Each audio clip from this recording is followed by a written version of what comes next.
fingers plays the blame game. In the middle, man, where do we stand? No saints, no saviors, just callous hands. Stuck in the middle, stuck in the fight. Common sense flickers like a dim street light. Woke to the left, holy to the right. Josh and Eli breaking through the night. Breaking through the night.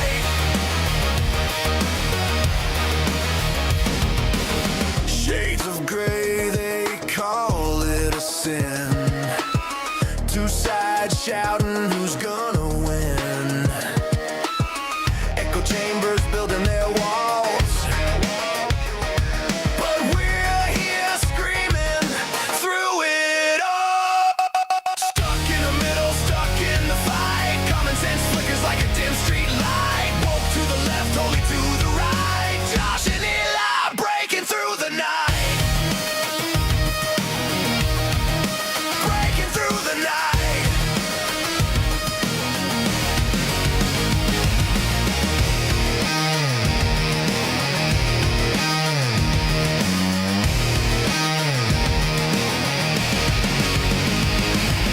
Truth ain't red, truth ain't blue. Lies on both sides, what's a man to do? Tug of war, pulling hearts apart. But brassy patriot, where's the restart? Stuck in the middle, stuck in the fight. Common sense flickers like a dim street light.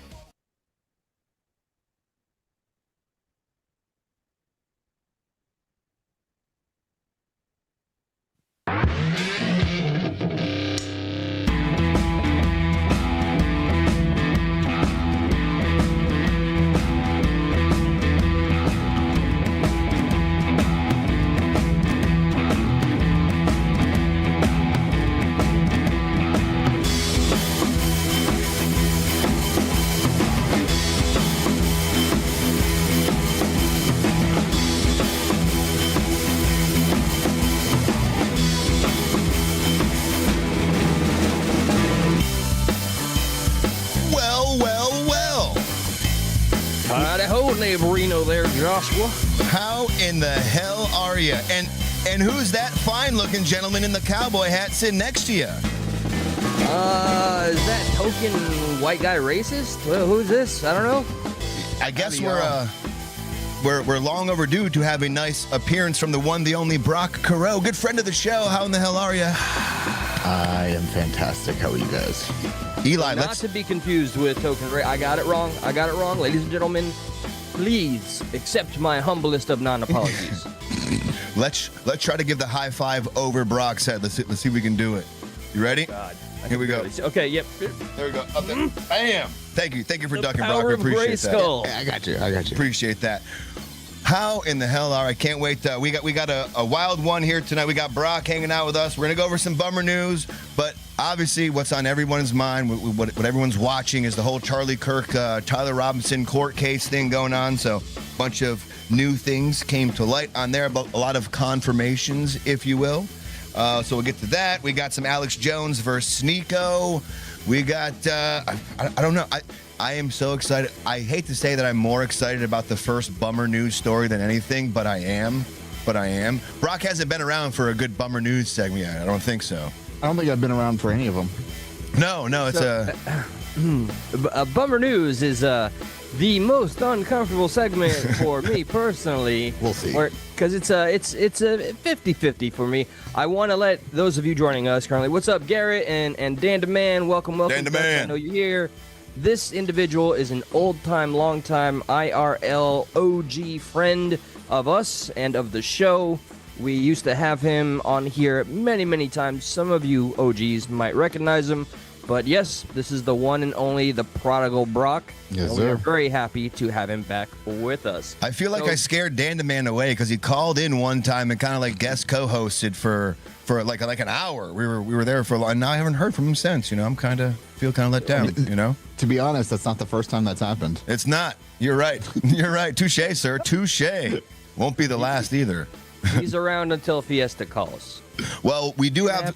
I know it's Friday night, so we may go late. Who knows? There's no. It's no holds bar, but we will still implement the 3 to 5 minute phone calls if we do get around to them, and then we will do the whole like the Jubilee red flag thing. You know, if it's time to move on, raise the red flag, and we'll do that. We'll try to listen to the audience a little more, because I did get a few people just like you did who said, hey, you know, this call's going on a little long. Jesus Christ, could you move on? Because a lot of people don't like the hate, but you know, it's just a different style sometimes. You got to have a stuck in the debate show, or you got to have a stuck in the middle show. You can't have both. Can't have the best of both worlds, all right? This is what I'm learning. So forgive me.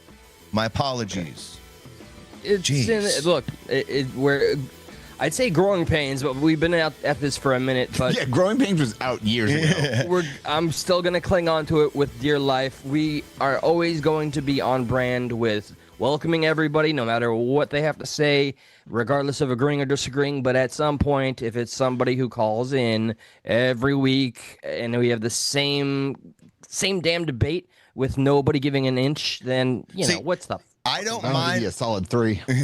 I don't mind the same callers, but I do worry about the redundancy sometimes of the same conversation. So I don't mind if the same person calls in and they got something to add to the conversation, cool, but it always seems to devolve into the same kind of, and which is fine, but as far as the show goes, we don't always want to have that one all the time, you know, to keep it entertaining. And I think it's happened a lot less with you guys, because I remember when this all first started, you had the same 5 people calling about the same 5 topics. Yeah. Touche. Yeah. One person, well, technically 2 people that are no longer with us called in a lot. Yeah. Oh, yeah. Yeah. Who's the second one? Yeah. Panjo and Oh yeah. I wasn't even thinking it because I think of him. oh my god, why can't I think of his name? Keon. Thank you. Yeah. I almost said Kevon. It was his death date anniversary like a few shows ago. Si, senor. Yeah, we gave him just in recognition, in remembrance, respect to anybody where we can identify we disagree on some fundamentals, but we can still coexist. So shout out to coexisting. Hell yeah. At Panjo's memorial, they gave out these little like electronic candles, and I still have it in my car. I still have, I don't know where the bag is. It's somewhere over here, but I still got the, I haven't even gone into the little goodie bag. I don't want, Oh, wow. It's not real to me, you know? I don't want to. Yeah. If I open it, that means it's real, you know? It's So real. I just sit there, I see it there. I'm like, I know what that is, but I ain't opening that son of a bitch yet. You know? What better way to start off Bummer News than talking about dead people? Welcome to the Bummer News segment of the show. That's right. We're going to start off with a banger Bummer News. I don't know. I was telling Eli about this one, and you did not necessarily think this was a total bummer. So that's a good thing. And I like how you're putting on the aviators as a slight nod to the story that's about to happen. Isn't that Hey, the case? Taurus, welcome to anybody that's new here. Please feel free to like, subscribe, so you can be with us on the bi-weekly. We don't swing that way. Nope, can't wear these. They're polarized. I can't see the screen. Polarizing. So yes, this is a little nod to the story, by the way. Very good. I just want to read the title, and then there's a really good Instagram video that kind of gives us a good what for on this. And the title is, drumroll, flight school pilot jumps to his death midair, leaving student to land the plane. That's right. I'm sorry. Hell yeah. Bummer news. Yeah, the guy's just, he's, you know what? You're flying now. I'm fucking out. Yeah, that was the quote, I think. Like, literally, I think that's what he said. Yeah, he's like, you got it from here, and he just fucking dips. He pulled the, what's his name? Kenny Powers, like, I'm fucking out and you're fucking in. He just reversed it. Oh, no, the guy who stole all that money, and then D.B. Cooper. Oh, yeah. Yeah. But he didn't steal anything. He just disappeared. Yeah. Just that poor woman's sanity. Yeah, that's what he stole. Has been confirmed. He stole her peace. She wakes up in the middle of the night like, ah! So here's the story. Dead after he looked to one of his students and told her, "You know what you have to do," then jumped from the training area. Can you imagine? He's like, you know what you have to do. She's like, no, I really don't. What do you mean? He just jumps out the plane. Now imagine if he thought it was a different student that they had this like routine that they always do, and he jumped down. He's like, wrong student. Yeah, fuck. You were supposed to scoop me back up on the way down. I take a little positivity from the story because I assume she made it, right? She landed the plane. Mm-hmm. She didn't land her emotions, but they're still up there. But there's a high therapy bill involved in that. not as higher than the altitude she's allowed to fly. Yeah. Aircraft they had taken out for their lesson. The 22-year-old student who was left behind in the plane says that Bertazzo delivered the frightening message before unbuckling his seatbelt, removing his headset, opening I mean, I do think left behind is kind of underselling what happened, right? Who was left behind in the plane? You abandoned, maybe? Can we go with a little more popular vocabulary? Left behind? You know what this reminds me of? Remember that Bill Burr joke about the guy who jumps out of the sightseeing helicopter? Vaguely. That is what it reminded me of. What was the premise? The guy was like, he was giving a sightseeing tour over California, and then the guy who was sitting next to him just starts undoing his his belt, and just jumps out mid sightseeing tour.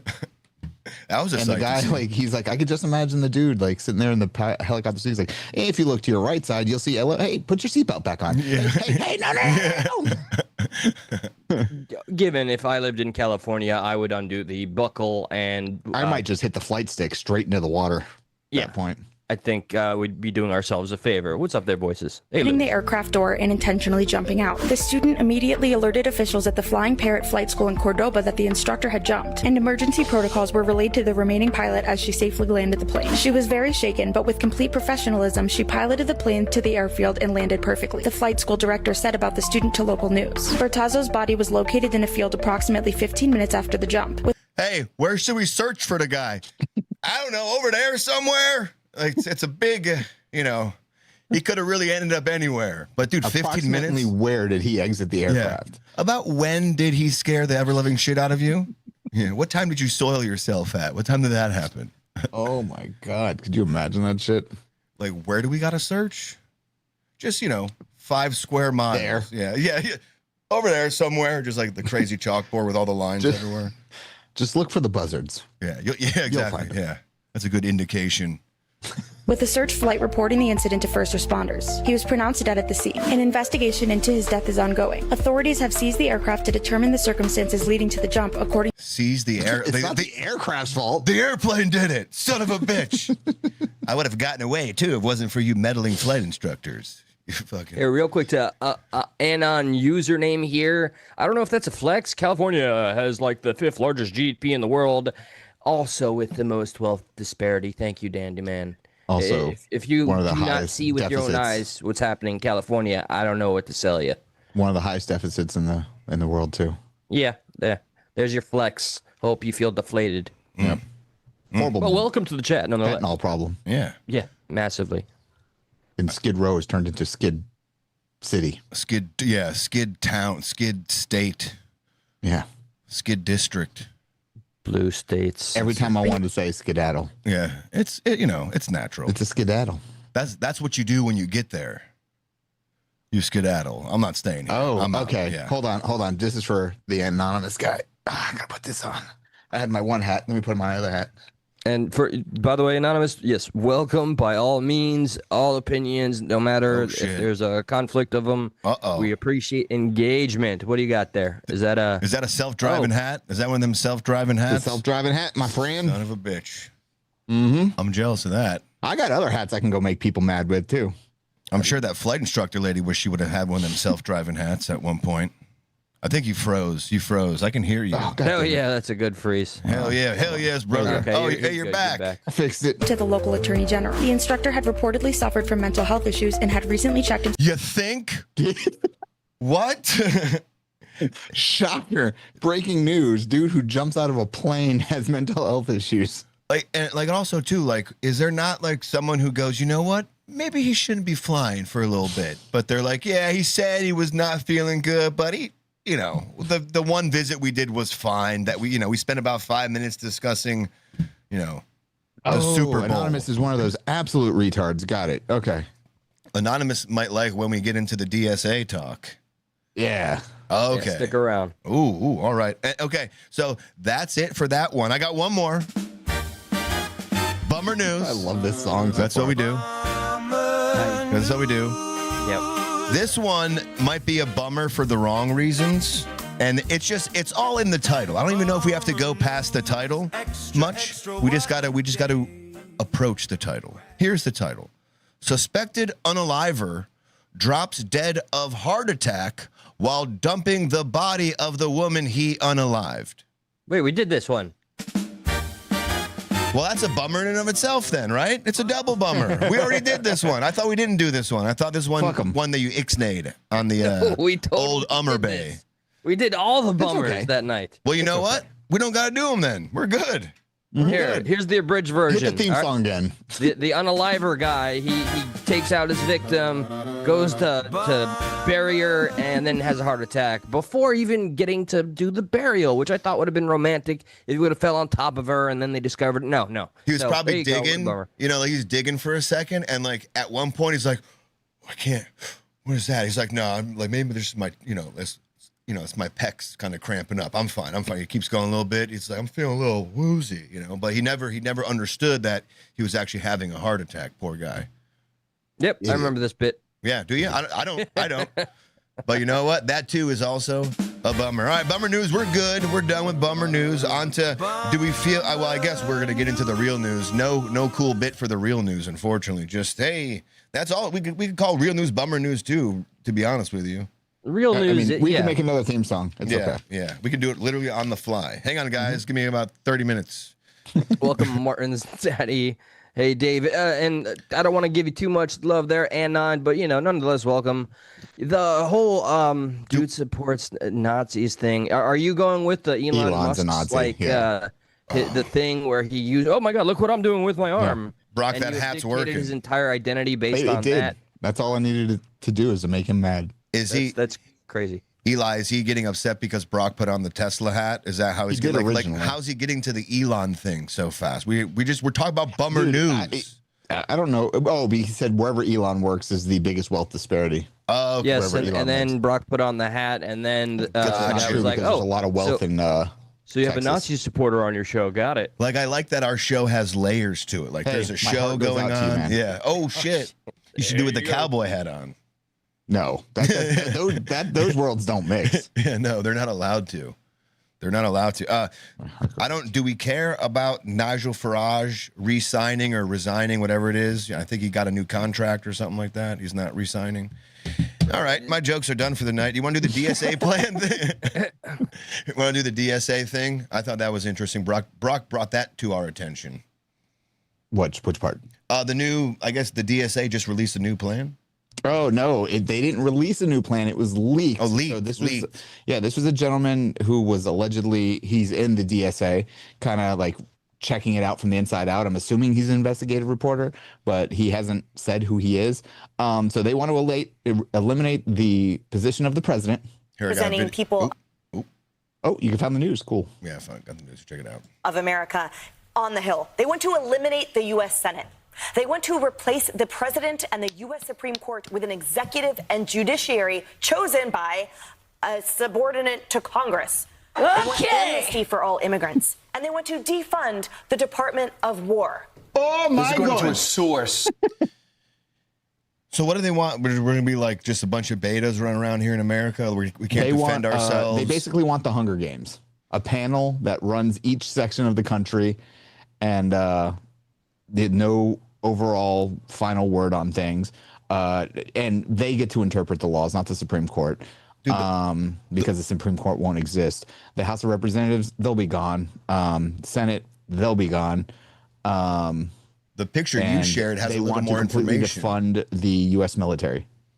This is the picture that you share, Brock. It gets into a little bit of the economic rights. They're also, on top of the Senate and the Congress shit and the presidency, they're also going to include a guaranteed 32-hour work week without pay reductions, Medicare for all, universal rent control, and the cancellation of all student loan debt. Okay. Eli, how does the inner Bernie Sanders in you feel about those words? So this is the kind of shtick that you can peddle to easy with the language, bro.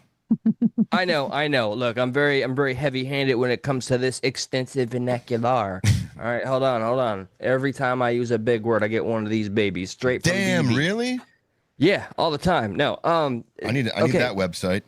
When you are young and impressionable, or whatever, you have the conviction of whatever you think you stand for, which I'd argue when I was a hardcore Bernie Sanders supporter years ago, It's what he put in front of me on the table that sounds very attractive. Like very you pretty. said earlier, you put it on the table and you're looking at a buffet. You're like, I want to eat. All these ideas, they sound so great and romanticized, but then you apply it to reality and it starts to lose its foundation.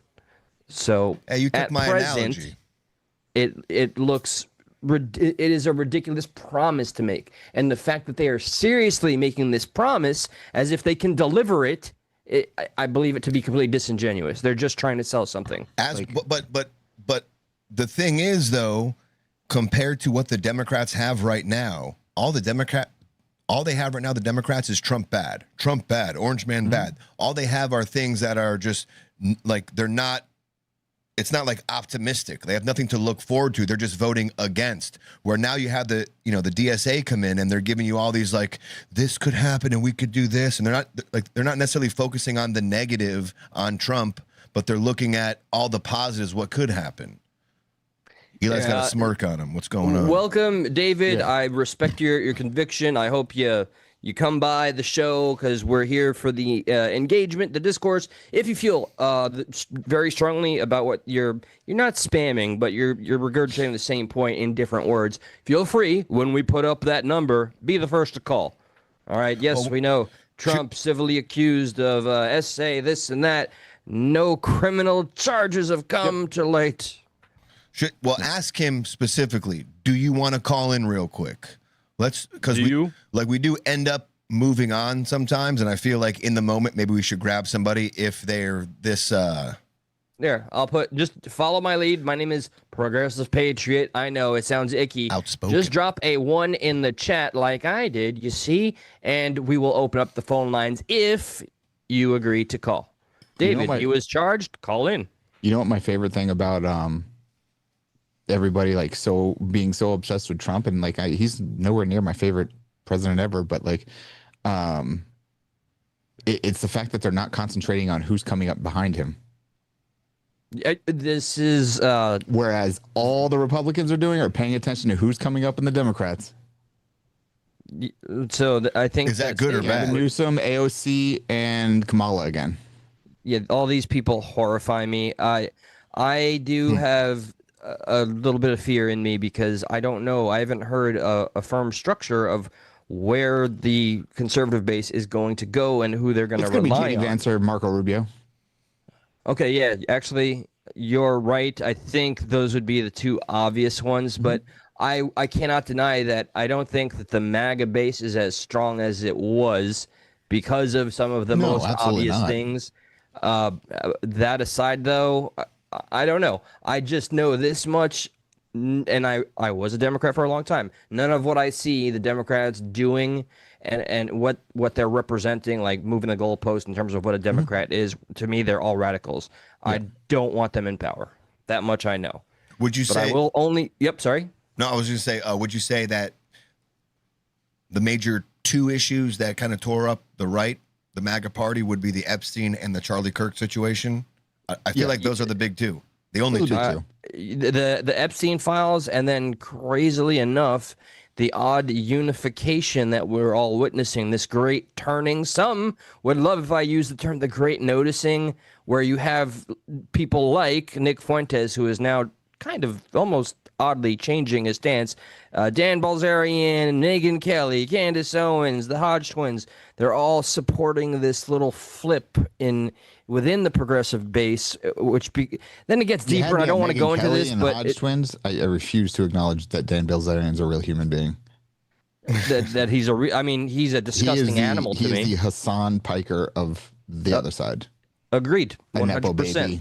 And there's evidence that he's been funded, but I can only point to the sources. We all seek our own biases. We all have an algorithm that tends to exactly what we're looking up. So I will at least not pretend to be the arrogant narcissist and say what I think is right. No, of course. This is why we have a show that invites discussion. Like, yo, what's up, Tech? Welcome, brother. One of the easiest ways back in the day when Eli was like super left, that was easy to get, was the Bernie thing where he's like, these fucking millionaires and billionaires are pieces of shit. And then he became a millionaire. He's like, these fucking billionaires are pieces of shit.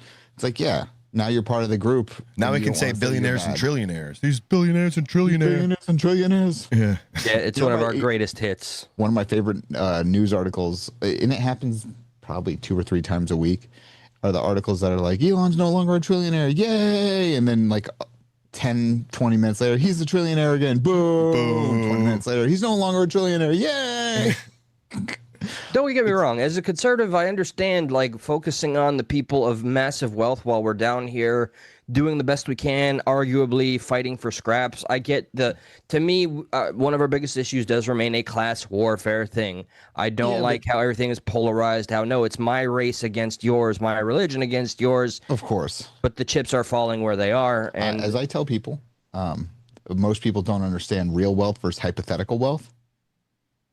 And most billionaires, like if you have hypothetically investments wealthy. and stuff like that, if you have investments, like you don't have liquid cash. Yes, like you couldn't go up to Jeff Bezos and be like, I need $10 million in 25 minutes. He couldn't do it. He could not provide that money to you. But he could ship your ass on the Blue Origin up to like inner space for It would never 25 make minutes. it that far. We all know that. Yeah. His penis-shaped rocket. We saw what it did. Was it in Texas or was it Cape Canaveral where he just blew apart a whole launch pad? Well, I'm talking about Texas. Like, what's the passenger one though, where like he lets people like float for a little bit? You know, Katy Perry did it. That thing. What was it? Like that doesn't even get into space, which is the funniest No, thing it about gets that. into like low or whatever. high Earth orbit. I'm not a, yeah, there you go. That I knew it was high something. Higher than I am right now. You know what I'm saying? it's one of those disassociative things that wealthy people do when they get the fuck you money and they don't really have to care about much else. So they'll, do that. And by the way, Eric, I see you in the chat. I hope me saying, hey, we agree. Every comment you said, I agree. Hey, why don't you subscribe? And to those that disagree and want to troll me and give me shit, subscribe so you can keep making me miserable.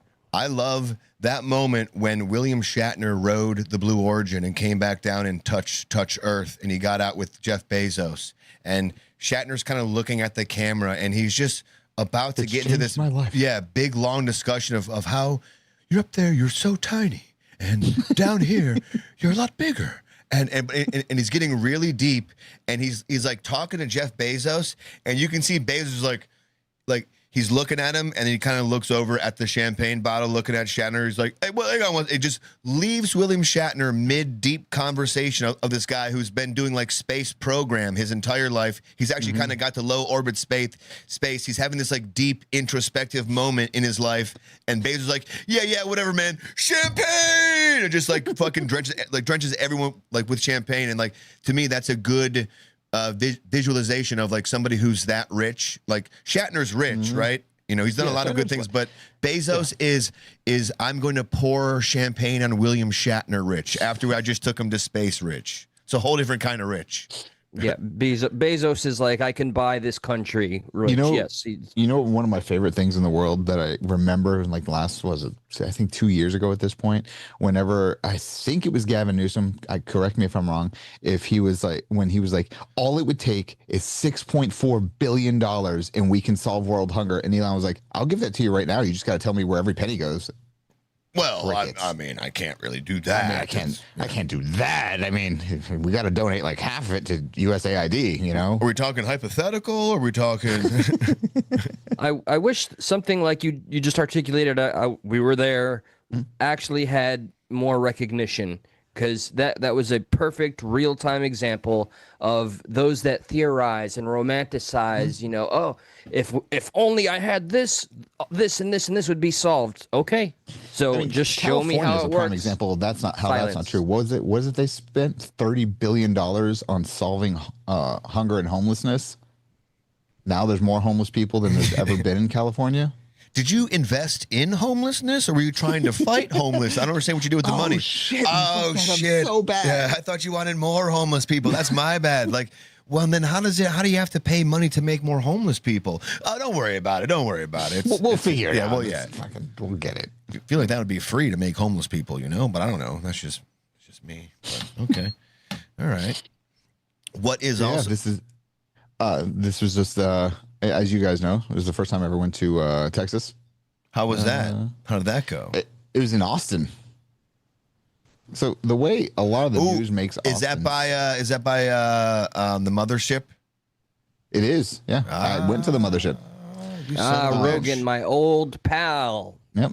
I went to the mothership. That place is crazy. And it's still, hey, put your phones in the little bag and lock it up and, and your watches. Your watches go in the bag too, which I totally understand after hearing some of the jokes that were told that night. Like some people would have 100% got canceled. Dude, I went to a Rogan show in South Florida at the Bank of Atlanta. We were at the same show. Right. Do you, I don't know, we didn't sit next to each other though, right? No, we were there. You were closer to the floor than I was. Like I don't know what the deal was, but I just had my normal phone, my note, like like Galaxy Note, and the fucking thing they gave you. Lock it up there too. They did, but mine didn't fit. I couldn't zipper the zipper. That's right. And they were like, and just let me walk in with, fuck it. Like, And so I was just sitting, I was texting. People were like, what is he doing? What's going on over here? The craziest part to me is like, so the news always made it sound like Austin was like this stronghold, like the most blue city you could. It's like Portland, and then Austin was like right below it. Yeah, and it is like it is the reddest shade of purple I have ever seen in my life. Like, period. Do you like it more than Florida? Oh yeah, absolutely. No shit. Austin's are like a really cool place. Tech wise, they're way more advanced. It's just, I mean, proximity. They have Google there. They have Tesla there. They have all the tech companies are basically in. They almost sound like they're trying to become the new California, but like maybe like leaning more towards the right side of things. If it's like a tech hub, right? I will tell you that I was on this little sightseeing thing, and they said that for years, this one building was the tallest building in Texas. Since 2020, that record has been beaten 4 times. Everything's bigger in Texas, though. Everything keeps getting bigger and bigger and bigger. That's. I never went to Austin, but I've been to Texas, and my takeaway still to this day is I miss it. And I liked just the vibe of the people. They great. Seemed a lot more friendly. Yes. I don't care if it was even fake. Like, God bless you for even showing the decency. But I don't think it was fake. Yeah, that's the thing. Like, it really got to me. And, I don't know, for whatever reason in Florida, people seem a little bit more unhinged. We were, because everybody here is in a rat race. It's not as bad as New York, but they're still in a rat race. Like, me and my girl were walking into the shopping area. And this woman's like, how y'all doing? And we were like, yeah, great. And she's like, awesome. You guys have a blessed day. And I was just like, fuck, man. Yeah, what the fuck do you want from me right now? What are you trying to take from me? Yes, that is where my brain went. I was like, do you need $1? Yeah. Because this is what it feels like to me. But hungry? She was just like, I just want y'all to have a great day. And I was just like, fuck, yes. I want you to shut the fuck up and tell me what you want. That was the South Florida. Exactly. Trying to no, like, Brock, no, don't do it. Anytime somebody's like, "Oh, Texas is nothing but a bunch of rednecks and racist dickheads," and stuff. No. Yeah, all the stereotypes. There's a lot of in Texas. Racist blind rednecks? people. Austin. Oh. Blonde people. Clayton Bigsby's. So for every 100 people that I saw in Austin, 10 of them were blind. Blind people. Yeah, like got you. Oh, they literally can't see race. I literally watched the blind lead the blind on multiple occasions. How did that go? Like, were they surprisingly more with it than you thought? It looked like a SWAT team because they all had their hands on each other's shoulders. They're like, go, but they were just trying to cross the street. Yeah. Yes. And I held the door open for a group, and they were looking for the door, but I didn't want to be like, right, no, left, right, left. How long? Marco, how long were they looking for the door? Like about 3 seconds. Like his stick hit the door, and then it was like a sliding door, so it kind of like directed him away. And I was like, no, please. I was like, so stay quiet. I was hoping it was like 20 minutes. It took them like 20 minutes while they were all in that little caterpillar line looking for the door. They kept bumping into the wall like a Roomba. But I learned that Austin is a super helpful city when it comes to the blind. So like all the announcements are in English, Spanish, and then they give like hey, for the seeing deficient, we have this service and this service and that service available to you guys. I'm just like, why? This is a weird place for them to build like what the Mecca evidence for blind can people. you provide that there wasn't some kind of world famous blind convention? How do you know they all live there? Because so with the first restaurant I went to, I was like, hey, I don't mean for this to sound weird, but what's with all the blind people? Yeah. They're like, I don't see him. Oh, Austin's just always been this mecca for the blind. And That I was like, that line was so close to being a viral piece of gold. Okay, you had a moment and you ruined it, but okay. but she was like, she told me, she's like, oh no, this is what Austin is. I mean, it's the whole time I was there, I never was in a vehicle that was driven by another human. So they have announcements for blind people. Yep, they're like, hey, for the visually impaired, we have this service, that service, the other service. And what blind people, Spanish people, English people. And then if you're French, you're fucked. And French, you're fucked. What do they do for deaf people? Hey, you fucking idiot! It's this way. Dude, the best part is this. Remember that sightseeing thing I told you I went on? No. That told me about the buildings getting taller. Oh yeah, yep. There were 6 blind people on this sightseeing tour. All right, I'm done. That's cool. Yeah, There were 6 blind guys and gals. I was just like, okay. You're making me want to go to Sightseeing Texas tour. to commit crime. Yeah. No, because who knows if one of them's faking it and they beat the shit out of you with that stick. Well, like- that would suck, but debatably, statistically, I might have something going for me here. And by the way, Unless they got one of them new Austin- long distance sticks, they can kind of see long distance with that little fucking Joker now. so or they got those like swordsman like skills that anime show. Damn. in whatchamacallit, in 6th Street, which is like the main thoroughfare in Austin, where like the mothership is, all the big bars are and everything. The mothership. So on that street, they do it very smart, because Austin's police department hasn't grown in proportion to the people that have moved there, because it's just growing so fast. They have armed security that during the morning and day walk around, check every door, check the buildings to make sure no homeless people had like moved in here or any crack addicts or anything like that. And then as soon as it starts to get just a little dark, the cops move in. And like that place is totally safe. That is one of the safest feeling cities I've ever been in. You know, it's not a safe space. The chat, just saying. Damn. We're on our respectable round table here, and we got It's Jesus just- was black. Hey, no, he wasn't. Or, hey, how you look, have like who Fed gives a slop, shit? like you have like Fed slop. Like right now we have chat slop is what's going on. Goy slop. Just some And chat we slop. we love it. No, So yeah, you keep on keeping on, you rapscallion. That's a compliment. To have Yes. chat slop is a good thing. That means like they're more enthralled with their own conversation than whatever the fuck it is we're talking about. They're like, yeah, no, you guys are cool, but seriously, Jesus was black or whatever they're saying in there. Hey, the way I look at it is who gives a fuck? Careful with the language. All that matters, if that is your religion of choice, is you just follow the shit. Who cares what color the guy was who said Tenants, it? yeah, no. Trust me, if a certain caller calls in, you'll hear how you're all wrong about that. But to your point, yes, agreed. Just be a decent human being. It's not that fucking difficult. You'd think. Well, So, I don't know what's about the that. just like a fucking dry elderly lady on prom night? What's the hard segue?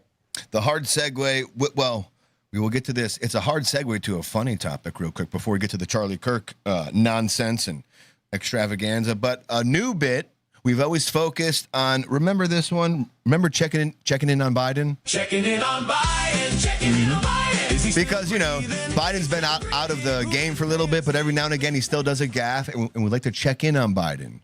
What we don't do sometimes is we don't acknowledge when Trump has a gaffe. And you know what? Absolutely. Trump, Let's do it. Trump gaffes too. Oh, absolutely. Even Trump gaffes too, baby. He does. He has a new one. This new hot gaffe just dropped. Did you guys hear the new need hot to hear it. gaffe? I don't watch the news, so I definitely need to hear it. We were kind of like this is a loose segue, but we were pretty much there as far as the topic, because he just, we have when I say these words, when I say the Islamic State of, what do you fill that in with? The Islamic State of. First, I get immediately uncomfortable, defensive, head on a swivel. Secondly, I assume Islamic State of Nambla. With him, I'm going to assume he's going to say Iran. Like, that's what he meant. It's close. Oh, so it wasn't Nambla? We're taking Nambla off the table? No, They should be everything's on the table. All right, everything's on the table until it isn't. So Nambla's on the table, Iran's on the table, but we'll see exactly what he says, because he says I don't know if you guys know this, but a few months ago, one of our naval ships was attacked. It got 111 missiles, and it was attacked from the Islamic State of... We have an aircraft carrier, which is one of the most beautiful in the world. It's one of the biggest, the Abraham Lincoln. And 2 months ago, we had 100, I told this story yesterday, we had 111 missiles shot by the Islamic Republic of Japan. No, not Japan. Swing I gotta and a miss. I gotta throw out my manga. I gotta cancel my subscription to God. Crunchyroll. You are Damn fake Japan. news. You Islamic- goddamn morons. You're so stupid. God damn you. The Islamic State of Japan. No, the Islamic I need to know Republic if of there was an Japan. Islamic population in Japan as a Well, this I will do with certainty, and I've grown to give no fucks about like being canceled or lambasted for the biases that I'm very transparent 0.3%, about. by the way. I am so down with how Japan handles the Islamic invasion problem. I'm not saying that How do they do Islam that? is as an entirety is a problem. No, but the radical elements and the overall the way they're trying to pretty much usurp Europe. Yeah, no, I have a fucking big issue with that. So 90% hooray, of, Japan. of Muslims in Japan are foreign nationals. There's only 47,000 Japanese citizens that are Muslim. Identify as Muslim. Crazy. It's not a lot. Yeah, they're Swing and a miss. Yeah, swing and a miss. Sorry, Trump. I was like, are we? Oh no, are we going to World War III? Because Japan. Hold on, okay, real quick on the Japan thing. Now, playing this video would get us stricken, period. But has anybody seen the video of this Nagasaki. this illegal migrant, immigrant, whatever, who committed a heinous crime on a minor, and 4 officers, all faces blurred out, pretty much tortured him without removing limbs, and then deported his ass. It took all but 4 fucking hours. I see nothing wrong with that. High five. That's what I'm saying, bro. So, like- That's what I'm saying. Pedophiles on people. It was someone who was illegal, Yes. and they did something to a minor, Yes. and then you're saying swift justice was brought quickly upon said illegal. The only Cops over pay torturing they did, which is 4 officers in a little white room with the recordings on, is they just put him in massively uncomfortable stress positions, and like maybe he leaned a little too hard on his knees in the wrong way. The guy was screaming, Oopsie crying, poopsie. begging, saying, "Don't take me back." They threw his ass in a plane. That just happened with oh god, what state was it? That's the correct way to do it. Where they just released I think it was a governor or something just released a guy who was convicted. Oh, it was Tim Walz. Tim Walz. Released- Tim Oh, Walz. yeah. I got the Yeah, story. You and want then to see the Rubio story? came on TV today and be like, "Hey, that's a really cool story, but he's actually on the way back to his country right now. So, fuck him." Yeah, here's that story for that before we move on a little bit. I'm curious, Clash. You've been very engaged with us through the entirety of this show. What happened to trigger you so that you want to leave on that note? Feel free, if you'd like to call in, just hit 1 and enter, and we'll turn on the phone lines. Legitimately. Again, I can't make it He's simpler mad at the enough. Bible. He's not gonna talk to me about the Bible. I don't really give a shit. Okay, well, all 12 of you have a good night with your delusions. Now, I'm not going to flex numbers See you here, later, sir, partner. but whatever the case. Hey, do as you choose. You're, I assume, American. Enjoy your First Amendment right to do whatever the fuck you Yeah, want. absolutely. do you, that was, man. by the way, just feel like I should drop this. That was something I saw in Texas. I saw 2 protests. One was at the Capitol, and I sent you a picture of it. Ooh. Was it the No Kangs? No, this was if I remember correctly, the sign that I saw was disabled doesn't mean not abled. First of all, that's exactly what the fuck it means. That's exactly what it means. But it was funny to me because like when the news cameras were filming them, they were all like, disabled doesn't mean not able. Fuck them, yeah. The guy's giving a speech, and then basically when the news cameras turned off, they just went home. Yeah, they're like, okay, we're done here. I was like, oh, this is performative as fuck. Those disableds aren't going to stop me. I'm out. And then during the 4th of July celebrations, there was maybe 8 to 9 guys. They were flying Iranian and Palestinian flags, making the most noise, and they were getting so fucking mad because nobody was paying attention to them. Good. Like, like to the point where they started to get a little shovey, and one of them was yanked, and like I didn't see the yank. I saw the flag going from this and just fucking disappear. Like the dude just got thrown, and then I saw cops running over there. What picture are we looking at right here? What is this? So that is, I was literally standing on the Capitol of Texas's Capitol and looking down on the steps, and that was right after they said cut, and they were basically like, "Okay, everybody go home now." Just wrapping up. Like the lady in the wheelchair stands up and walks away. Because I literally thought they were going to be just sitting there angry the whole time and screaming like while we were walking out and whatnot. But yeah, like as soon as they said cut, the guy in the suit right there, he was like the big speaker. I'm thinking he's running for maybe some sort of state office or something. There was no thing there that said like, you know, this person for Congress or whatever. But as soon as the news cameras said cut and walked away, like they started unplugging the mics, wrapping them around their hands and stuff like that. I was like, you performative son of a bitch. Like they started telling the illegals to pack it up, help me pack it up. Julio, wrap it up. Andale, mami, what's happening now? But it was so Nelly, anyone? Okay, all right, no problem. Tough crowd. I get it. But it was just so stupid. I was just like, oh god, they're trying so hard. And then one guy approached me and my girl. He's like, "Oh, you two look like you're into women's rights," and I couldn't help myself. I could not help myself. And my girlfriend knows I don't mean this at all because she laughed fucking loudly after I said it. I was like, "Oh, I definitely am," especially taking him away, and I just kept walking. And she was laughing fucking hysterically. And I date a 5'1" Guatemalan.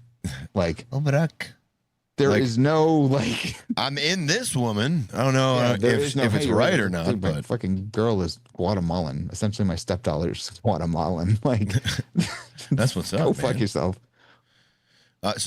To continue real quick, just to show Tim Walz. This is just a video since we kind of brought it up real quick of him pardoning a pedo. Homeland Security is accusing Minnesota leaders of shielding an illegal immigrant child predator from deportation. This guy pleaded guilty to sexually assaulting a 10-year-old girl in 2006. He was scheduled for deportation, but last month, Governor Tim Walz gave him a pardon. The DHS acting assistant secretary ripping the Democrat, saying, quote, Governor Tim Walz's decision to pardon an illegal alien convicted child rapist so he can remain in our country is disgusting. These are the criminal illegal aliens he and his minister. So this is Fox, right? I'm just assuming here. So is there more to the story, or is it legit this? Like he's not like an alleged one, you know, like it's not like a gray area. 100% he's legitimate. He's the real deal. Good. Tried and tested and true. And I just read today, as I was doom scrolling my life away, that he was in fact deported. As of 10:23 this morning, ICE deports pedo illegal migrant pardoned by Minnesota Governor Tim Walz after child sexual assault. So says Rubio. Yes. Good. Fucking good. Finally. How could someone see that as bad? Do it more. Like, it's only, I hate to say it, it's white liberal women. They're ruining everything. That is like 80% of the problems of most places. Yeah. Like, stop it. Stop it. And like the only reason the white liberal males are getting into it is because they want to impress the white liberal women. Mm-hmm. You know? Yeah. And depending on the identity, it could be in the reverse. But yes. Either way, white liberal trans women. Uh-huh. Same shoe, different set of testicles, you know? So it's yeah, there's a lot. It's amazing how many, like, I don't even want to use the term nuance, just how many fucking issues are so self-evident when you look into what they call the left these days. I didn't think in my own lifetime it would take such a small amount of time to watch it go to where it is now compared to where it was, maybe fucking 10 years ago. I'll tell something to Anon real quick. Yeah. Yeah, but nobody's ever going to believe they're real. Oh, yeah, like I think unanimously everybody wants those damn files. But nobody, released. let's say tomorrow they post online full, complete, unredacted. Nobody's going to believe a word in them. People are going to say they've been messed with. They would never release this, blah, blah, blah. At this point, the waters have been spoiled. You can't blame like anybody with any affiliation for thinking that way, because I don't think the government has earned. They have effectively lost our trust in every fucking way and facet and form. So even if we do get the hypothetical drop, which I still want to happen, the waters are, as you said, too spoiled. It's too chaotic. There's too much mistrust. No matter who they said. If they had pictures of, if they had pictures of Clinton gangbanging a 3-year-old with Trump, I wouldn't believe them. Shit! That's a little toss, brother. I'm just thinking of the most horrific thing. Like, and it was like dated, and there's a picture of Jeffrey in the background, like this. Like, my brain tells me, yeah, if they had this would have been released a long time ago. Is there any scenario why it wouldn't have been released a long time ago? Like, is there any leeway in your state of thought that could say, I could see a few reasons why it may not have been released? I err on the side because things used to be really, really tight in Washington. Like the lid was super tight on the jar. But once it's just like you ever opened a airtight jar, the second you break just a little bit of the seal, pop. Yeah. It's like cracking a soda and letting all the air before you crack the actual top. Yeah. They thought they had everything under control, and now they don't. So could you imagine though, like look at, so even people on the right or you know, like us who at least identify with more of the things we agree with on the right than the left, even us, we're saying, yeah, you know, the government, they could be doing a lot better. Now put yourself in someone on the left in their shoes, specifically in the Democratic Socialists of America, and they then want to give the same government that we're both criticizing more power. They want to give them more, like that makes no sense. Here's Caleb Hammer talking to someone who's on the left. Is this the green-haired girl? It is the green-haired girl, yeah, yes. I immediately submitted this after I saw it, yeah. Federal income taxes. None. Hang on, I don't know why it started so weird. Question, what percent does the top 1% pay in federal income taxes? None. Yeah, people don't know how much taxes wealthy people really pay, which is kind of wild to me. Or, you know, they don't understand how they pay them, I guess. So she thinks none. Question, what percent does the top 1% pay in federal income taxes? None. Fuck. I love Caleb. I think it's about 40 to 50%. No, I believe it's about 35%. Then the top 10% pays 50 to 60%. Top 50% pays 99%. The bottom 50% of earners only pay 1%. Did you know we actually have the most progressive income tax system in the entire Western world? Did you know that? I did not. Oh, we do. Of course you didn't know that. Why know anything before having an opinion? What the fuck is wrong with you? You're probably a raised taxes person, aren't you? But you didn't even know that we have the most progressive income tax in the entire Western world? Like, all these people who want the government to raise taxes, the same concept applies then. You want to give the government more money?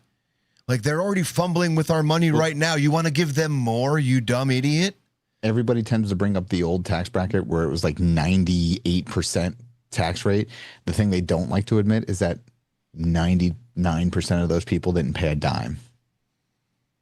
Right, yeah, it was mainly the upper class. We make more money right now with our very progressive tax bracket than we did when people at the highest level were taxed 98%. And that's not the solution ever, to charge people more money for something. Like, no, you know, they're the same people who would get mad at you if you started to charge more money for a specific service. Like, you know, like all of a sudden your plumbing service goes up, your cable bill goes like, oh, this is cable, blah, blah, blah. But they're like, but yeah, let's give the government more money. Let's raise, you know, essentially the price you pay for the government service. That's fine. Here's an easiest way to do it. If you make under $200,000 or under, you get taxed $0. Period. Froze again. You want the middle class to put some money into this economy? Do that. And then from that point on, you do the like 200,000 to $1 million, you're taxed at 15%. Dude, and go up from there. If you charge billionaires 25 to 30%, every single one of them would almost pay their taxes. If you want to get rid of almost, you say there are no tax deductions. See, what's more attractive to the mind of the liberal, and I can speak this from my own life experience, is not breaking down all of the details that ultimately they'll be like, this is too complicated, too nuanced. It's just eat the fucking rich. That's what they'll pivot to instead of an actual solution you can maybe try and implement. So they go the route that is just represented on screen. That, to me, is what the typical modern day 2026 liberal is, full of a bunch of manipulated indoctrination and no actual basis of information, no knowledge of how the world is working. Well, it's just like, so in Florida, we just did the whole no property tax thing, right? So the way the left really wants that to sound is you will never pay property taxes again. That's not true. You're going to not pay property tax after your house is paid off and it's your homestead. This is your main house. If this is your seventh house, you're paying taxes on the whole time. That's what this no property tax thing. It benefits me. My house is paid off, right? But for 60% of my friends, it's not going to benefit them. It's not. Their house isn't paid off yet because you technically don't own that house yet. And but now that I own this house, now I can actually own it. I don't have to go, well, if I don't pay property taxes, big government's going to come in here and take my house. I guess I don't own shit. I forget which politician it was. This is my last comment on it. Is he was trying to tell us, the American people, you know what? You shouldn't even really try to own a house anymore. Just go rent and be happy with that. It's much more practical. That just comes off so disassociated to me. Like, if you want to seem unrelatable to the everyday 9-to-5 or blue collar anything, say some fuck shit like that. Mm-hmm. Yeah, exactly. And I can say most of the politicians that would vote for that are so far removed from humanity. It's not even funny. Like, I would continue to support any politician that votes for term limits. That means you don't get stuck in there. Like, I know there's 50 or something like that politicians that signed a pledge that said if they get a bill that says term limits, they would sign it. Yeah, this has been one of the few things that I think is nearly universal for both sides, which is such a W. It's crazy that nothing's been implemented.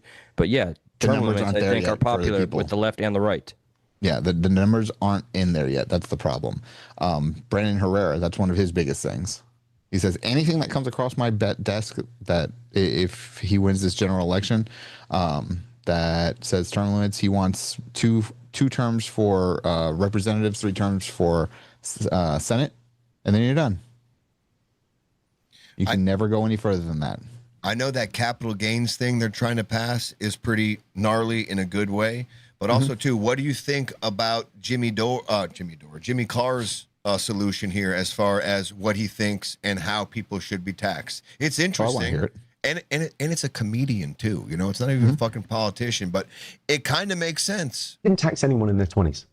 What if we just said under 30, no tax? It's a great idea. So, and you would say in that, you would go, you're incentivizing people not to go to university and to get jobs, okay? Which some people might view as negative.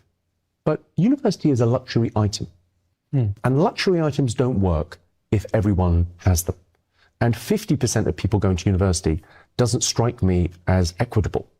It strikes me that university should be their elite. It's tertiary education. It should be for the elites. It should also be free. If you're studying something that grows corn, that adds to our society, which is, let's call it STEM, right? If I was put me in charge tomorrow, I go, right, go to university, study STEM, and it's free. That would strike me as a very positive thing. You're dealing in the younger generation. You're going, okay, well, look, you guys are academic.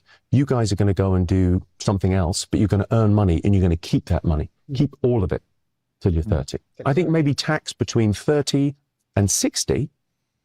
And then we have to stop doing fantasy politics where we go, yeah, we're going to pay everyone's pension forever. We haven't got enough young people to pay for the pensions forever. So maybe over 60, you go, okay, again, no tax, just do your thing. That's kind of 30 years of taxes, you know, between 30 and 60. That actually sounds pretty solid. That sounds reasonable. I would maybe. It's at least a good idea 60. To like discuss, you know. I would bump maybe that 60 to 70. Okay. Because I do know there's a lot of people in their 60s that still work, still heads of major corporations. You know, if you think about it this way, Elon is 54. Oh, damn. Now. Okay. So he's 54. That means he has 6 more years. Then you couldn't even talk about What him. if we didn't tax anyone in their 20s? Sorry. What the fuck? God damn it. Well, Okay. this listening to him and yeah, look, as a conservative, I do find this to be refreshingly legitimate. I like the take because I know a lot of people IRL that I consider to be friend that have no fucking savings. It's like The leaders are I know a woman that's 25 years old. She has no safety net. She has nothing, and yeah, the number it's by and large is impressive. When I think about all the people I don't know in that bracket, by God, yeah, they could benefit from doing a lot of saving and not being taxed. And I think I've told this to people before on the show. You know, the first time I ever had more than $1,000 in my bank account? When? Remember Trump's first stimulus check? COVID. That was the first time ever. I was 33, 34. I think I could probably say the same thing. Yeah. And then I stopped spending money on fuck shit. I say with my $500 cowboy hat next to me. Right. I have adult money now. It's fine. Yeah, it's not I fuck stopped shit. spending money on fuck shit. Now it's just shit. It's not fuck shit. It's just shit. Yeah, like, and it's easy. Like, everybody I know who's rich, which is maybe 6 people, 7 people, all told me the same thing. Making your first million is the hardest fucking thing you will ever do in your life. Your second, it's so easy. It makes sense, you know? It's so easy. But all you do is just common sense. So for me, I took, when I got that 1,000, I said, okay, if my bank account hits $1,000, I have $0 to my name. Like build. Right. When I hit Oh, yeah, $2,000, I exactly. was like, It's like when I hit gambling. 2,000, I was like, hey, I have $0 if I hit $2,000. And now I have my, whatever the limit is for me now. I'm just like, when I hit this, I have $0 to my name. But it's Here, nowhere near $0. So right quick, I just want to say welcome to some of the names I'm not recognizing. Timothy, Abe Lincoln, Jason, welcome Pam. Guys, I would just want to get this out there to all of you listening. We are a show. We go bi-weekly, Tuesday, Friday. Sometimes we'll get a special guest, and we might freestyle a third one in there. We are one of the few shows that does our best to be a platform for all voices and conversations to be had. We will not pander, but we will welcome everyone for dialogue. Any support helps this show keep going weekly. Like, share, and subscribe. Don't let this be a one-night stand. We appreciate you. All of you in here right now, if you could, go ahead and hit that like button. It does an awesome algorithm jump for us. So if you could ever be so kind, hit that like button. We would appreciate it. On with the conversations tonight. I guess Kirk stuff. Yeah, well, before real quick, because I thought this was great. We kind of got sidetracked on some Trump. Well, we got sidetracked after the Trump stuff, but to continue with one more Trump thing, this came out, and I almost feel like Trump's team did this. Like this was a Trump team thing. This is Trump being gangsta. I guess he's having talks with Iran in a nature that one would consider to be gangsta. Okay. So yeah, let's go ahead. It's American. Let's check this out. Yeah, American gangsta. No. Please tell me the White House tweeted this out. I hope so. I truly hope so. I found this fucker and it made my day. Yeah, it's fantastic. Freaking what Pete Hegseth and fucking braids behind him. Bessett. Their leaders are gone. They had leaders, they're gone. Then they had another set of leaders, they're gone. Now they have another set of leaders, they may be gone. Who knows? And you know what? I may be gone too, because I'm their number one target. We're not playing around this time. Hell yeah. Hell yeah. You know what's? I know this will get me written on paper as a crazy person, and I'd co-sign that bill. If that were real, I'd respect the fuck out of it. So I get on with the thing that has been captivating the entire news sphere, the entire politosphere, freaking debate sphere, court sphere, lawyer sphere, all the spheres you can think of. The Tyler Robinson pre-trial rather. We're trying to get. Yeah. They're trying to get to see what they can include into evidence. You know, it's been a very crazy walk as far as the judge allowing certain things and not certain things. Apparently, he did not want to double up on similar evidence. So if I of course not. It'd be if I stupid. release this footage and it's really, really zoomed out, what he didn't want to admit is the another piece of evidence of that same footage, but zoomed in 4K and enhanced. He's like, I don't want to kind of overemphasize certain things, and it was something to do with the word duplicate, and he was hesitant It's the to same have footage, just- But you would think if like they would have all just submitted that under the same evidence, it would have been allowed more than likely. But if it's like 4A is the video, 4B is the video just zoomed in, 4C is the video but zoomed out, there's no reason to be that repetitive. I mean, like, but as far as he said though, like he was very concerned about tainting any potential jurors. So he doesn't want to have the public seeing a lot of the stuff that is going to come out during trial. Yeah, no, you release it as it happens in the actual trial. Like, right. I know the angle that he saw, like everybody saw the video of the judge watching some new angle of the video and he like jumped. He flinches. Yeah. Yeah. Like, I don't know what angle he fucking saw, but it had to be horrific for a judge to do that. A federal judge.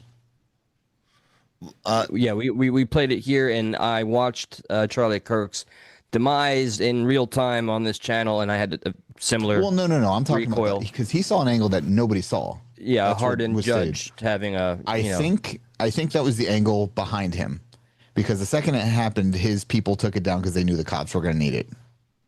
Oh yeah, Candace talks about that guy all day long. I don't know his fucking name, but yet like he recorded himself right after the fact. And he was like, they killed Charlie. And there's like, how did they know they killed Charlie before it was announced? It's like, because he saw where he got shot in the neck, you moron. Didn't Candace, like, because I think I remember when it happened, I was like, oh, he's dead, 100%. Yes. Before he was announced, like an hour before, I was like, oh, he's 100% dead. And the only footage I saw at that time was initially that far away footage. I didn't even get to see that first close-up one because I saw the first close-up. Yeah. I've seen him. I was like, oh, he's not making this. Yeah. As soon as I saw that one, I was like, oh no, I've seen these videos before on like, gore.com and live leak. Like no. Rotten.com back in the day. Like, yeah, man. These videos. Just to be clear for those of you that are joining us, when I speak, I just want to make it clear, I respect your opinions wherever you stand. Again, we will disagree. That's what the platform is for.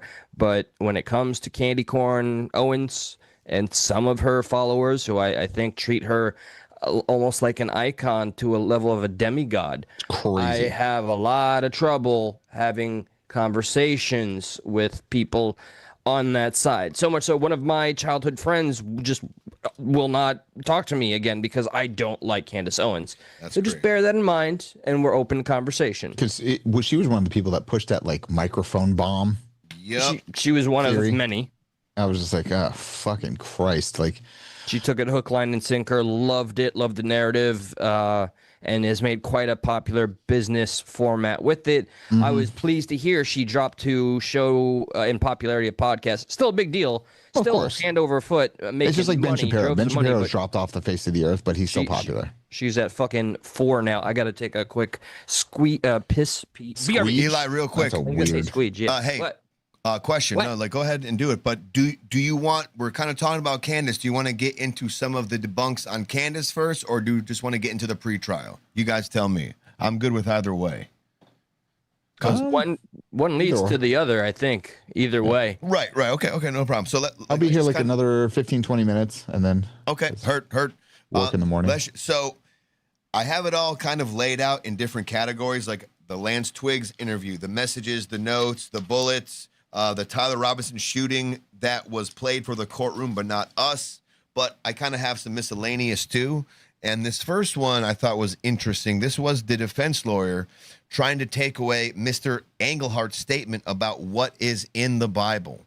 And this kind of felt like a very important, it felt relevant. Maybe not important, but it felt relevant as far as getting because what is the initial idea as far as why Tyler Robinson went after Charlie Kirk? It had to do with like trans stuff. that trans yeah, stuff. I think it was that. I think it was just he was just unfortunately radicalized because I think if I remember correctly, when he was younger, he was like super conservative. Yes. Well, no. Yes. Exactly. Yes. Yes. Just like the guy from Butler. Yeah, and then like you just get around your friends, and like again, you're an impressionable kid. You know, at his age, you're still a kid. At that age, I was a chimp with a driver's license. Would you? That's all I was. Would you agree, or would you argue that Charlie Kirk's religion and his point of view, his moral take on the world, was a contributing factor into what Tyler Robinson didn't like about him? Yeah, because it goes back to that saying that I hear. It's about that I hear it about a lot of people. It's that he didn't use hate speech; he used speech that they hate. Like into certain points, like where I would listen to Charlie Kirk, I was like, oh yeah, I got it, God, cool, whatever. Like, right, yeah. No. I like when you start talking about the facts and stuff like that. We don't need to get into the theocracy of everything. Yeah, I definitely think that was that is interesting too, because there are a lot of people who I think are on the right and who aren't necessarily religious, you know, but they do agree with a lot of Charlie Kirk's takes as far as politics and culture goes. Yeah, because he was just a stat guy. He had it in his brain. Like his brain was able to hold numbers in a way that I can't comprehend. So in this clip, the defense lawyer is trying to argue that this Mr. Englehart, his statements shouldn't be considered as evidence. Mind you, Tyler Robinson pleads the fifth. We don't have Charlie Kirk here to say his side. Yeah. The Englehart guy is very close to Charlie Kirk. I don't know if he's a pastor or something along those lines, but he was going to give a little indication into Charlie's beliefs and stuff like that. Yeah, but I don't think that really has any bearing on the criminal trial, you know? But I do, though. I think understanding how Charlie believed in religion would more play to the fact that, you know, the gay, the trans thing, you know, the Christian right building mentality. As to why he would be angry about it. Right. It would help like more so establish motive and reasoning. Because like Charlie can't sit there and say that, and Tyler's not going to sit there and say this is the reason why I did that. He can plead the fifth. So who else would you have to kind of paint that picture or to help kind of illustrate how Charlie felt other than somebody who was close to as far as like the religious side of things go? Yeah. Okay. That I can understand. So here's the defense arguing that.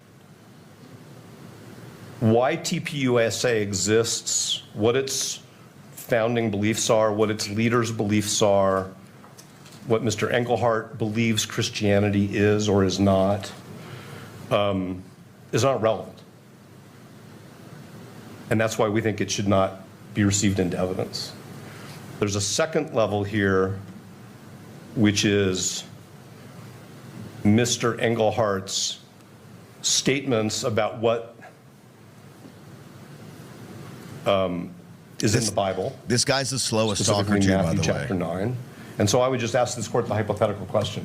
If the state asked the court to take judicial notice of a portion of the Bible in order to prove this enhancement, because I can't see where else it fits into this case, I think, if I may, that's pretty much the clip. He just essentially argued, I guess, I'm not familiar with Matthew chapter 9, but I guess in that chapter there is something along the lines of, you know, let's look it up. What is it? What's Matthew chapter 9? You know who? So you know what the best and the worst thing about our judicial system is? What's that? That everybody gets represented. I feel bad for some of these defense attorneys. How about this though? Don't feel bad for them in Utah. In Utah, Tyler Robinson was declared to be indigent. And in Utah, because this is a capital crime, a capital punishment, the Utah taxpayers are paying for his defense attorney. No. I don't even mean like that. So like, imagine you're the defense attorney. Let's just pick of some a case that was like so blatantly like you were guilty. Carmelo, right? Like somebody's job is still to go out there and be like, oh, fuck, I got to defend this. You got to give him credit for sure. Yeah. I mean, like everybody is entitled to a defense. I just feel bad sometimes for the defense attorneys that have these like uphill battles that are impossible. Like, so listen to this one. So this is one of the conspiracies here from this guy, Ian Carroll. He's talking about apparently from this we're gonna watch it here, but from this, what do you call this? It's not a debate. What is this? They're doing a back and forth. What is it called? Come on, someone help me with the word. It's a debate, isn't it? Nope. They're he's on trial, but it's like there's a better term for it. She's questioning him, cross-examining. Cross-examination. Yes. So she's cross-examining this guy. This is the defense attorney, and she's asking him about when, in one of the moments where Tyler Robinson's car pulls up, there was a few witnesses who described the person not looking like Tyler Robinson. And just watch. Now, I'd like to talk a little bit about the Ring camera that you obtained. And you interviewed a woman named Ms. Noble, is that right? To get that Ring camera that we watched with the car on the outside? We interviewed her to verify the authenticity of the video, yes. So, they're about to talk about this report about the interview with Miss Noble, who is the owner of the home with the Ring camera that captured allegedly Tyler Robinson's car pulling up multiple times, I believe. But this is about when it pulled up in the middle of the night, I'm pretty sure. And do you remember that the Nobles told you that the driver of the vehicle was bald? I do remember that being in the report, yes. And you didn't mention that today when you were talking about that Ring camera, did you? I did not. It's an interesting thing to leave out of your discussion of the whole situation now, isn't it? If the driver of the car that we were already discussing was fucking bald, maybe that would be a little bit relevant to the case about the kid with brown hair murdering someone. Okay, bud. A little concerning. And did they also tell you there were 3 other people in the car? Yes, I believe they thought that was the case. They thought that was the case. Yeah, this is in reference to one eyewitness. One Mrs. Noble.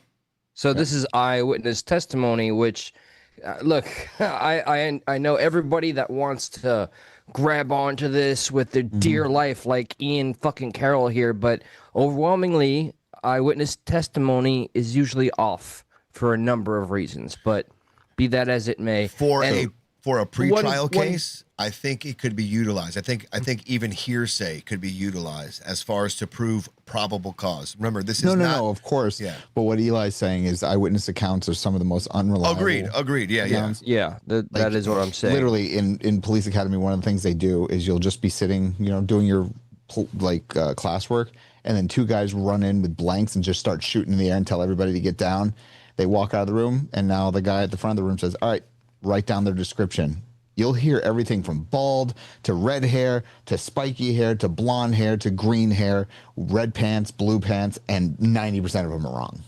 I have a request that I have to address in the chat. By the way, everybody that's been here before, we are here for the dialogue. We're going to run into people that are going to disagree with one another. So, Anon, I see you. I understand entirely if you did not like Charlie Kirk, and I see you,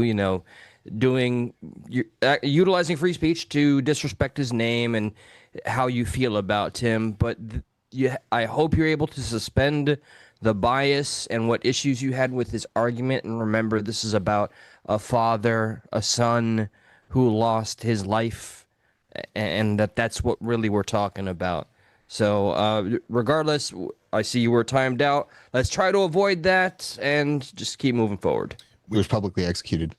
Yeah, absolutely. Nothing short. And I understand, like, he was saying, he was just talking about crony capitalism, this, that, and the other. And he used unregulated stats. I think he handled himself with great decorum, charisma, and was really more often than not on the nose if you did the research. But that is my opinion. And I think a lot of people, maybe not you, that have formed the opinion you have, watch clips and not the full context. Oh, no, it's Candace. This is just a funny juxtaposition. We're going to get into some of the clips, or at least 1 or 2 of the clips from the Lance Twigs interview. I think we got like the first 6 minutes. They blurred about up until like 20 minutes, and then we got like the last 10 minutes or something like that. So the public, and again, remind you, the judge is seeing all this. The judge is going to base his, and by the way, did we get a decision today? Do we know? Or is this going to Monday again? Jesus Christ. I think it's got 1 more day. Wow. So the judge will see all this evidence to determine probable cause. Most of the arguments here where it felt like, the evidence wasn't going to be brought up was specifically in regards to the public seeing it. So, this right here, I don't know why, I forget exactly why I brought that part up, but here is Candace Owens now saying Twigs was never questioned by police, juxtaposed with One, I think Twigs getting interviewed by police. his roommate is a federal asset, Lance Twigs. The person. Why do you think that? Because the police didn't even question him. Which is that little snarky laugh. That is the equivalent to what Hassan does when he does his fake little laughs. Whenever he says something stupid and he's trying to make it believable for himself. Dude, I hate when she does that. Whenever they're posturing. So like, gross. It's just like when she was like, "Oh, he's never been on that campus." Cut to like 9 pictures and 10 videos of him on that campus. But the footage was far away. It's far away. But what about the one that's like right here? Yeah, I know. He's They won't allow cameras in the courtroom. Oh, look, now the cameras are in the courtroom. Pre-trial, of course you're not. No. But she was saying now after she made the statement that they would never allow any cameras in the court, which I think it's been disproven. At least what she said was going to happen. Dumb. Now she's saying, "Oh, now since we're going to have cameras in there, this is all a dog and pony show. This is it's Fed slop. It's Fed slop, dude. This bitch, you could write a fucking book on every time she's getting called out." I'm not gonna lie. This actually, like, because I love this dude, Sean Ryan, because he has incredible guests on his show, but like it just annoys me that he gives her time twice. Yeah. Nicole, if you are feeling any kind of way about our stance on Candace Owens, just let us know if you'd like to call us. We're not just haters. We have our reasons to find her to be a less than credible grifter. I could say something that I have no personal foundation on that will make more sense than everything that Candace has said. Like, I'm 80% sure Candace and Charlie weren't the best of friends by the end. Oh, that's like they used to be. Because they used to be like attached at the hip. Yeah, notably for about the 7 months, they were really close. Yeah, they were like literally traveling the country together. Yeah, and then like the last 3 months, they used to talk about each other all the time. And then the next time you heard the word Charlie Kirk out of Candace's mouth is after he was dead. That's right. He had made some statements publicly about not wanting to have her at all of the events. Also, there was talk about how she was kind of a diva to work with, and she was not very professional or on time. So. And also, to the point, I was always like, when he died and she said something, I was like, "Oh shit, you guys are still friends?" I didn't think that at all. Like, there's nothing that led me to believe that you guys still even talk to each other. Listen to this. Like, I know we're kind of bouncing around, but you guys just talked about Candace again and her kind of not to be trusted, kind of going back and forth. This guy came on Jeremy Boring's show. His name is Mark Meckler, I believe, but he has a story to tell about when he went hunting with Charlie Kirk, and he had a discussion with Charlie about Candace Owens, because this guy apparently had a run-in and was actually good friends with Candace Owens for a little bit. Again, I'm not sure exactly what he does, but he was in the position where he was able to help her financially. She was struggling. He was like, how much do you need after rent? She's like, "Oh, I need $1,000. She's like, "Well, here's $2,000. She's like, well, what do I have to do for you?" He's like, "You don't do anything for me. I believe in what you're doing. Here's money. I want you to succeed." As far as what he says, right? Yeah. So then one day she just turns on him. I'm going to try. I got to scrub a second or two just to find the exact part. A long time, since way before she was famous. And I first met her at a Turning Point event. She was literally sitting by herself. This shows you how unfamous she was. She was sitting by herself at breakfast. My wife and I went over to chat with her. And I have a habit when I see young people coming up in politics, and especially if you see somebody who flips from the left to the right, everybody thinks it's cool. Like, oh, they're getting famous. They're on Fox News. They're on Daily Wire, Blaze, whatever. It's like so cool and they're so popular. It sucks to be them at that point. It's really hard. Everybody they know that they knew from their former life hates them, is attacking them. They're being, everybody's on them on the right. "We love you. You're incredible." By the way, they're usually going broke at that point in their lives, because every other way that they could make money in the past, all those people now hate them. Nobody's paying them. You go on Fox News, you're not getting paid to be on Fox News or whatever you're doing that's making you famous. And so I just tend to go up to them like, I just want them to know, like, if you need anything, I've been through this. It's ugly. I'm happy to help or whatever. And so I did that with Candace, and it was fine. We had a nice conversation. And then about 6 weeks later, I just felt compelled to call and check on her. you said something which I think is so true. If you've spent any time with Candace, you know she's extraordinary. I mean, she oozes charisma. She's articulate. She's intelligent. She's pretty. I mean, she's the full package as a broadcaster. And so I knew she was going to be really famous. So I called her up and just said, hey, how's it going? And she was frank. And she said, not great. And I said, what's going on? And she was telling me it's just rough. I'm having a hard time making it. And I said, well, I have a kind of a litmus test question with up and comers. Like, what would happen if your car broke down tomorrow? And Candace told me, oh, I'd be screwed. Like, I couldn't afford a car repair. She said, in fact, I have a tire that's flat right now. I can't repair it. So here she is. She's becoming famous. She's traveling around talking for TPUSA. She's making virtually no money. She can't fix her tire on her car. And so I offered to help her with that. And I started paying her. Like, this is a story I've never told publicly. Wow. And I just said, well, what do you need to survive? And she said, well, I'm getting paid. Like, who the fuck is this guy just to start paying like random up and coming influencers? Like, here you go. Yeah, no questions asked. Like, I don't know anything about him, so I don't want to. I don't either. Disparage anything about his character. Just hearing that, though, it sounds a little weird to me. But you know what? I'm not as wealthy as the motherfucker, so what do I know? Yeah, maybe he really was just doing that AOC grind. Yeah. You heard what came out about her last week? Oh, no. What's that? Oh, a bunch of guys from the college she went to said that she was the third most expensive escort in the campus. Of course. Oh, hell yeah. They've provided screenshots of text and messages from back then. Well, you know what AOC stands for?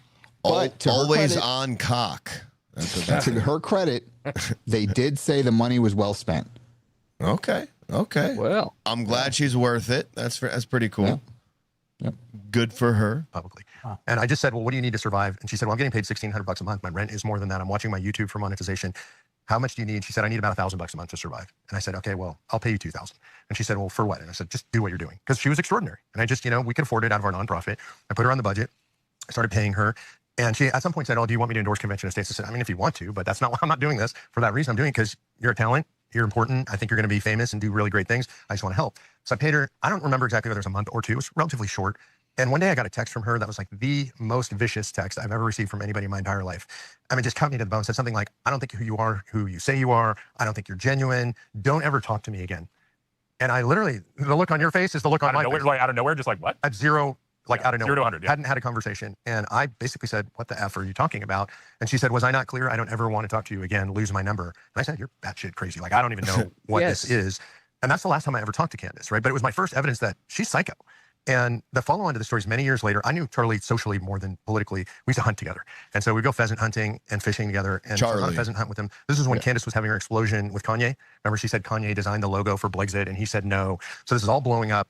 Charlie has now made her his communications director. We're on this hunt. Charlie's there. He's on the phone constantly. He walks up to me and says this really weird thing. He goes, I think I owe you an apology. I'm not offended by anything you've done that I'm aware of. He goes, you don't know? Nope. Okay. Like, you don't owe me an apology. It's fine.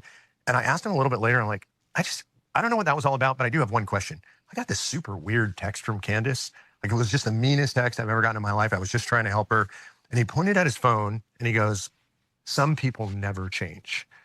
And that to me was the beginning of a through line, right? Like, I saw, okay, I don't know what's going on with her and Charlie, but it's bad and she's being vicious. She was bad and vicious to me. She then goes to PragerU.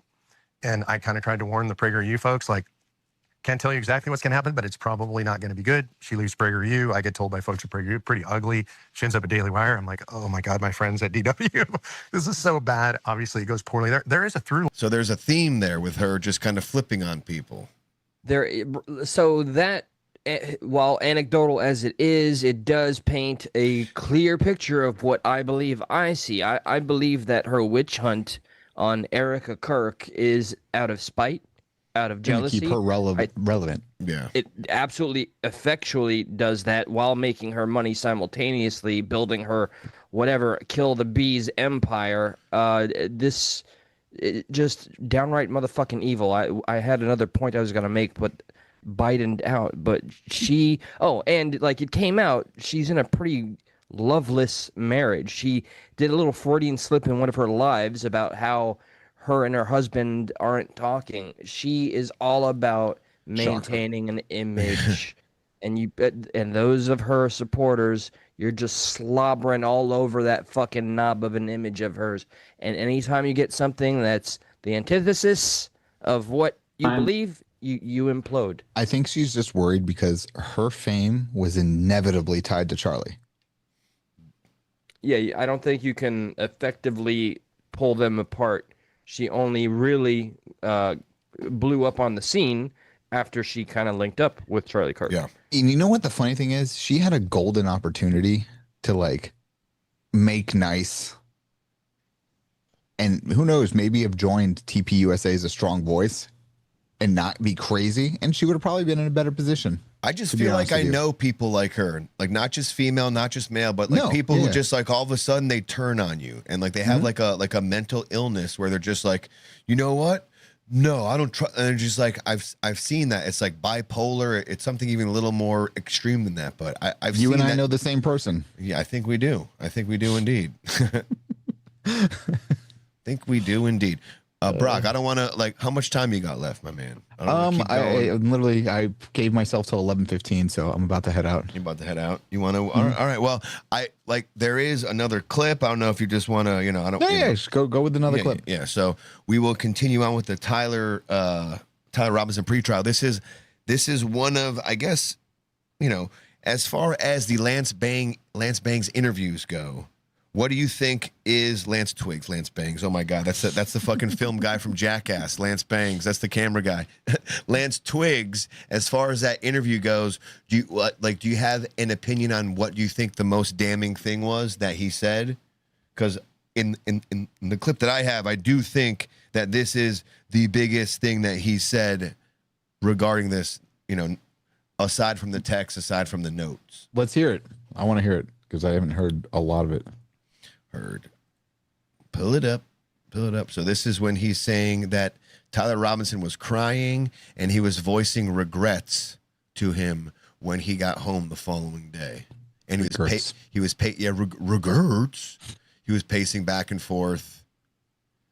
That sounds like something an innocent man would do. What time did you see Tyler on September 11th? Yes. When did you first see him on September 11th? So this is the day after the shooting. Yeah, I saw him when I woke up. Like I said, he was up and around doing a lot of stuff around the house. And then I think I saw him after that message where I said I'll come home and say I'm doing laundry, because I didn't want him going to my parents' house right then when he said there was probably cops outside. So I went back home, and it was just him there, and I said bye to him, and then he drove off. So I just went back to my parents' house. So he acted erratically. Was he pacing? Was he just sitting down, relaxing? No, he was walking around a lot. Right, and that's within the home? Mm-hmm. And did he talk about what he had done? Didn't go into detail. I just asked him in person if what he said was true the night before, and he said it was. I started crying a little bit and said he wishes he hadn't done it, and then kept going around and just doing stuff, I think, to keep himself busy or distracted or something. Okay. Did he talk about what he was going to do? What's that, Eli? That's an admission. Mm-hmm. I want to respectfully point and laugh at everybody on whatever side the fuck it is that makes you want to say this is all AI, by the way. I've seen you in your Twitter posts. I mean, my God. This guy That's everybody's excuse for everything, by the way, now. Yeah, I know. This isn't real. This is AI. No, it's not. This guy talks about how Tyler Robinson was planning a hunting trip up to a month before this.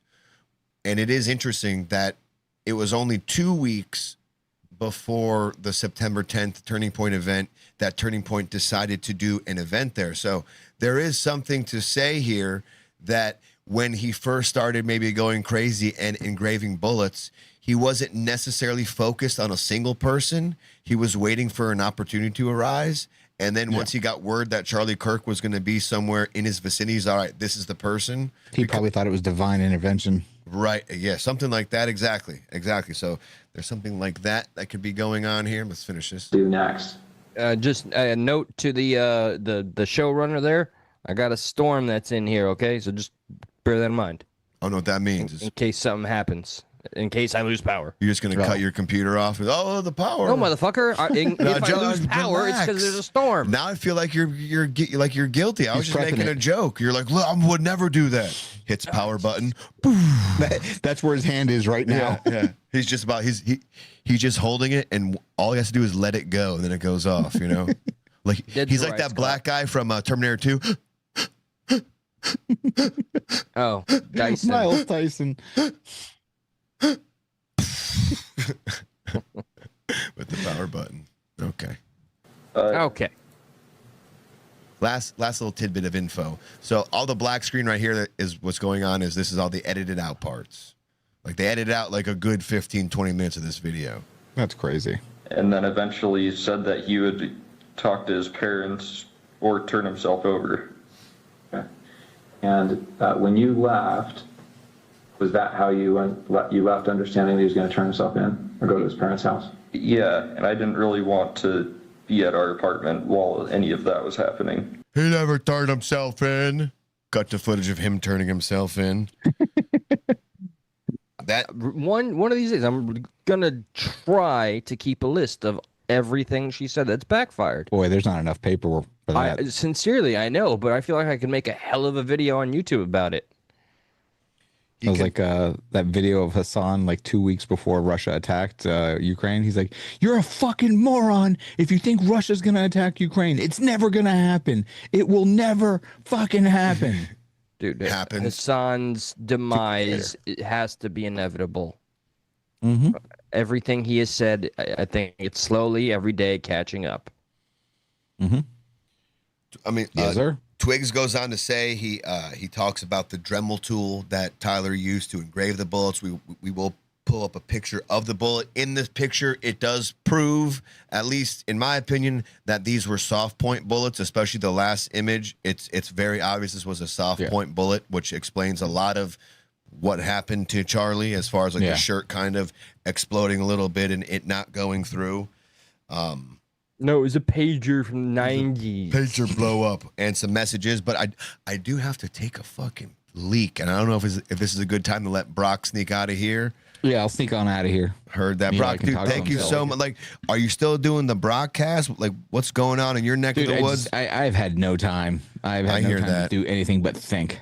Well, I hope the thinking's going good at least. Yeah, it is. It is. Fuck yeah, but thank you guys for everything. Yeah, dude, thank you for coming on, man. It's been, like you've been a consistent friend of the show. We hope to have you on sometime in the future, my friend. Yes, absolutely, brother. And especially send us after some money GTA every now and launches. again so we know you're okay. Yeah. Well, after GTA launches, you know where I'll be. Hell yeah, not here because we'll be balls deep in GTA 6. Absolutely. Brock with the strong name, everybody. Thank you, sir. On Instagram, check him out. Dude, love your cowboy hat. Thank you, brother. Brock, we'll see you on the next one, man. Appreciate you. Appreciate you. Eli, I'm going to have to reframe your... look at that.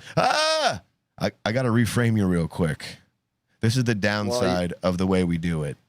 I know. Hey, this is what we got to do to bring a show to the platform. By the way, this is a show that's been going for about 6 years, and that's 6 years of, for one, it chronicles me going from liberalism to being a conservative. So it's quite a journey. This whole show's been a journey, and it's you, all of you that agree to be on it with us that can help us keep this ship afloat. We are in a literal ratio war. We are shadow banned a little bit, so hit that like button, help us out just a smidge, and I hope you hang out just a bit longer. All right, fixed it. Let me go. I gotta go leak, man. My apologies. Yeah, all right. Do your thing. We will continue with a little Tyler Robinson stuff. When I return. I'm gonna get candid. KO. I love a good candid. Right, yeah. Let me pull you up on full screen. Okay, there you go. All right, give me 30. Back. Okay. So, speaking of the being candid, I have to be honest. While I understand with a show, there is a format, and I guess over the years we've started to grow into this, I don't know, kind of a docket, point by point. Here's the things of the week, the month, whatever.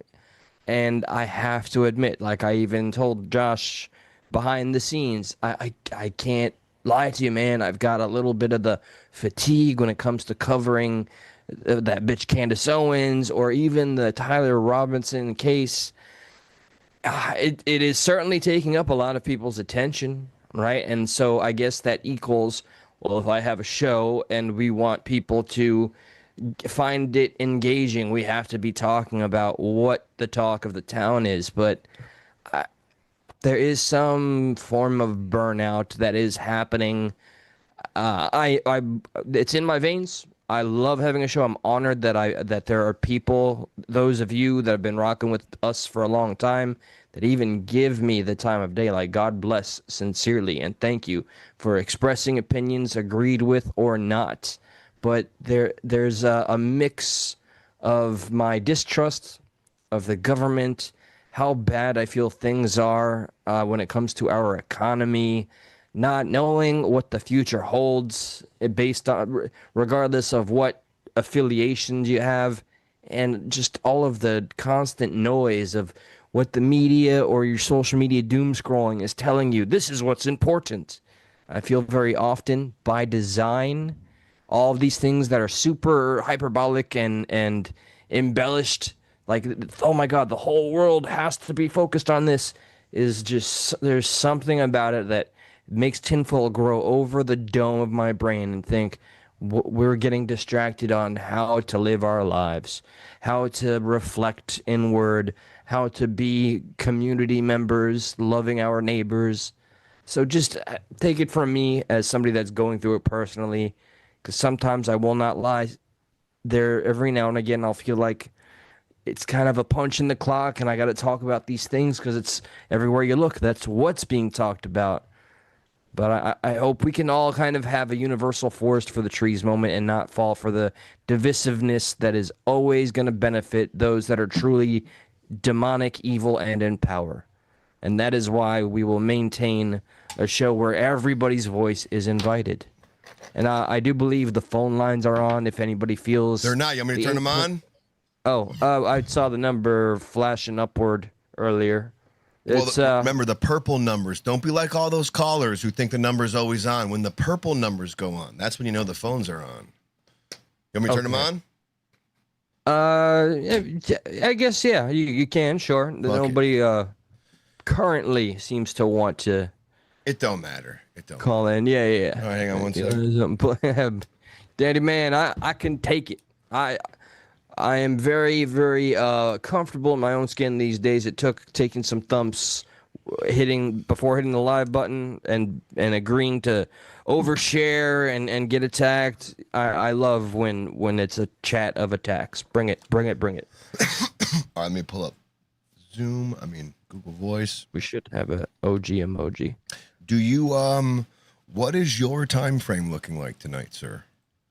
Just so I can the usual. I do the usual, like one-ish, because I do have some ideas, because like just watching the entire Alex Jones Sneako debate maybe at the end, and then maybe catching up on the Reckless Ben new episode as well, as far as the whole Lego bricks and mini things go. So I'm thinking like more like post-show vibes for that. I'm just thinking really ahead. That's all. Just thinking if we're gonna do anything like that. No pressure on that. We can continue, sir. We can keep pressing forward as we do. Yeah, let's do that as let's see where we leave off here. As we think about let's see how it goes. Yeah, no worries, man. Let's go ahead and the next thing that came out, this was Thursday, I believe. The text messages came out. This was a big thing, a big hullabaloo, a big what for in the initial case and the initial conspiracy,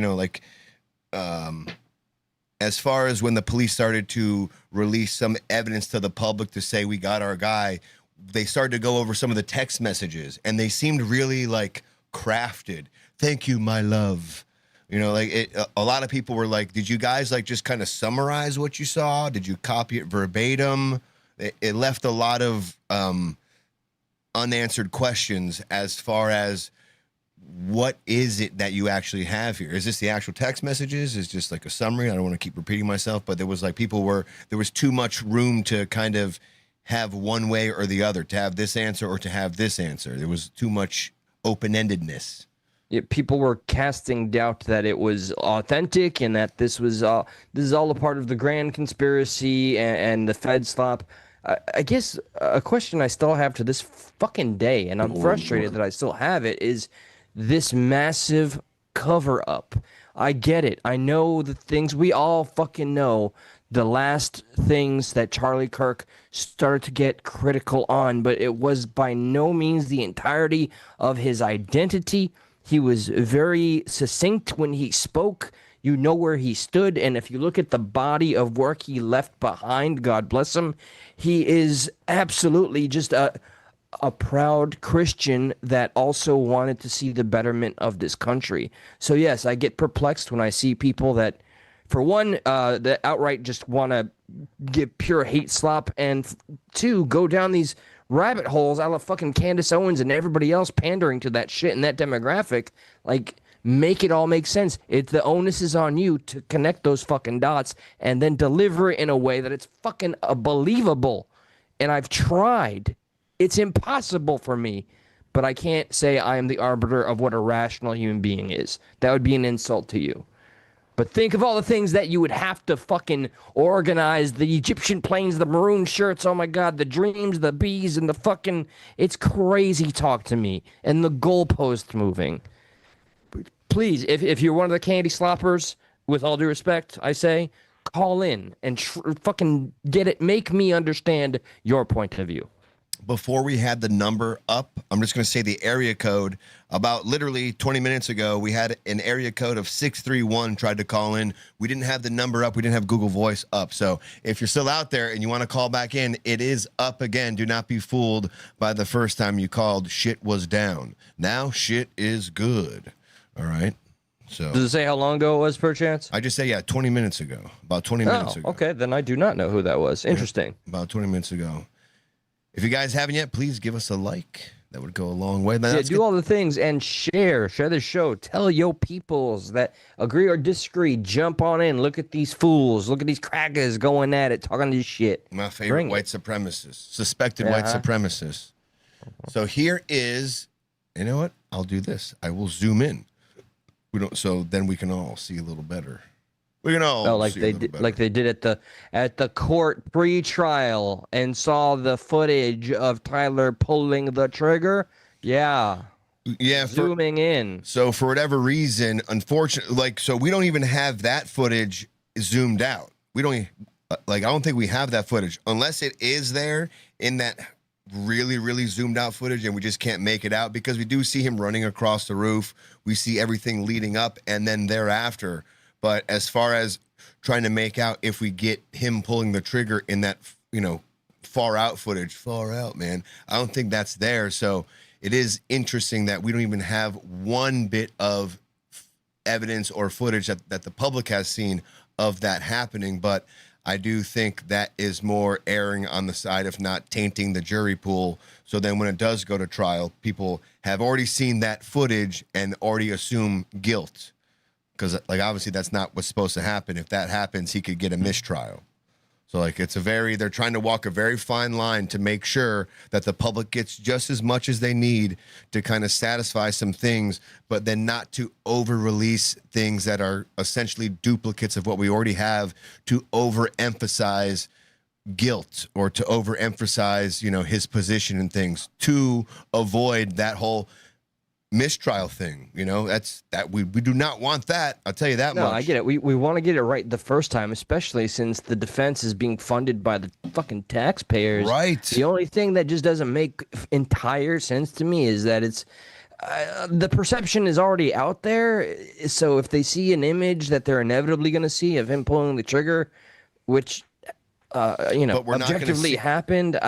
I don't know, but whatever. See that. Yes, for the sake of getting it the fuck right the first time, yeah, sure. Okay. So that footage though wouldn't be available until trial comes about, right? So the footage that we're not seeing would only become available for the public to see after the jury sees after the legitimate trial. So that would be the tainting thing though. That's why he's hesitant on essentially releasing duplicates of things, a far out shot and a close up shot. It makes sense. I don't want this to be a mistrial either. You know, it does make sense. Yeah, just for the sake of avoiding that, and I have the understanding. You got to put the true justice of the matter ahead of your own personal frustrations with all the shit that's happening. Hey, grifters still got to make their fucking money, so I get it. So here's the text messages, and like literally the first one, Tyler, I'm still okay, my love, but am stuck in Orem for a little while longer yet. Shouldn't be long until I can come home, but I got to grab my rifle still. To be honest, I had hoped to keep this secret till I died of old age. I'm sorry to involve you. And then Lance says, you weren't the one who did it, right? I am. I'm sorry.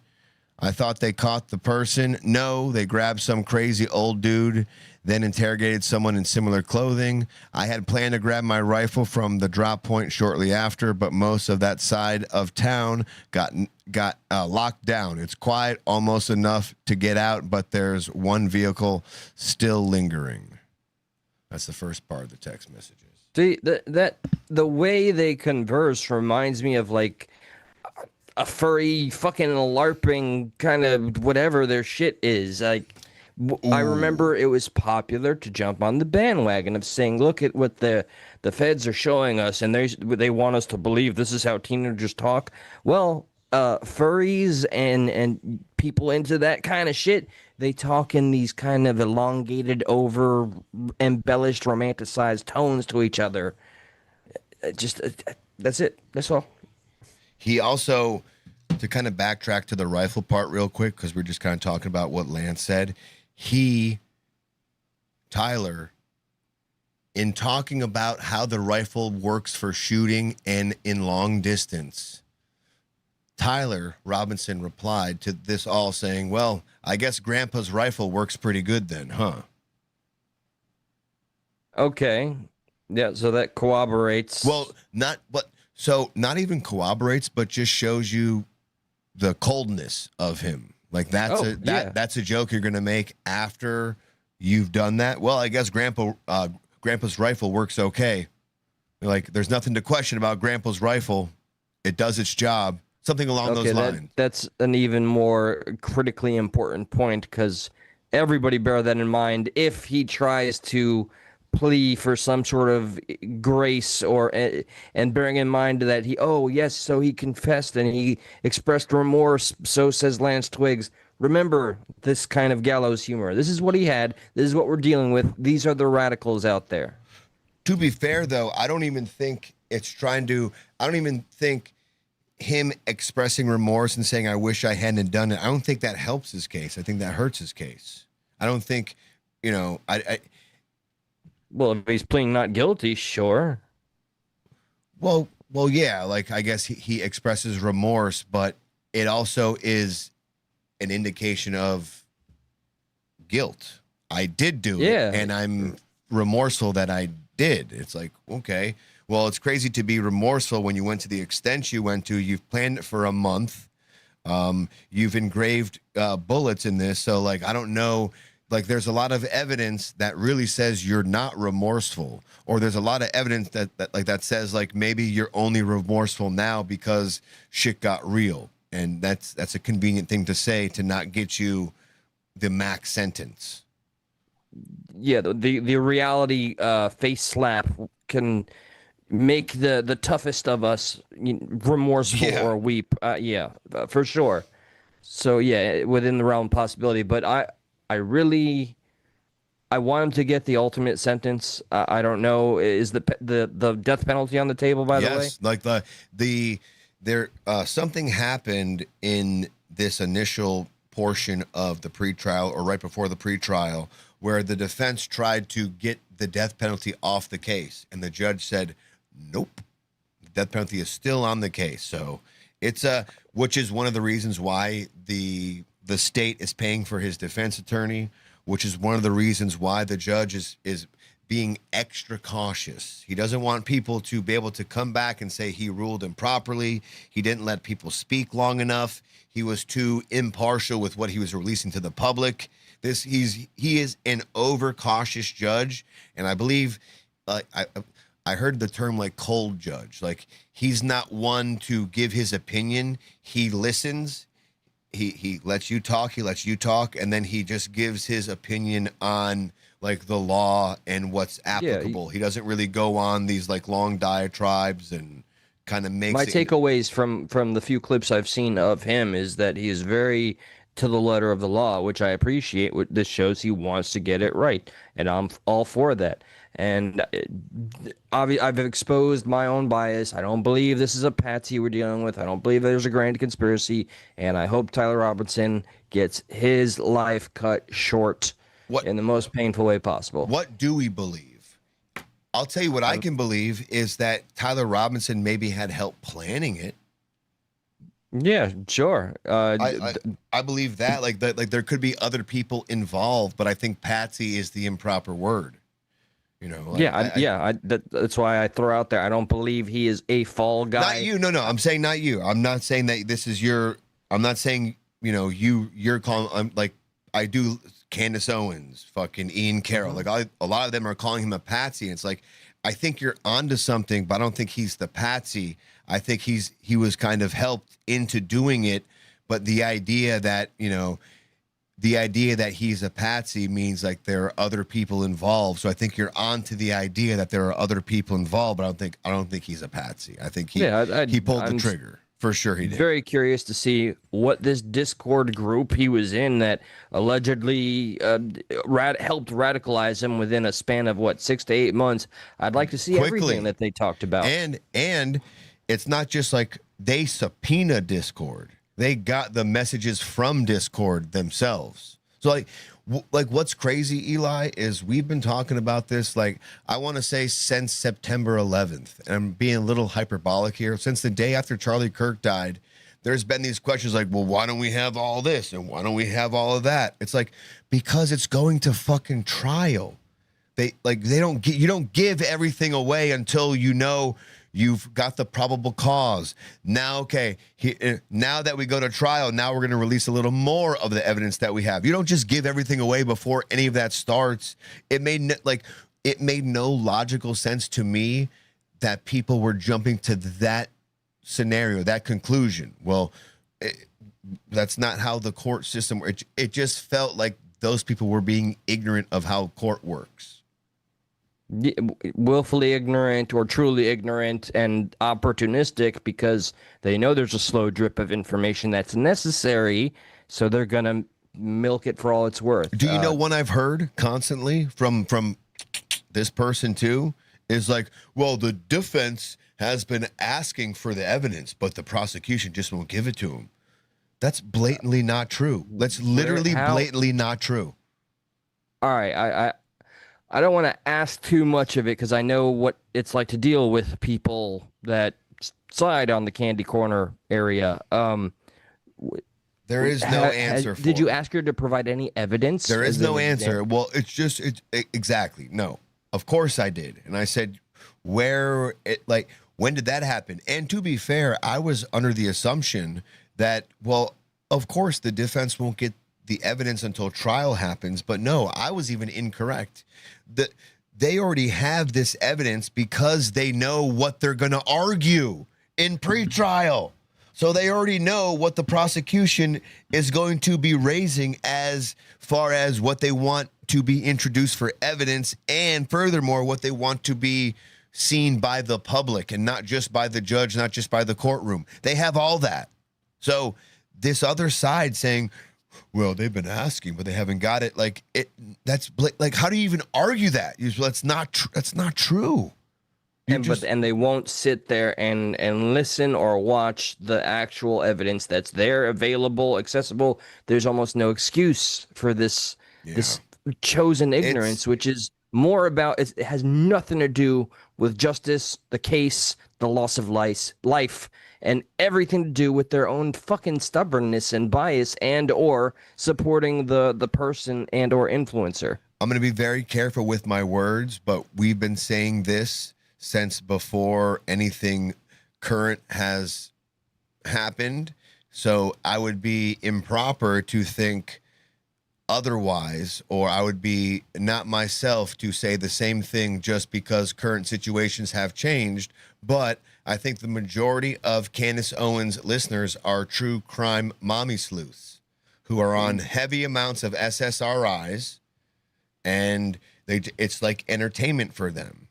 And because Candace says they're mommy sleuths, that means like we're in it together, man, and we're solving this together. And like that whole, yeah, I'm gonna stop. It breaks into a deeper little mechanism of humanity where we're oversaturated with connectivity, the internet, but we are still, like, if you look at all the statistics, the majority of people feel the most lonely they ever have. In these little things, in these little influencer community holes, mommy sleuths, they find that this camaraderie that they don't have. Right. And also, let me just state the obvious and clear the air just in case there's any people who feel like they want to take this the wrong way. I'm not talking about anything related to what you and I do and the extensions of what you and I do. I think the extensions of what you do are more so like literally genuine, kind of like let's see what's going on here, not like in the guise of grifting. Yeah, I think there's a big difference in people who take advantage of people in that genre, and then people who are like, no, I'm genuinely interested.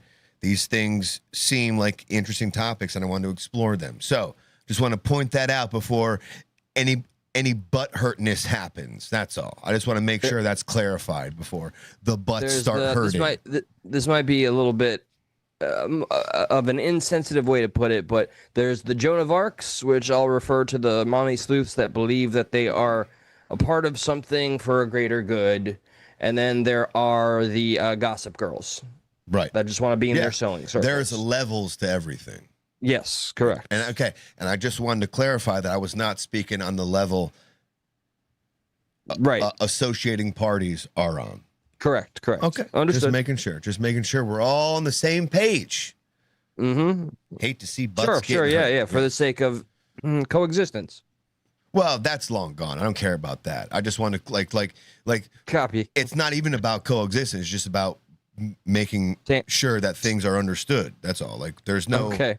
We can not coexist, but also not take shots. You know what I mean? True. It's like understood. Calling a spade, regardless of other spades. You know, I said that once at an old job to an old buddy of mine, and he said, "You know how racist that is? Do you know that was invented back in the plantation?" I'm like, oh my God, shut the fuck up. You just took that way too far, sir. It was a white, bald guy, of course. All right. I don't think we got to hear there. I'm going to try to fast forward to the next set of texts because they're just reading it. I guess that was it, maybe. There we go. No, I'm fast forwarding intentionally. Oh, okay. Yeah, because it's oh yeah, there you go. Why did I do it? I'm going to zoom down so we can see it. Are we true criming right now? Is that what? Are we true criming right now? This is what it feels like. Okay. Fuck. No, that's what I can say. Oh, this is what it feels like. Gotcha. I'm on that side of things. Okay. No, you're gonna find true crime. You're rediscovering yourself. True crime. I understand. True crime. Team True Crime. True crime. Bet. TC. So he says. Scroll down a little bit, please. Tyler. Oh, God damn you. Lance asked Tyler why. And Lance. I'm sorry. Tyler responds, "Why did I do it?" And Lance says, "Yeah." All right. I guess I'll take the number off so we can go down a little more. He said, "I just had enough of his hatred." This is what Tyler's saying on the text messages. "I just had enough of his hatred. Some hate can't be negotiated out." Says, "If I'm able to grab my rifle unseen, I will have left no evidence. Going to attempt to retrieve it again. Hopefully they have moved on. I haven't seen anything in the news about them finding it. We'll update you by midnight." Lance says, "All right, stay safe. How long have you been planning And in the text messages, he says a bit over a week, I believe. I can get close to it, but there is a squad car right by it. So he's kind of talking about, he's really frantic right now because he says a bit over a week, I believe, and then goes right back to talking about the rifle. I think I can get close to it, but there's a cop car right by it, but I don't want to chance it. And Tyler replies, but in the interview that Lance Twigs gave with the officers, Tyler Robinson was talking about a hunting trip close to a month before this happened, and was referencing the hunting trip in regards to engraving his bullets. And he asked Lance to borrow the Dremel or to show him where the Dremel was.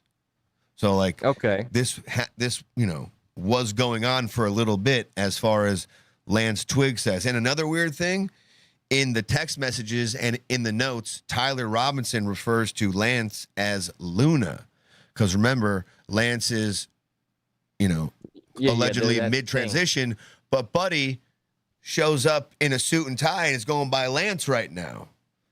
So, well, which is it? What are you trying to do right now? Are you trying to piss off Tyler, or are you trying to be like, see, I'm not what you thought I was? Like, what's trying the to go play for here? the mainstream appeal? I don't know. It might be a total betrayal to the furry family they have on VR chat. That's what it feels like. It feels like a betrayal. It does. It really does. Because or we were led to believe something that wasn't true the entire time. That could also be true.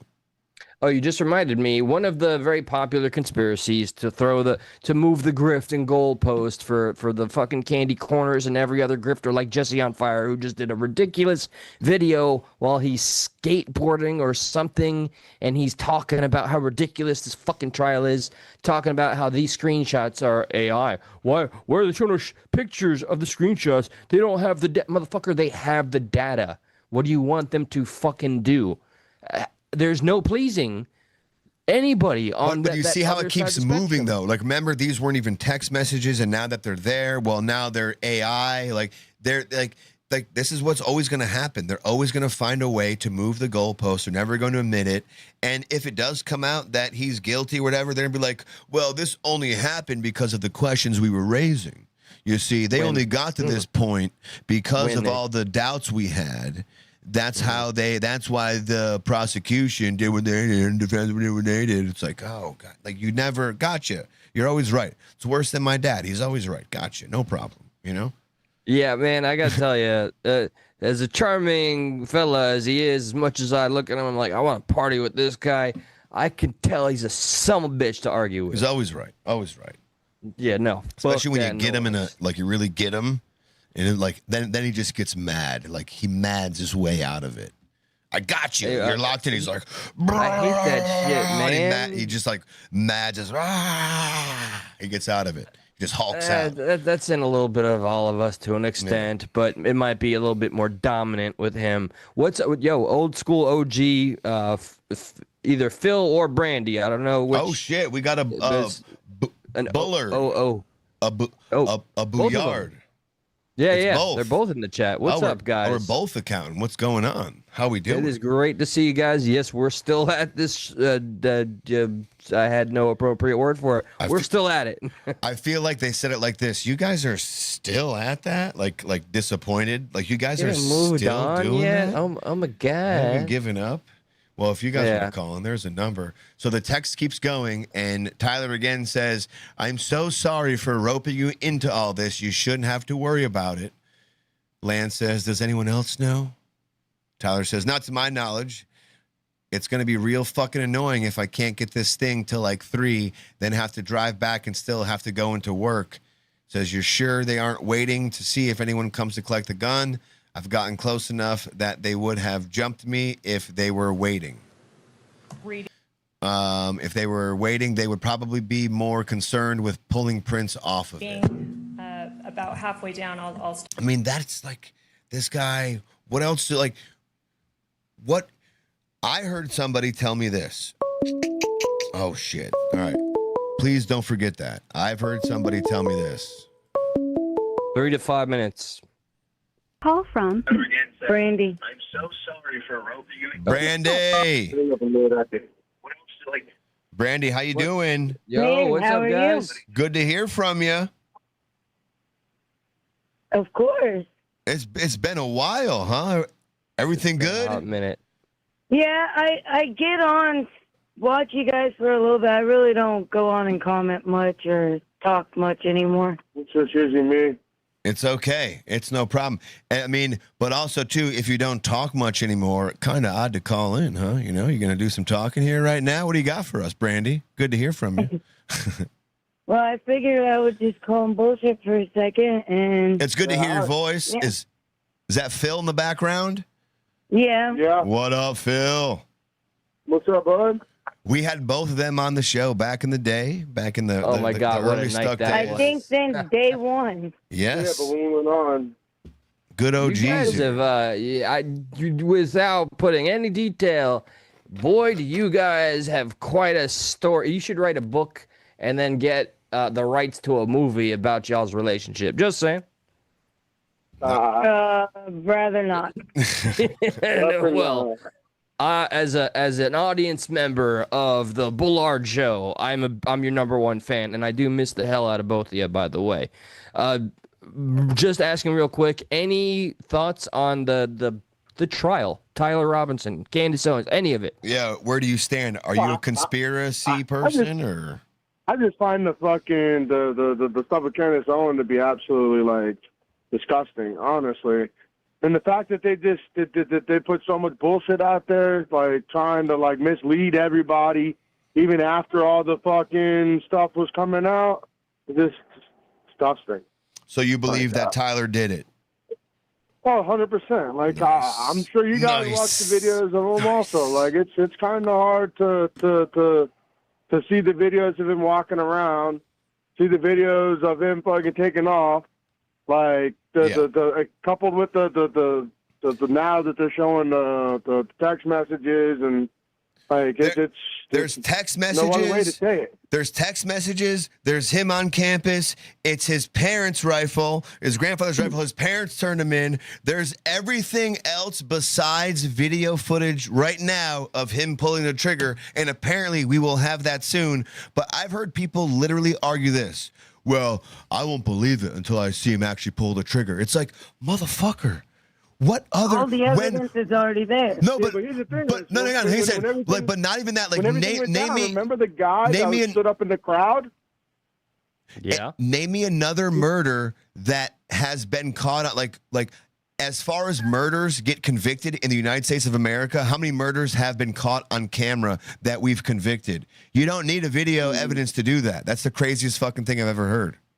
Yeah, we don't need the video evidence. I think the closest thing we got to was the guy that tried to shoot Trump, like to actually like pull the trigger videos. You know, I think that's the closest thing we got.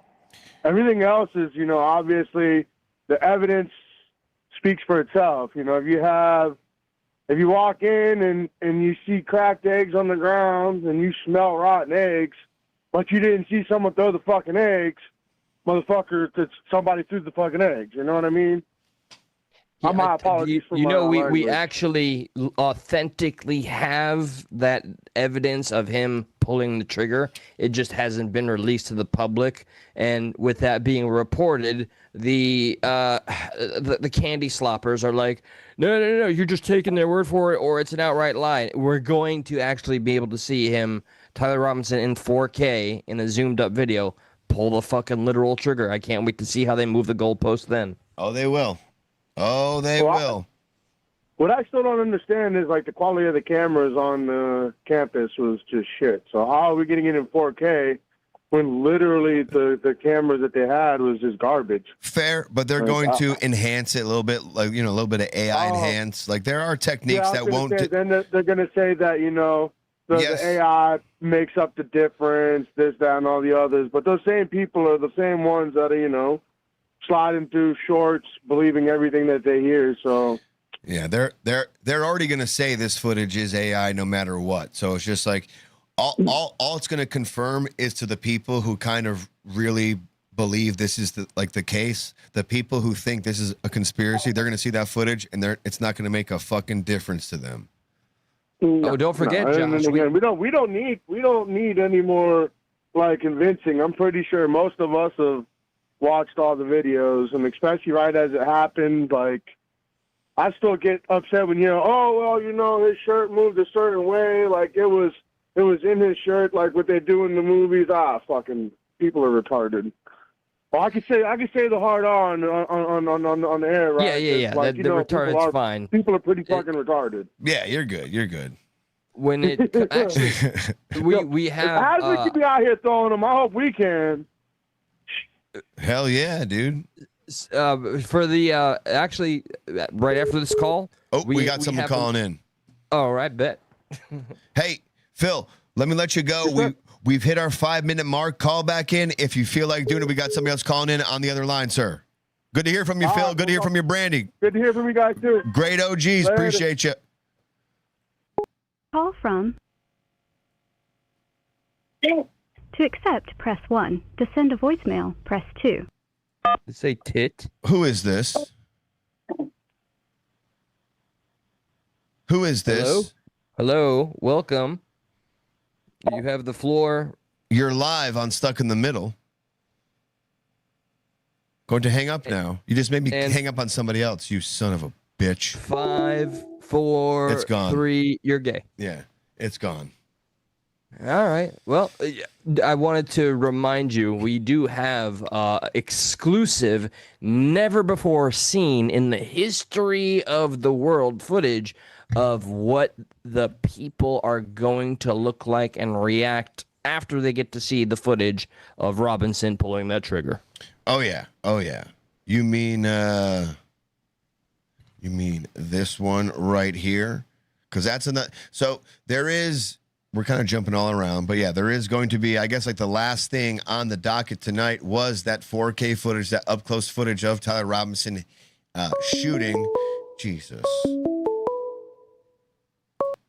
Call from. Hey. To accept, press 1. To send a voicemail. I'm not gonna. We're gonna do this one more time, and it's not working. Who? Who? Hello, can you hear me? No. Yes. Gloria, nice to meet you. This is an AI voice. No, this is not an AI voice. What are you saying? This is Julian. It's really nice to meet you. I'm Gloria. Hi. You have the same cadence as Julian. I swear. What's your Texas country. What's your name? Like I said, my name is Victoria. It's what? It's Julian. Have you ever met my godson before? You can't tell. He sometimes yells at me every night. Is the number reflective of the usual one from that other fella? Yes. Really? It's the same one? Yes. I'm telling you. Oh, fuck out of here. Yeah. There you go. Look at that. He listened at least. Julian, man, I think we actually had some form of a conversation last time you called, which gave you some points in my eyes, despite the fact that you, to me, represent literal racism in its purest form. You went from, you almost are pulling a Nick Fuentes.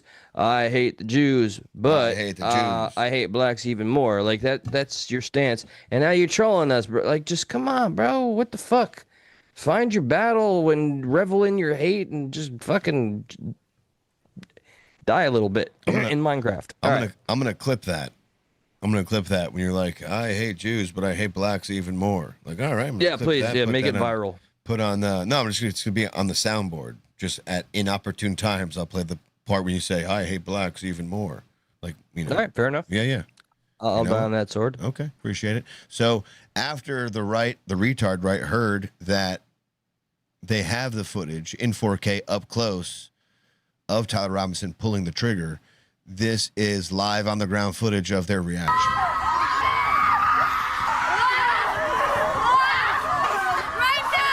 They're pissed. They're pissed. They're pissed. They don't like it. They don't like it. They're jiggling. They feel so sad. They're like the rage zombies from 28 Days. My goodness. I always pictured like this is what girls do on their period. This is what they do. Happening. That's how they get rid of the anger that builds up inside of them before that time of the month. All be they're in their cycle together. Yeah, they're cycling. All right, that's what they're doing. Dear God, I am terrified. Can you imagine attracted and terrified by women? Like imagine the poor rabbits and like animals in that area that like they just hear this incessant shrieking. Yeah, and they believe like this is what all humans are. Yeah, they're just running away like for dear life. Like, what the fuck's going on? Yo, those two-legged freaks are fucking crazy, man. You stay right away from them. Here is what Jack Posobiec said about. So remember, people in the courtroom and the judge were able to see the video. It's just the fact that the public were not able to see the video. The media wasn't allowed to record the monitor. Jesus. If it's him, we're gonna ban him officially. Well, it says unknown. Let's see. Call from. It's Fiesta. It's Fiesta. How you doing, sir? Hope all is well tonight.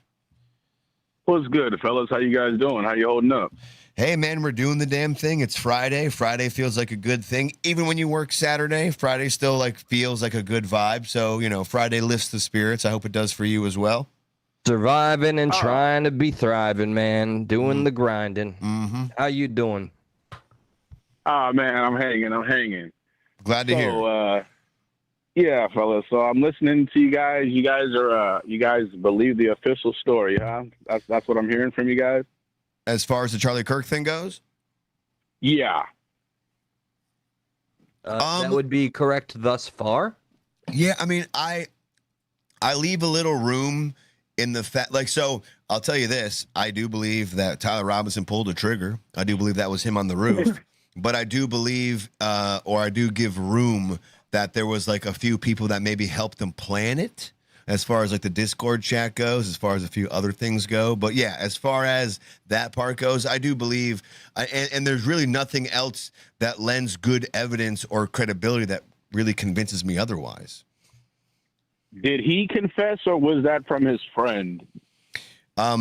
He went to the police station. He confessed there. He confessed to his parents. He confessed in a text messages, and then he wrote a note and left the note under the keyboard, and his phone sent an auto text message out saying check under the keyboard, where then his boyfriend Lance found that note under the keyboard that says he did it, and you're probably seeing the news by now, and blah, blah, blah, blah, blah. So there's like 4 or 5 times where he literally confessed. Why? What's your take? Okay. I don't know, man. It's just if you're cunning enough and slick enough to plan this out, it's just funny that you would leave the murder weapon in some woods. That's just bullshit. It's like, come on, man. You can get away from the scene. You're gonna take apart the weapon. But do you think he was some cunning? kind of backup plan to get rid of the weapon? You don't just leave it in the woods. Like, do you think he was assembled. really that cunning, though? Or do you think he was like, you know, like there was a lot of luck involved? Because, I mean, like, to be fair, I don't think people who want to take anybody out, I don't necessarily think they're cunning. I think they have, like, they're a little crazy. So it's not far-fetched for me to think that they would do something that doesn't seem logical because they're already doing something that isn't logical, which is unaliving somebody. So it's not far-fetched for me to think that, all right, this guys, guy... Well, can I bring this into the thing? And I hate to bring race into it like I always do. But, man, just telling you guys the truth, only white people believe the lone wolf story, man. None of this shit gets done. You don't have top flight security like he does. You don't have people all around you. You're not a known figure with all this military background, and a single person off the street who just doesn't go to work that day can just get on a roof and shoot you. Come on, guys. Just make common sense of it. No, I mean, common sense. Are you aware that the security detail that Charlie Kirk had a discrepancy with the UVU security? Like, that's a big portion. Josh, I interrupted you. Chime in. I'm gonna switch to the cigarette cam real quick. Yep. Common sense, Fiesta would dictate that the narrative makes more logical sense that some of the hoops and things you have to jump through to think it wasn't the case. I mean, like what do you think is the most compelling thing besides race that you think that Tyler didn't do it? It's pretty much a cover story. It's just like the bombing in London, and they happen to be running a drill. So who's they? To the government. They're running a drill that same exact day on the same exact thing that happened. On 9/11. It's just like, oh, we were running a drill. You don't remember when the terrorist thing happened? On 9/11, yes. Well, like it also happened on 9/11 too. They were running a simultaneous drill, and that's why a lot of the pilots got confused. They were like, is this real time or is this practice? So Charlie has all these successful events, all these successful debates, but the one day he dies, there was a discrepancy between his security. It's like, come on, man. To act like it makes sense is just trying to make sense of it. It makes no sense. No. I definitely disagree with that assessment. I think that assessment is not based in any type of logic, to be honest with you. I mean, it makes total sense that number one, no, for sure. Number one, his security team never dealt with something like this. Hang on one second, Fiesta. Let me just put you on hold. I'm going to put this other person on hold. I'll be right back to you. Just let me let them know. Sure. Hang on one second. Call from. Did you hear that? Hey, what's going on? 1 second. Let me just finish up. Okay, they hung up. All right, Fiesta, we're back. You there? Yeah. All right. So, oh shit, man, that just fucking threw me off. Well, could I ask, how did we get to sorry, Josh. I know. How did we get to you have to be a white person to believe the lone wolf story? I don't mean to harp on the race aspect, but you introduced it. What does that have to do with going with the most evidence that we have? It's just so far-fetched. Just like these black kids showing up hung in trees. Oh, it's a suicide. Oh, that makes sense. The kid that got left on the beach and they took his phone and he's going to stay there by himself? Oh, that makes sense. It's so you just referenced to white people, and we just don't understand why. You just referenced two cases that involve black people as the victim. We're talking about Charlie Kirk as a victim. What about the Charlie Kirk thing just doesn't add up to you? It doesn't add up that an average Joe off the street takes an old-ass gun from his parents' house, goes and commits one of the craziest assassinations of our time, and then leaves the scene, leaves the murder weapon close by in nearby woods, and then gets on a phone and texts back and forth about it. What does the age of the gun have to do with anything? Like, no matter if it's old or not, like guns don't necessarily. Well, just scrap it. My point is, nobody does that. Nobody does that, bro. I disagree with you. It seems like we have a setup than it seems to happen regularly. No average person is going to outsmart all that security in broad daylight. There is no evidence, like quite the contrary. All the evidence points to this being the case. There is no evidence that points to this being a setup. There is assertions, but there is no like there is no evidence that points to proof that this was a setup. There's a lot of evidence that points to proof that this was Tyler Robinson committing this crime. There's some evidence. So you also believe the lone gunman that shot Trump, that young guy out by himself, he pulled that out by himself too. You believe that, huh? To be fair, I don't want to go to that. I want to stick on the Charlie Kirk thing. Well, I just brought white-on-white violence because you said I tried to bring in the black victims. So No. You brought the black thing in. It's the same thing. A lone wolf ducked major security, top-notch security, got on a roof in broad daylight and took a shot at our president. So you believe that? And did you see? You believe the story? But did you see how easy it was for the Charlie Kirk assassinator to get up on that roof? That roof, there was no security to that roof. He had to hop a little knee wall. There were stairs going up right to that point, and the only thing that was guarding the roof was a little knee wall that you just literally walk over like you're walking into a wrestling ring. He had there was nothing, nothing stopping him. The fact that he left his house at 4 a.m. that morning, the fact that he borrowed a Dremel from his boyfriend to make carvings into bullets, the fact that they have his license plate and his car pulling into the school at 8:30 in the morning, him getting out, and the fact then that's on camera four different times. Check this out, Josh. If you work in a certain area where a crime was done, we could do the same thing to you. We could show you pulling out of your house at a certain time. We could show you in the area. But you pulling up and parking in a parking lot close to the thing. We could do that same exact thing to you. But there's a difference between parking in area and parking literally in the place where the crime is being committed. Like I understand maybe a few houses down from the ring camera, but like it's like, so if it was just that, I would agree with you. But what we have is Well, let's go something. I'm sorry to cut you off, hang on. I know, but I just want to finish. I just want to finish one thought though. Okay. If it was just that piece of evidence where, well, he parked close there, I got you. But we have compounding evidence from multiple different angles as far as his parking, his presence, his rifle, his DNA, his fingerprints, his confession. We have a multitude of things that further corroborate that initial statement, not just him parking kind of close. Sure, but DNA and all that stuff can be gotten if you're setting somebody up. But okay, I have to grant you that. So that what you're saying makes a lot of sense. So I definitely grant you that. Well, okay. So what about the magic bullet and the 30-06 and the strongest so what do you collarbone in the universe? So what about that? Okay, does that make sense? So did you watch yesterday's hearing when they showed pictures of the engraved bullets? No. Okay. But before we get to that, what about the magic bullet in the shoulder not cracking and stopping the bullet? I want to tell you, like the reason why I brought up the engravings is because in that final picture, it's literally definitive proof that the bullet he used was a soft point bullet. It was not a full metal jacket, was not even a hollow point. It was a soft point bullet. The 30-06 Fiesta, we've been using that round, that cartridge, since World War I. The M1 Garand, the 1903 Springfield. We have mountains and mountains and mountains of evidence as far as what that cartridge does, dependent on what gun is being fired, depending on what type of rounds you have. The chance and I'm sorry to cut you off, but at what point did it not leave a hole at the back, at the outlay, after was it coming off the back? When does a 30-aught never leave a big hole in wound in your body? 50 to 70% of the times a soft point does not exit.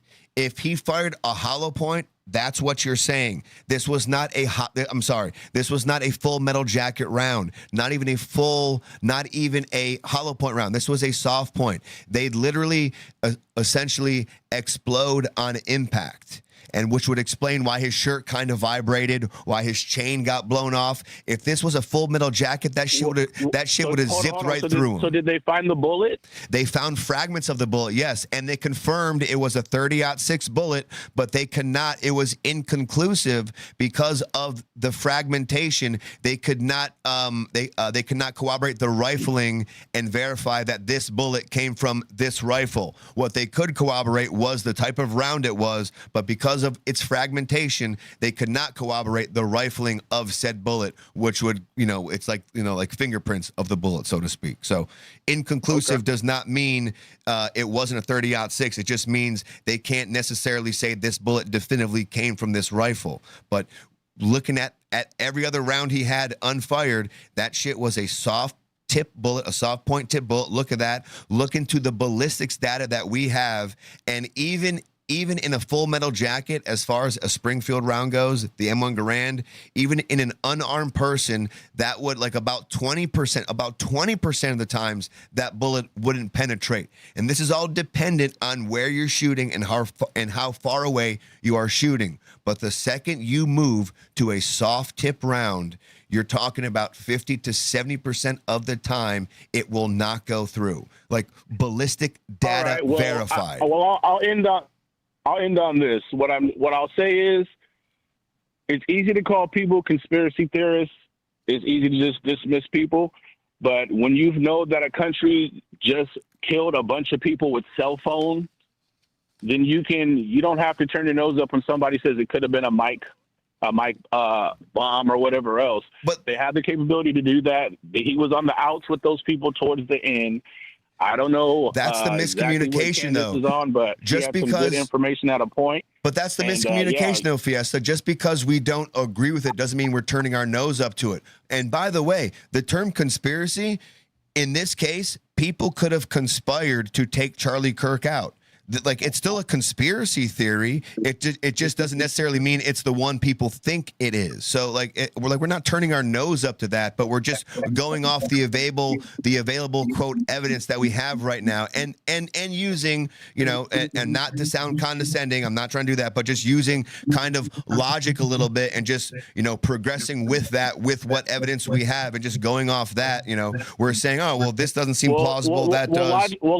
Logically, it doesn't make sense to risk your whole life to pull this off and then get on the phone and talk about it to your boyfriend. I disagree, though. I disagree. It's not logic. It's not logical. Logically, to me, logic doesn't say to kill somebody, right? So already he's not logical. So that tracks. Him being illogical makes sense already, because he already decided to take someone's life. That's not logical. All right, man. Well, copy, man. Appreciate the time, man. You guys take it easy. I'll call back on another subject. Stay white. Appreciate you, Fiesta. Have a good night, man. Appreciate this particular call and staying on top of it. Yeah, Fiesta crushed it. Hell yeah. Thank you, Fiesta. All right, copy. All right, buddy. His favorite suspected white supremacist. Yeah, that's where it's so proud. Let me tell you. You know it. You know it. Oh, where the hell did we leave off now? I can't. I am still a little shocked that people are still stuck on the pager thing. I mean, a burn. What did we not establish this since we've been covering this from day one? There would have been some kind of residue or burn mark from an explosive device. But okay, burn, please, like we would see a visible explosion, like something would have to happen, like a chemical reaction would happen to where we would see this lapel go and there was no kickback from the lapel. The shirt kind of went out because something went in and kind of like blew something. Like, it didn't go to the left, it didn't go to the right. And this is the last show platform that will ever look up with our noses at anybody with a conspiracy. We believe in plenty of conspiracies. We understand also the origin of the word was invented for a reason. Yeah. Call from to accept. What up, Warren? How you doing, man? Welcome to Stuck in the Middle. You're live. How you doing? Are you okay? Right. Are we a little stage shy? It's okay, man. It's okay. We will get through this together, one word at a time. We got this. How are you, sir? If you're a furry predator, say nothing. Oh. Copy. Okay. All right. If you enjoy doing bad things to... Hey, what's up, guys? Can you guys hear me okay? Yeah, we can hear you now. What would you like to say? Are you like typing something and like it takes a while for it to like formulate? Like you're a slow typer, maybe. It's Stephen Hawking's. Check my audio. Is this? Can you guys hear me okay? Yeah. We can hear you just fine. What do you got for us tonight? That's good. Yeah. How are you guys doing? We're good. Good. How are you doing? Yeah. I was wondering, what is your guys' opinion on the state of the world? On the state of... Corey. Like, is this a real like thing, or is it like an AI thing? I can't, like, it sounds like a type to text thing. Right, it does, right? Oh, I hung up. Julian. Why is you guys hoary? Like it's not a good thing when you can't spell correctly for type to text. It kind of ruins the whole vibe, you know? Julian, this might get you bricked up, but one day you may just earn like a compilation of World's Dumbest Troll on this channel. Just saying. What is so hard with calling in regarding a topic, talking specifically about the details there within, like just aside from taking the time to do all of this hullabaloo? I don't understand. And like, why can't you troll better? Like, are we, or is that just an indication to the quality of show we put on? Is to the quality of troll that we get back? Are we that mediocre that we get mediocre trolling? Like, come on, man. Actually, this is a moment. This is crazy.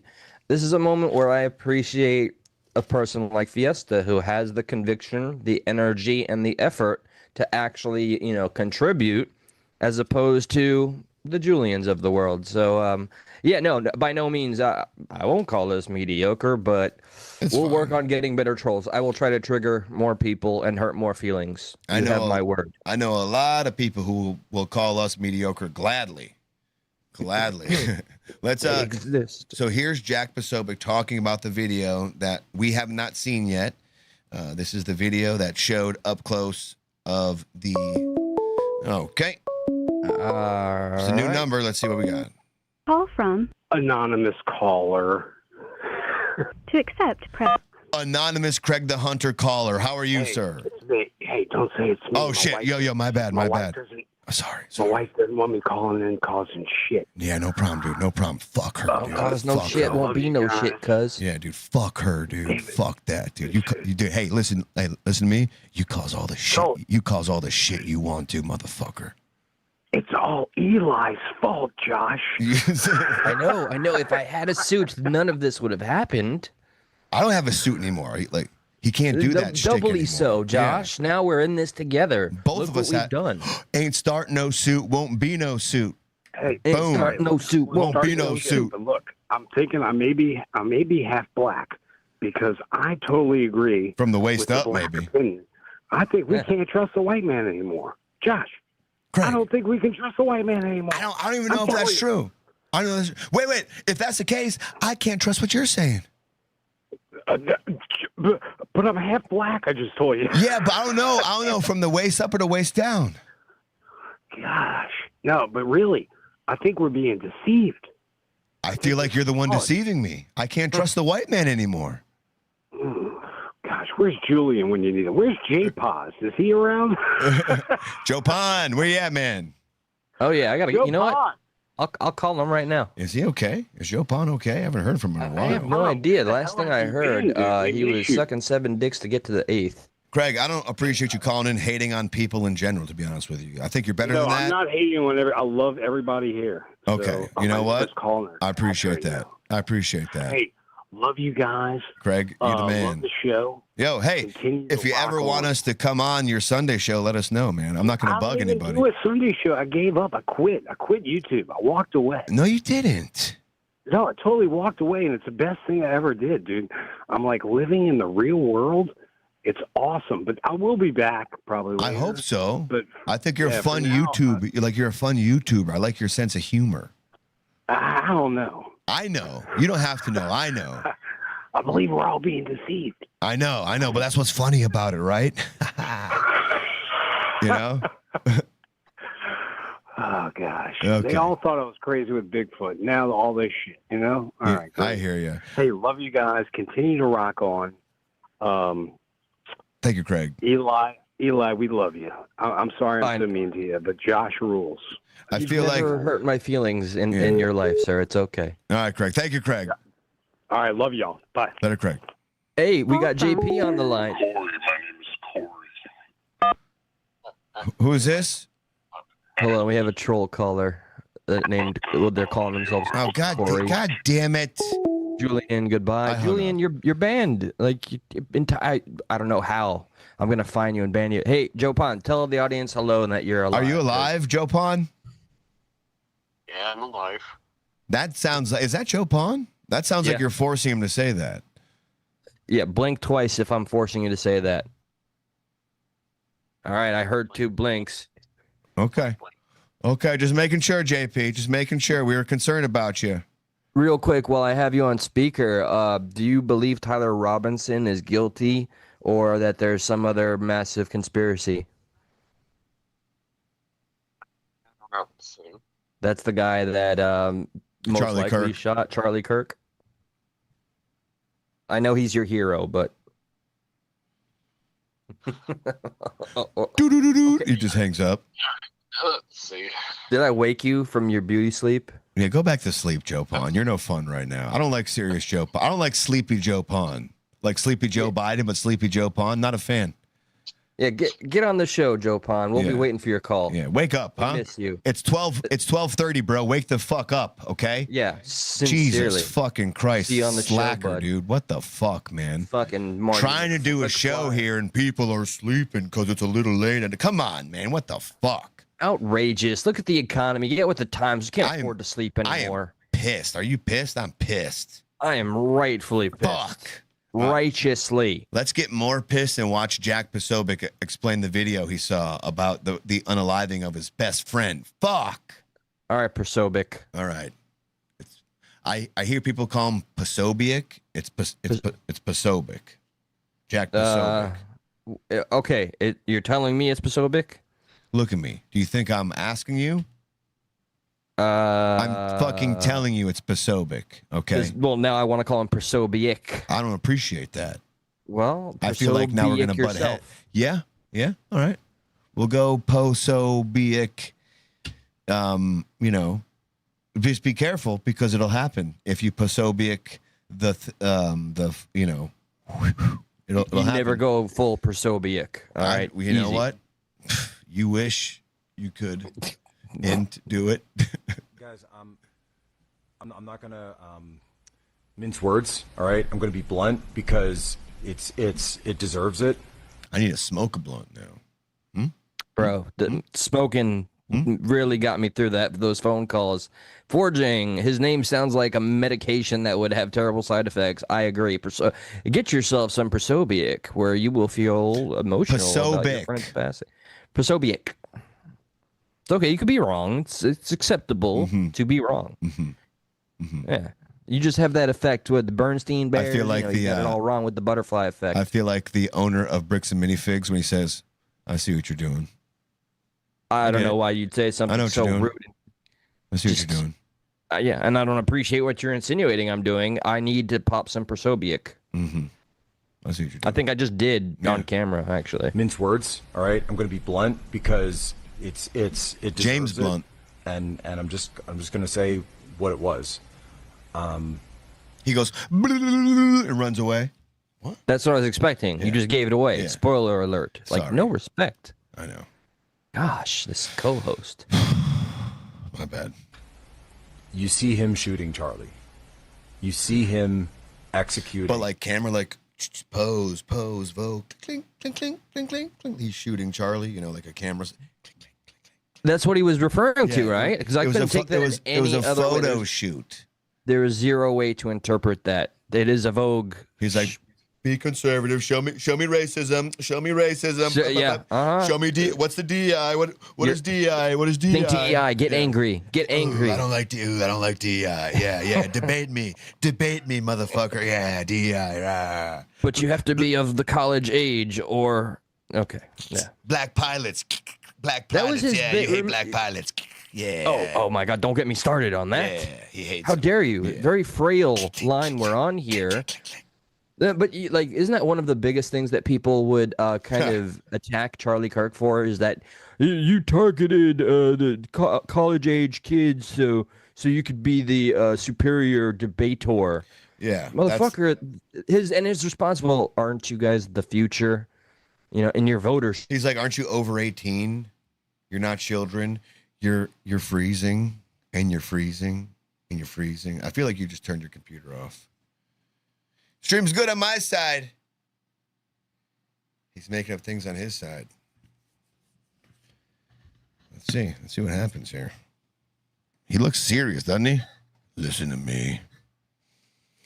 They said he got shit for debating children, and then he got shit for the DEI pilots. Ooh, boy. They did not like him for that. Eli doesn't look like he likes me for saying that. Sorry, dude. My bad, bro. My bad. Well, this is an odd thing to, what do you do? You keep going? Is he going to call in? What do we do? Let's see what happens here. I'm going to live call him right meow. See what's going on. It's not on my side. We got connection. Oh. Let's see who's calling. Oh, I think I know this guy. Call from Joe Pond. Joe Pond, you're alive. Yeah, I'm not dead. I saw your phone number call up, and I was like, it was like a breath of fresh air, dude. Yeah, seriously. I'm not home right now. I'm in a hotel right now. Oh, hang on a second. Like, we just lost Eli. Now Eli's calling in on the personal line. Let's see what we got here. Eli. My computer just flashed off and I have no internet. You're on speakerphone. Yeah, sure you don't. You got phone though, net. You got phone net, right? I got it. Yeah, I'm gonna log on the phone. I was texting you, fucker. Sure you were. You're trying to get. We got Joe Pond on right now. He just called in to save, to save the show. Okay, yeah. So I'm gonna log on through the phone, you motherfucker. All right, you motherfucker, you. There you go. Joe Pond, where have you been? Are you okay? Is everything good? How do you feel about the Charlie Kirk thing? Do you think Tyler Robinson did it? From the video, yeah, probably. I'm glad you have that feeling. I feel like that's a sane opinion to have. Yeah. It's one of those. I feel particularly bad for Charlie. I'm sad that he died the way he did, but you don't feel bad for Charlie? Well, I think it's more the reaction to with Erica Kirk basically turning his funeral into a WWE event with all the fireworks and her literally taking a picture with his dead body. So how about this? Let's just say September 10th and before, that's the only thing we have of Charlie Kirk. We just know he died like that. Do you feel bad for him? Don't worry about it. Anything else that happened after September 10th, just the death day and before, do you feel bad for him? Is it only that you don't because of, how it was portrayed by TP? Yeah, basically. It's, okay, that's I feel bad that he died, but then I see them like basically using him as a martyr, which not only for me confirms that if you're not useful to Trump as living, then you'll be useful to him as a dead martyr.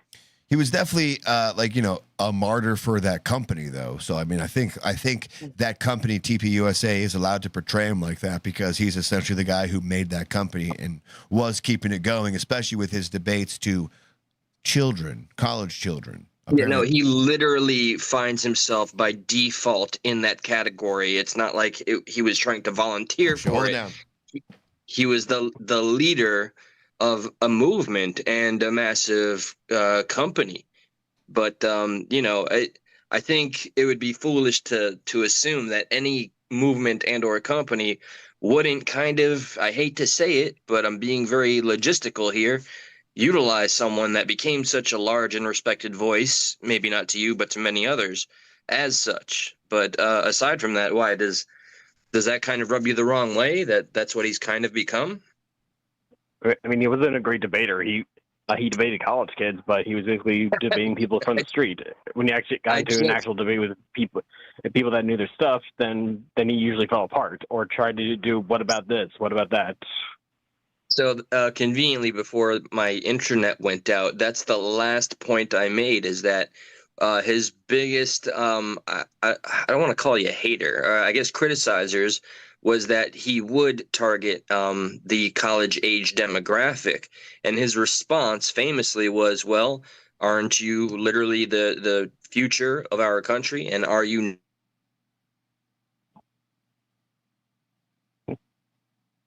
Did you get cut off, or Eli? I can't hear you.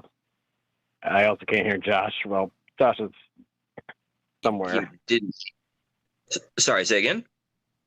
I think you got cut off because you basically stopped halfway, and I was like, Eli doesn't get a cut off halfway.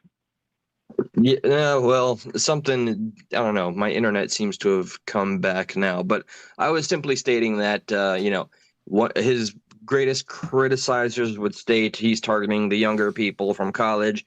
All I'm trying to say is, while he did that, he understood the importance of the youth, that they are voters as well, and he has debated people from all walks of life on the biggest of platforms as well.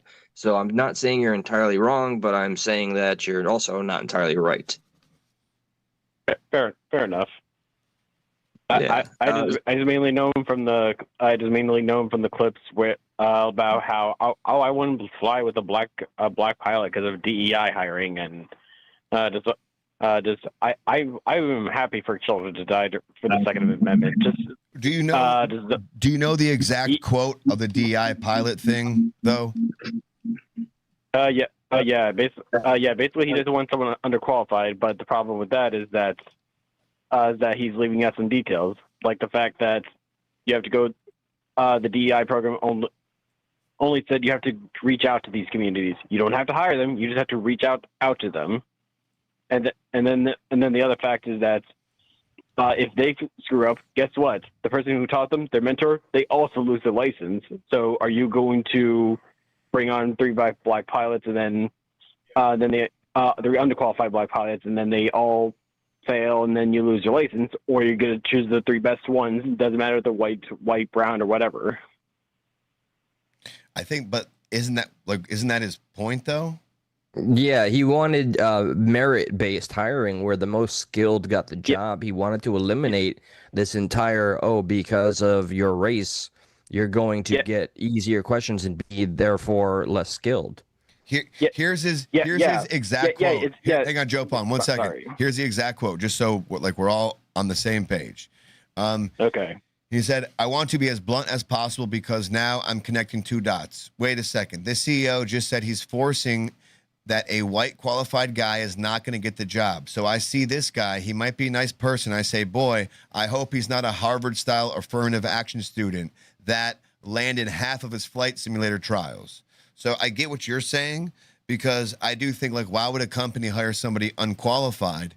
But then also, too, in the same respect, if they are required to hit a certain amount of quota for, racial reasons, and let's just say, all right, we need 50% black people, but 49% of them are actually qualified. That last 1% that we're hiring, we got to change some things around to get them hired and to get them a pilot. Like, that's what he's talking about. He's not talking about like anything other than that, like moving over merit-based hiring to fill racial quotas. Nothing other than that. It's not racial quota. It's literally all you need to do is reach out to the community. But just because you say it's not a racial quota, I'm telling you, but it is though. Like when you have to hire a specific amount of a racial group, that's a racial quota. It doesn't say you have to hire them. It just says you have to reach out to them. You have to offer them the opportunity. That's it. No. You don't have to hire them. You have to have a literal quota where you have X amount of to fulfill. You're talking about affirmative action, and I don't think they have that. No, we're not talking about affirmative action. We're talking about DEI. We're not talking about affirmative action. Yeah, 2 different things. I'm looking for the full quote because Forging was like, Josh, that's not the quote. Yes, it most definitely is. I can show. I mean, okay, all right, even good. Snopes Then I'm has it. Because what I found is it looks like Colvette's quote, which Grok sucks for that. No. Yeah, Grok sucks. Kirk said that, but Kirk is talking to Colvette. Like this whole thing was taken from an episode from his podcast where he's talking to Colvette. And Colvette says, we've all been in the back of a plane when the turbulence hits or when you're flying through a storm and you're like, I'm so glad I saw the guy with the right stuff and the square jaw get in the cockpit before he took off. Kirk said, you want to go through a thought crime? I'm sorry, if I see a black pilot, I'm going to be like, boy, I hope he's qualified. Colvette said, but you wouldn't have done that before. And he said, no, that's not immediate. That's not who I am. That's not what I believe. And then he said, I want to be as blunt as possible because now I'm connecting 2 dots. Because of the DEI, quote, and the Harvard-style affirmative action, he's hoping that this guy just didn't land half of his flights to fit a quota. So that's the entire quote. I can share that. Yep. Yeah. That's what Kirk says. And the reality is that that you have to meet a certain amount of hours and you have to meet a certain amount of requirements. And again, you have a mentor that's mentoring you. And if the pilot screws up, guess what? The mentor also loses their license. But are you going to risk your job just to be quote unquote more PC? But do you see how they have to meet a certain amount of hours and a certain amount of requirements? But what you keep glossing over is the fact that company would have to meet a certain racial quota. And I keep telling you that they only need to reach out to them. They don't need to hire them. That's they don't not need to, what DEI is. They don't, you keep talking about affirmative action. That's not what DEI is. I only mentioned the affirmative action because you said that they need to meet a certain racial quota. Yeah, that's what DEI is. Reaching out and talking to people is affirmative action. Reaching that quota as far as DEI is concerned. That's what in which we're discussing. Yeah, DEI has its problems. I'm not going to say that's perfect. I'm just saying that for this case, for the black as for the black pilots, it's literally they only need to reach out to them. That's it. They don't need to like bring them on. If they fail their hours, then they fail their hours. It just literally they want to bring it more. They want to bring more black pilots in because before they didn't. They basically discriminated against that community before. That was literally the point. So they were just racist before. That's the argument. Oh, they were just racist before. Just like it's kind of tiring, you know. Just a silly hypothetical that you know. I'll be grateful if you entertain it. Let's say, Joe Pon, you're on the battlefield, your life is on the line, and your captain's like, "All right, Joe Pon, you got two options here. We got this very nice, capable individual." Which was hired via DEI, so he didn't really qualify like our top qualifier, who's that fella over there. We'll say he's fucking Mongolian for the sake of this. Would you want to go with the Mongolian who's fully qualified, that tested the highest, or the one that was hired with lower standards?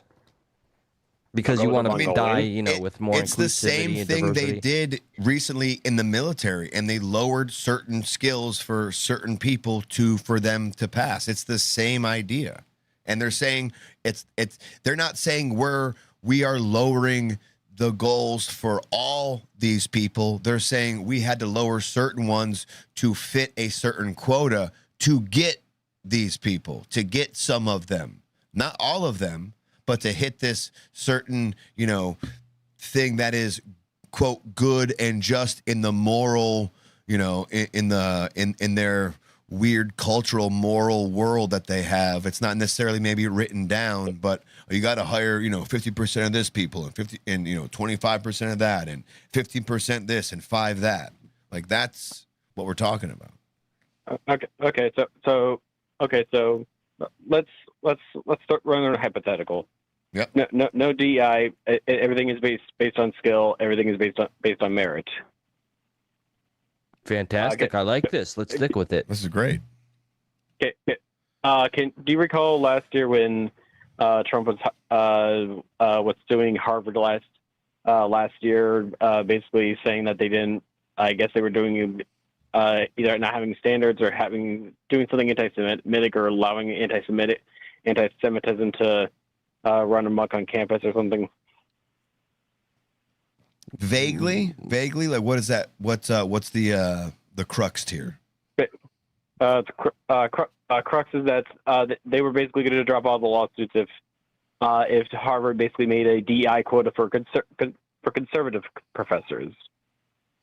Well, yeah, that means they would be less discriminating towards the people they were hiring. So, like, yeah, but I thought DEI was bad. I thought DEI was bad. I thought so if I can make one DEI for one, why can't I make one for another? So DEI is bad, and what they were doing is not hiring somebody because of a political reason, not because of merit. It's the same thing. We don't want DEI. We want people hired on their merit. And what they're doing is they're not judging people on their merit when it comes to conservative professors. They're judging them on their political ideology. So my logic follows. What you just try to do is get us in a gotcha, and it didn't work because the logic still follows. My internet is dropping in and out, just in case you see me freezing up. Yeah.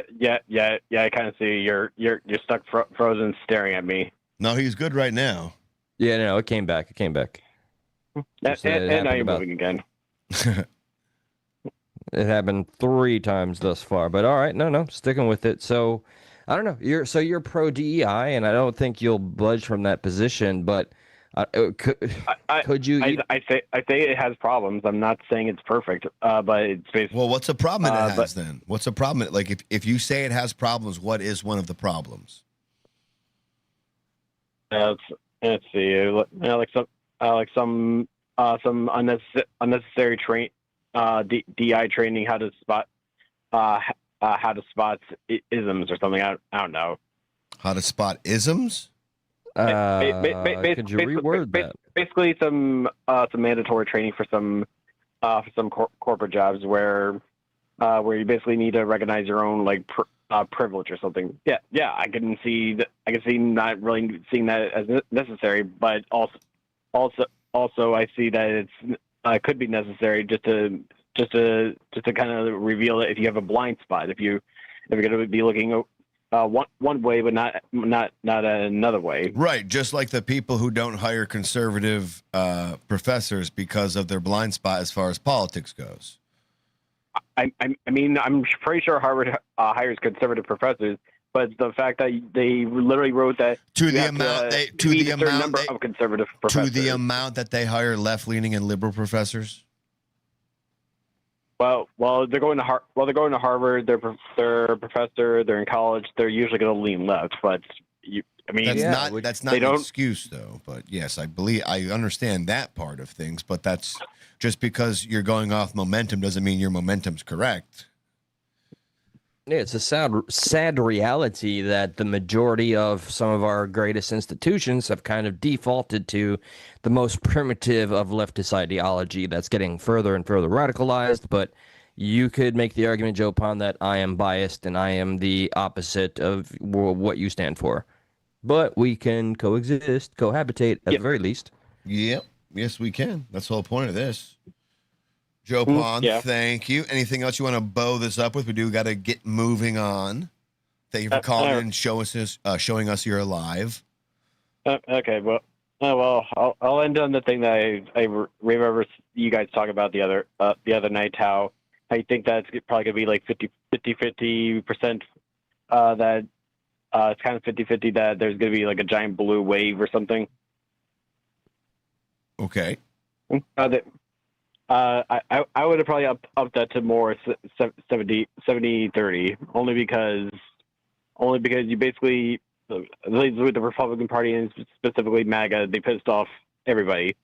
The black people, independents, moderates, the Latinos that don't like guys, people that don't like cancer, people that like cancer research, people that got fired from Doge. Which by the way, I'm curious.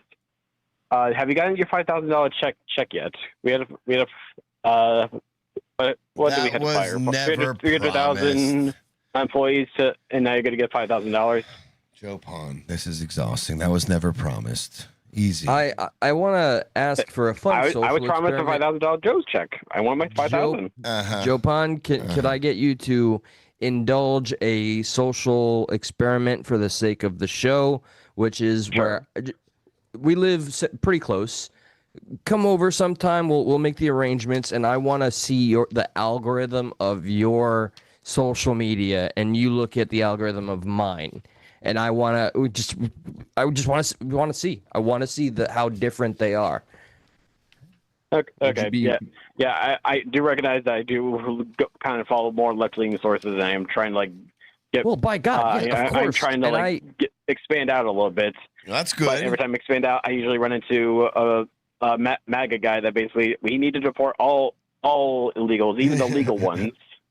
I've never seen one of those guys before who said I've never seen it. We need to deport all illegals, even the legal ones. Legal one. Get the Mr. Hyperbole. I see you. Hyperbole. Yeah. All right, man. I will give you a call though, because Joe Perbole. Unfortunately, I got some time I wish I didn't have. So.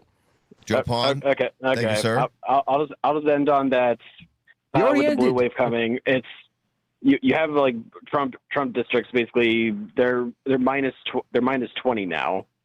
You got two endings. You love that, don't you? Yeah. Okay. Yeah. Sorry, I like to talk a lot. JP, go end a third time before you sleep. Thank you for calling, brother. Joe Perbole, everybody. Joe Perbole loves calling in and saying that in hyperbole. We appreciate. Oh my God, the talking points are just the stereotypical ones too. They are endless. How do you want to wrap up the Charlie Kirk thing? We didn't get to play. Well, we did. We played pretty much that's really the only part we had to play of this clip of just Posobiec saying we saw the video. It was up close. It was in 4K. I'm a Pasobiec your fucking attitude. All right. I will pop all the Pasobics right now live if you keep on. Don't do it. Yeah. Don't anybody super chat, or I will take all the. You're gonna wake up the next morning, have another depression stream after you popped out your Pasobics. Oh wait, what are you calling me out for a live stream I did? Your mother. Your the depression theme streams? was isolation growing in America, and they don't have a name for it, and it's grown exponentially since COVID. It was. So I always like making the correlate. Hawk on my titties. What was the name of the? Oh, hikikomori. Hikikomori. I thought it was hawk on my titties, but that's fine. I mean, that would be the preferred name, and I'd recommend anybody that finds themselves isolating to get someone to, find someone so you can hawk on some titties. Hawk on my titties. Yeah, you just figured out the problem for hikikomoris. Mm-hmm. That's the American version of hikikomoris is hawk on my titties. I gotta get you in touch with some of the think tanks over there in Japan. It does sound like an old Indian tribe, like before Columbus got here, the tribe of Hakamatitties. Okay, I'm glad you used Hakamatitties, because if you were gonna use the Japanese word, I'd have to accuse you of appropriation and misuse of proper racial terminology and ethnicity and get you canceled. You know what's her face? Spitua, what's her name? Hawktua. The Hawktua girl. She would hawk on the cock. Yeah, she famously said, "Spit on." Oh, you're saying, yeah, hawk like on the making cock, a new hawk word. On the titties, yeah, hawk on the cock. Yeah. You know. Well, there's not a necessary rhythm or way, rhyme or reason. Right. You could freestyle. You get the bitch to. You hawk on her titties, and then she'll hawk on your. Okay, I like it. Yeah, it's an ebb and flow. It's a give and take, if you will. Oh shit, Alex and Sneako. You want to do that? Yeah, bro. Dan the man, honestly, from the get, he was like, dude, you gotta. I don't. So this is where I'm taken aback by. There's the whole debate, or I have two clips. All right, I have a proposition, and let's figure it out in real time. All right. We can either do the two clips to end the show on, or we can do the whole thing only if you're down, Josh. Like tomorrow night, would you be down for covering the Sneako Alex Jones debate? I mean, I would be down for doing a post show and continuing the Sneako Alex Jones thing tonight. Because I do have a little thing to do on Sunday morning, which would mess up my Saturday night vibe. All right, do the clip. It's too late. Do the clips. All right, I'm down with that. Do the clips. And then I'll still do the debate. You're still what? Yeah, I'll still do the whole debate after that. Because it does seem like it's going to be amazing, no matter what. Just like the things that Alex Jones has said back to Sneako so far. I think I played you one thing. Durga Muhammad Jihad.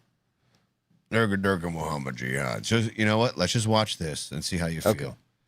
See how you feel. It's fantastic. It's fantastic. All right, but it's hit the like button if you have yet to. All right, we are in a battle of the ratios. It's like old Alex Jones.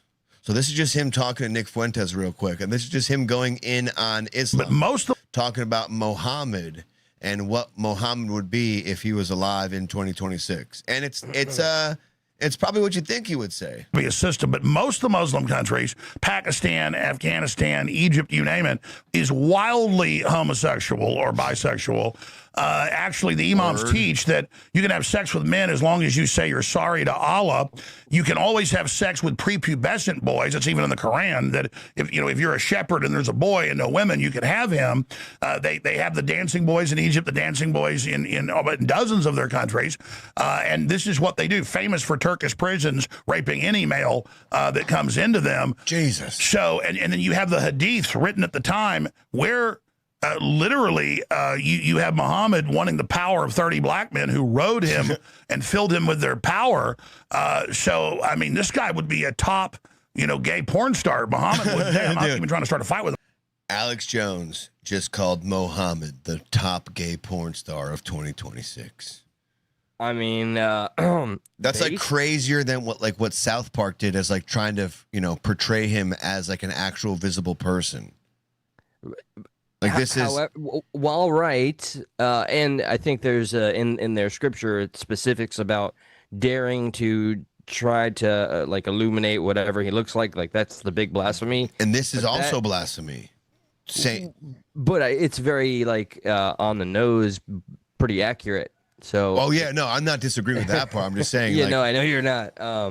I find it to be very honest. I'm looking at Alex Jones like, you better watch your back, bro. This guy would be a top, gay porn star. Muhammad would today. I might need that drop. This guy would be a top gay porn star. I'm not even trying to start a fight with him. I mean, no, these are maniacs and slavers. That's what was happening at Mecca and Medina. They took over, the Jewish area there that was involved. They are in many ways. Just fundamentally, this is a get out of jail free card system where Muhammad always gives all these excuses and all these reasons the way they can basically do whatever they want. If you're not a Muslim, they can lie to you. They can enslave your women, put them in sex slavery. They can sell you drugs. They can kill people. They can rape people. I mean, this is a truly psychotic, schizophrenic religion, Nick Fuente. Takia. Yeah, no. They also demand a tax called, I'm going to say it wrong, jizya, something like jizz, where any non-Muslim has to pay a protection tax. Jeez. That is a legitimate thing in their Quran. By the way, welcome No One's This Times. I'm glad that you've joined us, and I hope you don't make this a one-night stand, bud. Just subscribe. We go on twice a week, maybe even tomorrow night if my co-host agrees to it. Or sometimes he'll just stream until the next fucking day. But yeah, welcome. Did we hit 2,700? Yeah, we did actually. We did? Yeah. Literally we just did.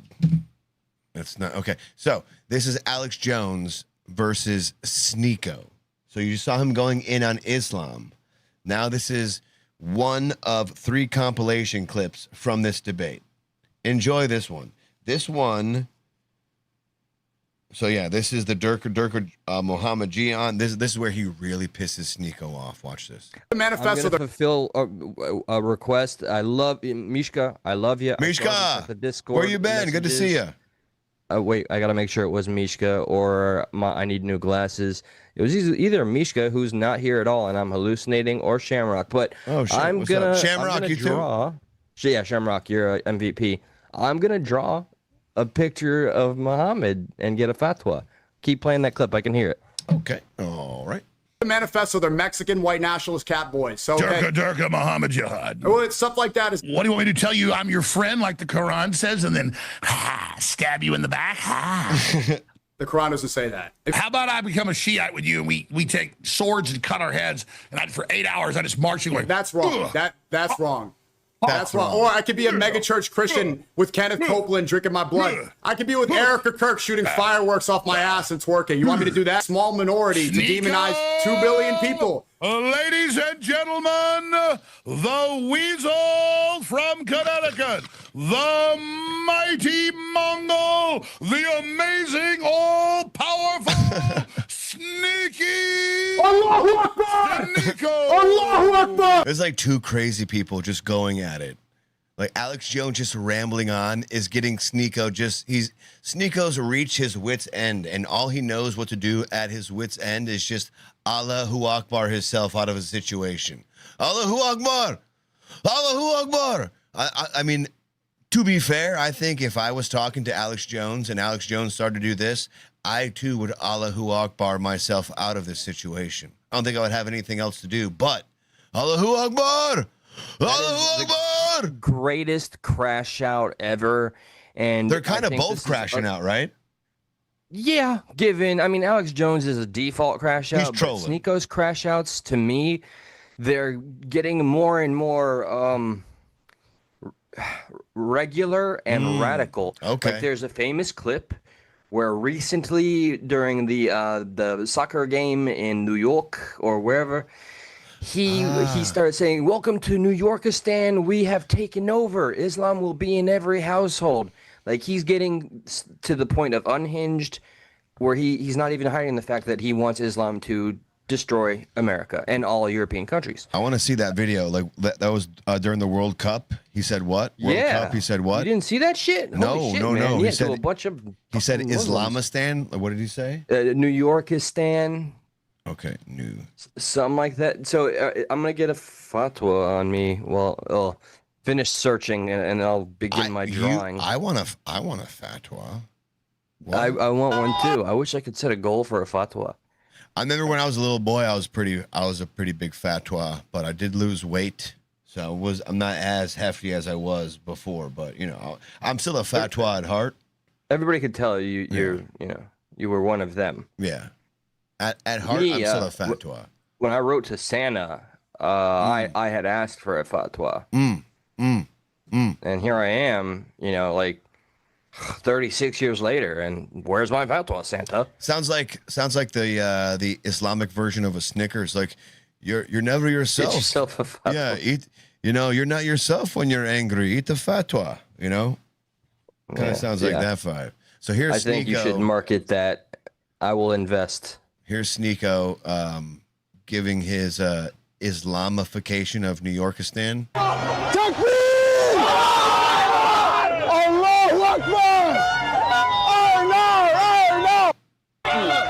This is the Islamic Republic of New Yorkistan. Yeah. Yo, maybe Trump was just trying to pull a Sneako. This is the Islamic Republic of Japanistan. He was just trying to do that. Don't add layers to this 4D chess because we know Trump plays that shit. Might be. Islam will be in every household. Inshallah, the whole world is Muslim. Welcome to Mamdani's New York. You see this city? You see how it looks? Inshallah, your city looks just like this too. Yeah, no, I'm good. I'll pass on that. But thank you, Sneako. Appreciate the offer. Sincerely, how is the FBI not knocking on his fucking door, dude? Like, do your jobs, gentlemen. If you want to see all the influencers that are out there, I hope I'm not in the minority where I'm sick and tired of just hearing about them. They might get in trouble. They are out there. They're influencing a hell of a lot of young people, minors, all the way up to college educated, which frankly is embarrassing if you're college educated watching Sneako and Hassan fucking Piker. But they don't even hide how much they want America to crumble and they want their religion to take everything over. We have and I didn't share this clip and I apologize, a video that's somewhat going viral of three like 20-something women, they're 20-something in age, and they're in a bar, dressed westernized, and they're talking about how they're voting Sharia law, that there is a bill allegedly getting passed or a petition, and then they do a whole music video dancing about how, fuck yeah, Sharia law is coming, fuck yeah. Women, you will be demanded to submit. That's it. Oh my God, I don't understand. I have this. Oh fuck, hang on. I just lost my mouse. Hold up. Yeah, everybody laugh. Everybody LOL at Josh. He lost his mouse. All right, I heard in the bedroom it's the same thing that his lady said when he was looking for her before they bumped uglies. Like, oh, I lost it. He was talking about his dick. Well, in a funny bummer news segment, I didn't share. Well, Shamrock shared this on Facebook. Thank you, Shamrock. Some guy decided to be the most unique arsonist ever by chopping off his own member and using it to set everything on fire. Yeah, it's in Voice of the People. Can you send this or no? It's on Voice. Yeah, I can go to Voice. Yeah, send this real quick. That's awesome. I don't know if this is the video that you're talking about as far as... No, this woman describes what it's like for a woman, what a woman can expect in the afterlife as a practicing Muslim. Because we all know the men get their 72 virgins. What does a man get? 72 virgins forever. So then, what does a woman get? You want the abridged version? She gets to stay beautiful and forever, never lose her purity. She'll never feel jealousy. She gets to be with her husband infinitely, even though the husband might have additional wives, which is 70 other one of them. So she gets to be a virgin. But I don't know. I didn't let this woman speak because it's fucking crazy. I'm pretty sure she gets to be one of the 72 girls one guy gets. There's a big emphasis on that, and there's a big emphasis on, and she never feels jealousy or anger. What a big letdown. Differential between Christianity and the Muslim religion Islam, as far as like, you know, indulgence and what's that word? It has no place. It's not indulgence. In Western. What's one of the 7 deadlies? Gluttony, like, you know, like having this gluttony over sex. That's pretty much what that is, right? Lust, yeah, lust. And like, but in that religion, you're like 72. Go ahead, go for it. It's like, all right, well. And this woman she thinks she's being so graceful and inspirational. She I don't know if the intention is to clear up any illusions there were about what happens to women after they die in the Islam practice, but like, is she making them look forward to dying? Like, I don't fully understand. Don't worry, you'll be able to have one guy and 71 other girlfriends. If men get 72 virgins, then what do women get? That's what we will be explaining. And look, she's obviously doing this in a ring light. Like, you can see the ring light in her eyes. So it's a very like produced little clip as far as this goes.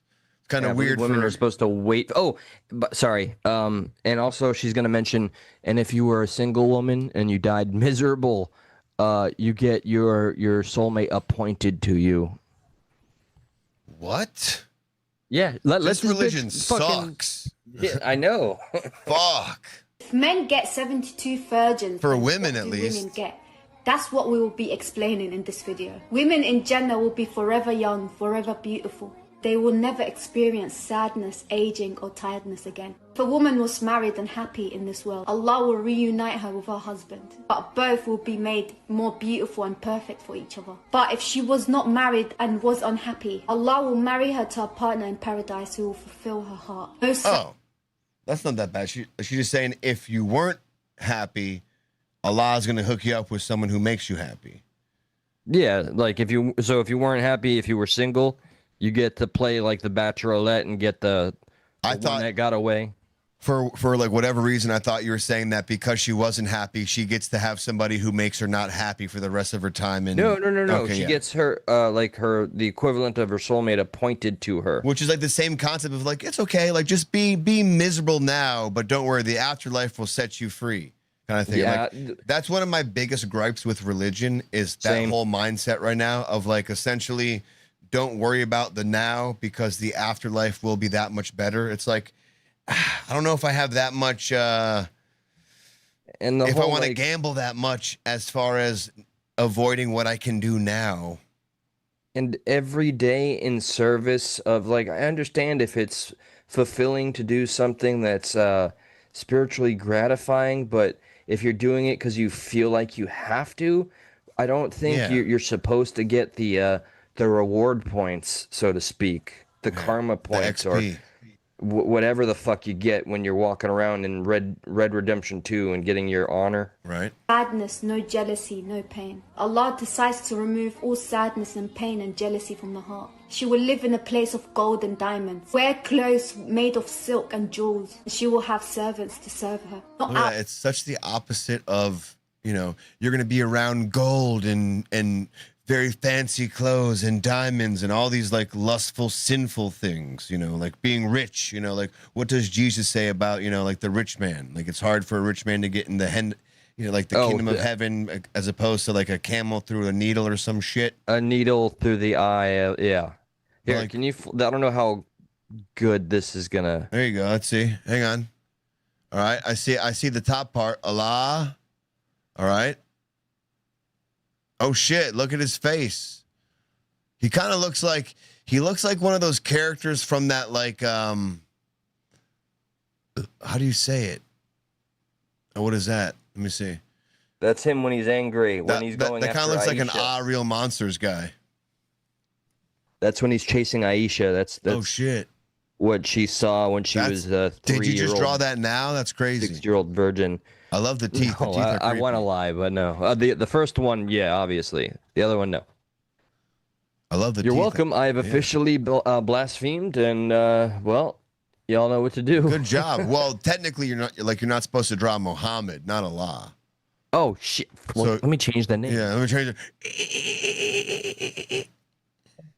You're really gonna all right, let's go a little more with her while you change the name. Out of need, but out of pure honor and joy. The greatest blessing for men and women in Jannah is seeing the face of Allah subhanahu wa ta'ala. So the idea of men getting 72 companions doesn't mean that women get less. In Jannah, women will have whatever makes them.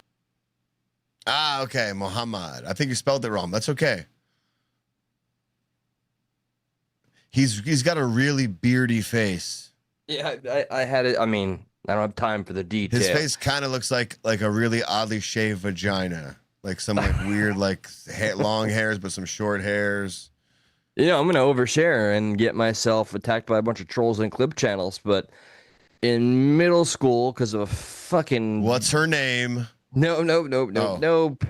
I don't want to overshare. All right. In middle school, I was introduced to hentai, which is what the Japanese draw. The word translates to pervert. It's their animated porn. So of course I was a virgin. I love how the moment I lost my virginity, I stopped watching hentai. So you forgot to say still. Yeah. Nope.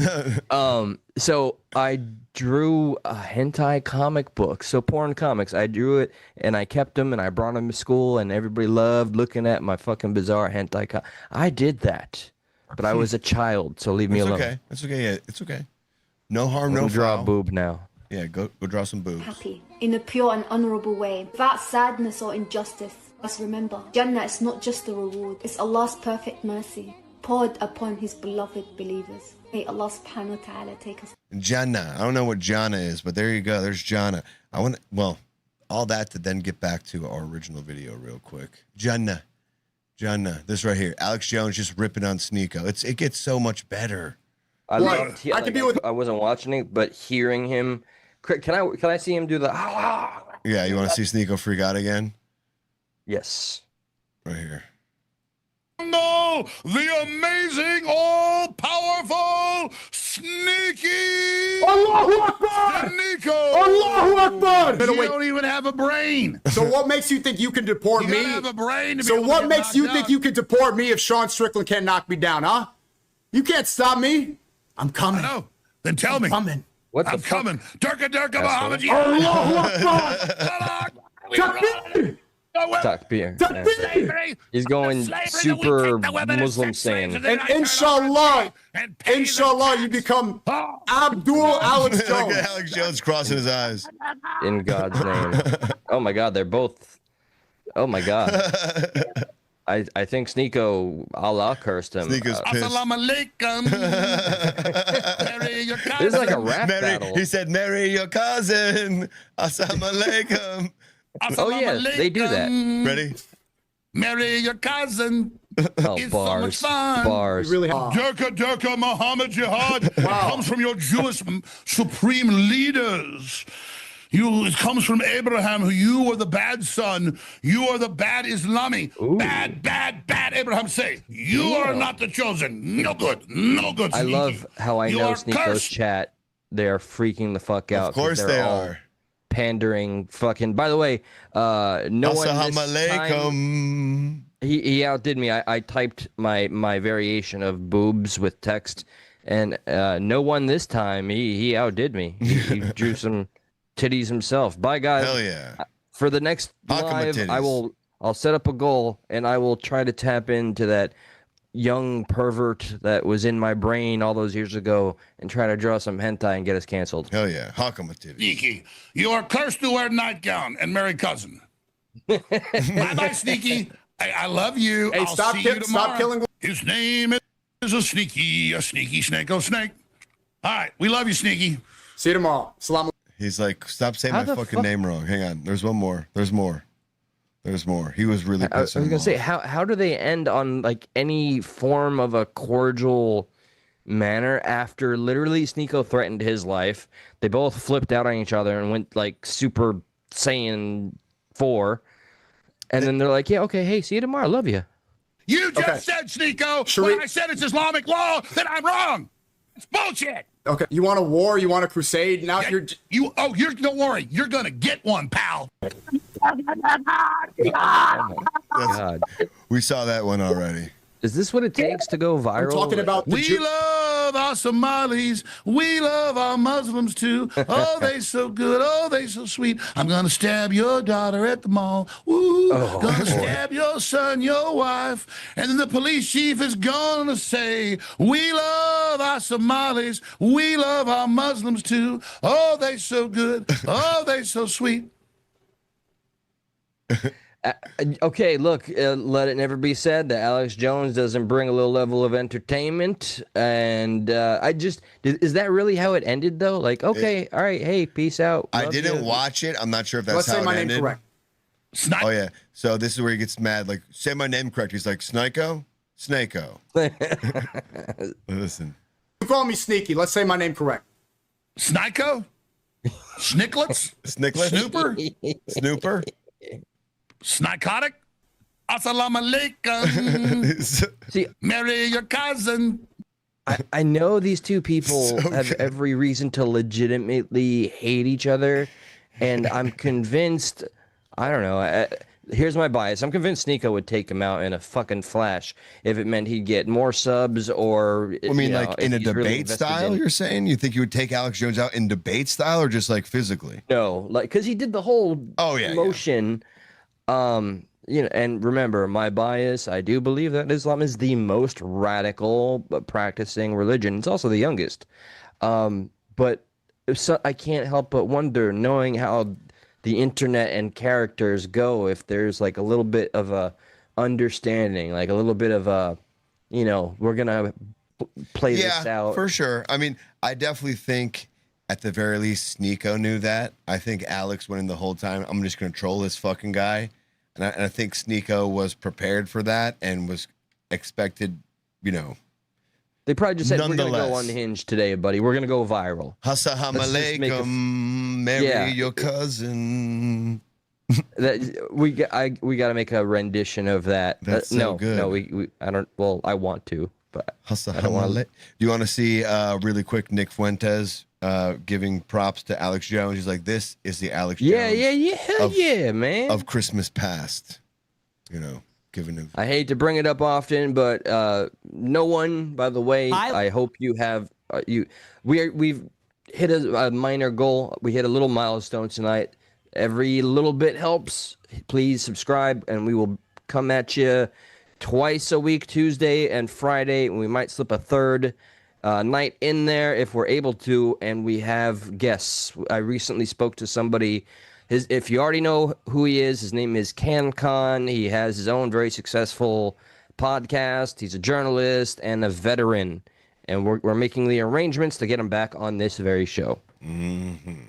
So please do stick with us. Don't let it be a one-night stand, you sick pervs. Assalamu alaikum. Let's marry your cousin. Your cousin. So it's catchy. It's catchy. Stab a white woman. But I think the real highlight was when Alex Jones debated Sneako. This is when you remember he's the best to ever do it. This is when you remember Alex Jones is the greatest of all time. Did you see the Alex Jones Total Crusade 2.0 against Sneako? It was utter fucking destruction. Muslims just love getting destroyed. They have an appetite for it. I saw Muhammad Hijab. That's a real name, by the way, not a joke. That's his name, right? Muhammad Hijab, who's one of Sneako's brown clown friends, he goes on Twitter talking about the World Cup game. He goes, I'd rather lose honorably than win dishonorably. Shut the fuck up. And I want to say, well, then you're in luck, because that's all you fucking people do is lose. You lose wars, you lose soccer games, you lose debates. That's all you do is lose. Honorably, dishonorably. You're in luck. Wow, it's like your lucky day, because you're going to get a lot of losing. You must love Israel, because that's all they do is win dishonorably and push your shit in and utterly destroy you. And they go, I'd rather lose honorably than win. I'm so conflicted. Here you go. Here's one L after another. Here's one L in the World Cup. Here's one L in the war. Here's another L at the hands of Alex Jones. And it was delicious. Oh no, you can let him finish. And it was delicious. Alex Jones was singing total destruction of Islam and brown clowns. And I love this energy. We basically need the Islamophobia of Alex Jones and the anti-Semitism of the Groypers. And we need to put that together into one super entity that will just repatriate all these people. So he still doesn't like Jews. But he's Yeah. like, but I like Alex Jones's anti-Islam energy as well. What confuses the ever-living fuck out of me is that, you know, he is not a complete Aryan by any means, but that is Yeah, isn't he demographic Spanish? he glazes the most. Yeah. He is I don't know, Mexican, Puerto Rican, whatever the fuck. And I can be wrong about it. I'm Colombian. He's one of those fucking things, Ish. you know, one of those folks that eats tacos-ish. I'm joking because it doesn't go, you know, Jewish, Colombian-ish. Yeah, no, there is no. I'm Colombian. There's Spanish. Spanish. Span- Yes, there you go. That's the only other ish.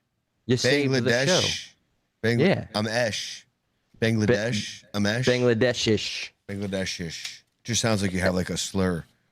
I'm Bangladeshish. Hey, speaking of slurs. What's up? What? So, all right, you know how I've been like sober, I think? I've been saying 3 years, but I think it's 2 years. Okay. You recall this, yes? Did something happen recently that you... no. Well, I was going to say... I took a big sip and said a slur? No, speaking of slurring the speech, I'm considering, like, maybe in the near future for a post-show, I think I could try drinking again. I would hate for you to do that. I would not. I would tell you no. No, fucker. But hold on. Like, it would be a half of a pint. All right. Half of a pint? Just if you went just to a shot at a time, why are you thinking so big? No, I don't want any part of this. Like you're gonna have to like drink like a few times before the post show to make me feel okay to be involved. One in that. time. I am not going to be involved in any. One time will be fine. I will take one time, but I will not be the first time back to that because I will feel like some type of like. You didn't enable me into this. I will feel like, enabled. I have been thinking like, all right, I got the clarity. I'm here. I've been here. Now I'm getting a little bored. Maybe I'll have a little drink a little bit of a pint of a little something, bourbon. Boredom is a killer, and I would implore you to reconsider and take a thought or two on that and think about it, and then maybe... I'm not going to go back to drinking fifths like I was. But like that's how it starts, you know. It's yeah. like, oh, I can have one. I'm fine. I'm cured. I'm good to go. And then I'm not saying that's you. I'm not saying that's you. But if you felt ever so inclined to have this free time from it, it's like, you know, maybe you had a concern that it could get there. And I'm just saying that those long breaks and then the start up again could make things worse than it was before. So all I'm saying is I don't want no part of the number one. I would love for nothing more than to have drinking Eli back for a good post show. All right, fuck you. I broke it already. Did you? Yeah. 3 nights ago, I took about 5 shots. And then the night after that, so 4 nights ago, I had about 3 shots. It helped me sleep. What is going on right now? Are you kidding me? No, I'm not joking. So, are you okay? Is it good? Or like, how did it make you feel the next day? The first night, the next day, I did not like it whatsoever, and I had a fucking headache out of the blue midday. But not even like hangover wise, like mentally, like and as far as like, did you like? I didn't overly critically think it to make it something that'll make me want to like. That's fine. You That's know, good. Feel depressed. It's just like, okay, there, I did it. I had the drink. Then I did it again, and now it's been about three nights. And let's post show right now then.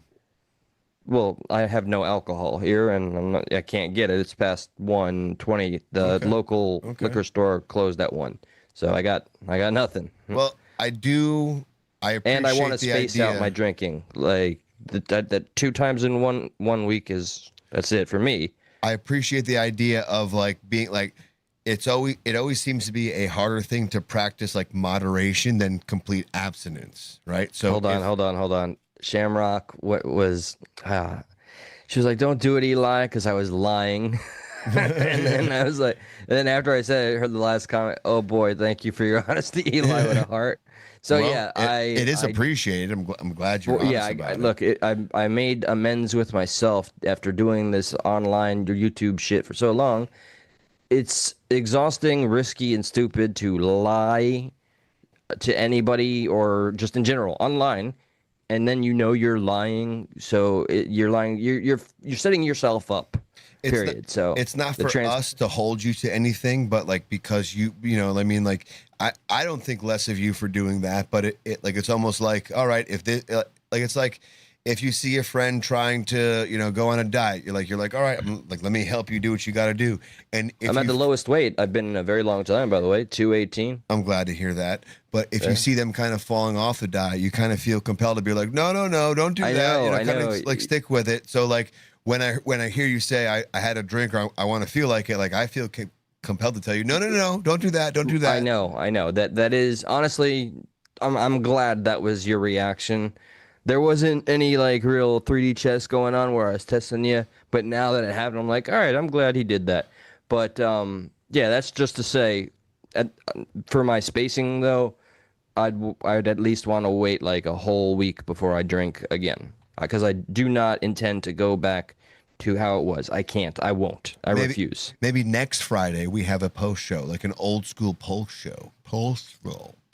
If you'd like to see this post show, bearing in mind that I've already buried the 2 to 3 consecutive years of pure sobriety, feel free to hit that like button, the subscribe button, or send in like a little $2 something. Well, just or have use that supertip.gg thing and hear Candace Owens' dumbass mouth say anything you want. Having a little drinky poo might help you like stick around a little bit, too. Like as far as the post show goes. So it's not like getting blasted, but just if you have a little drink or two, stick around a little bit longer, like we used to. Yes, precisely. I missed the old Eli. Where did he go? No, I'm joking. I missed the fucking studio, you fucker. And I have a little pride. Like this is all on me, so feel none of my projection of irrational anger toward you. All right, here we go. And it's your father's fault. It's not your fault. Yep. I remember like when I quit the one of the millions of jobs I had, and I was like, bro, I've got like time. Let me drive to you. Yeah. And it was out of your control. It was but actually I was really mad. It was the other one's fault, if you don't recall. Oh yeah, that's right. There was that stuff. Yeah. Where you were all like doing heroin together. Yeah. I was like, you don't want to see this shit right now. Yeah. Exactly. I nod out. And I forget to text you because I was nodding out of all the all the heroin. You accidentally hit the video option, so I was just watching you guys just completely nod the fuck out, and I had a case of the FOMO. Like I want to nod out too. I called you the week after your week long conk out and binge, and you were like, I told you nothing bro. happened. I was like, I don't know what you're talking about. Nothing happened. Yeah, exactly. And I'm confronting you. I feel awkward about it now, to be honest with you, because that's the last thing I remember is telling you that nothing happened, and the fact that you brought it up, you really take me by surprise right now. You remember the time that I found some random substance that is smokable and smoked it thinking it was marijuana, and then I had what felt like a 4-day long trip because my head fell on the table. And then I woke up and I started texting you. How could you? How could you? I started panic calling you. Was that smokable thing from my house? No. Remember years ago when I worked at that big grocery store? I found a bag of something. Yep. And there was these 2 homeless people. I'm like, is this yours? They're like, no. Yeah. You're like, I'm gonna smoke it. Like, don't do that. I thought it was weed. Yeah. It was not. No, it wasn't. No, it wasn't. Weed doesn't make you have a vivid, long, awake. That's probably like dream state. It's probably like PCP or fucking like It better not. It couldn't have the been other PCP. shit. I would have gone crazier, right? I don't know. I mean, look at you right now. Well, given, but I mean the fact that I was so convinced, and I was so devastated, and I was so angry. The betrayal, all by these manifestations of my you brain. felt I betrayed you. It's like you smoked I thought you did it, a live not stream me. and exposed something crazy about me. I forget and exactly. I was mad at you. Yeah, I know like, you how were could overly you? mad. It's like, for what? Yeah, you were confused, and I just, oh my God, I remember, and I don't know if I left you messages, but I was calling you in a frantic fucking panic, and I couldn't reach you, so I just started texting you like, how could you? Why? Then I had to explain what the fuck happened. Like, listen, I smoked some things that probably I shouldn't have smoked. What I was saying to you, my bad.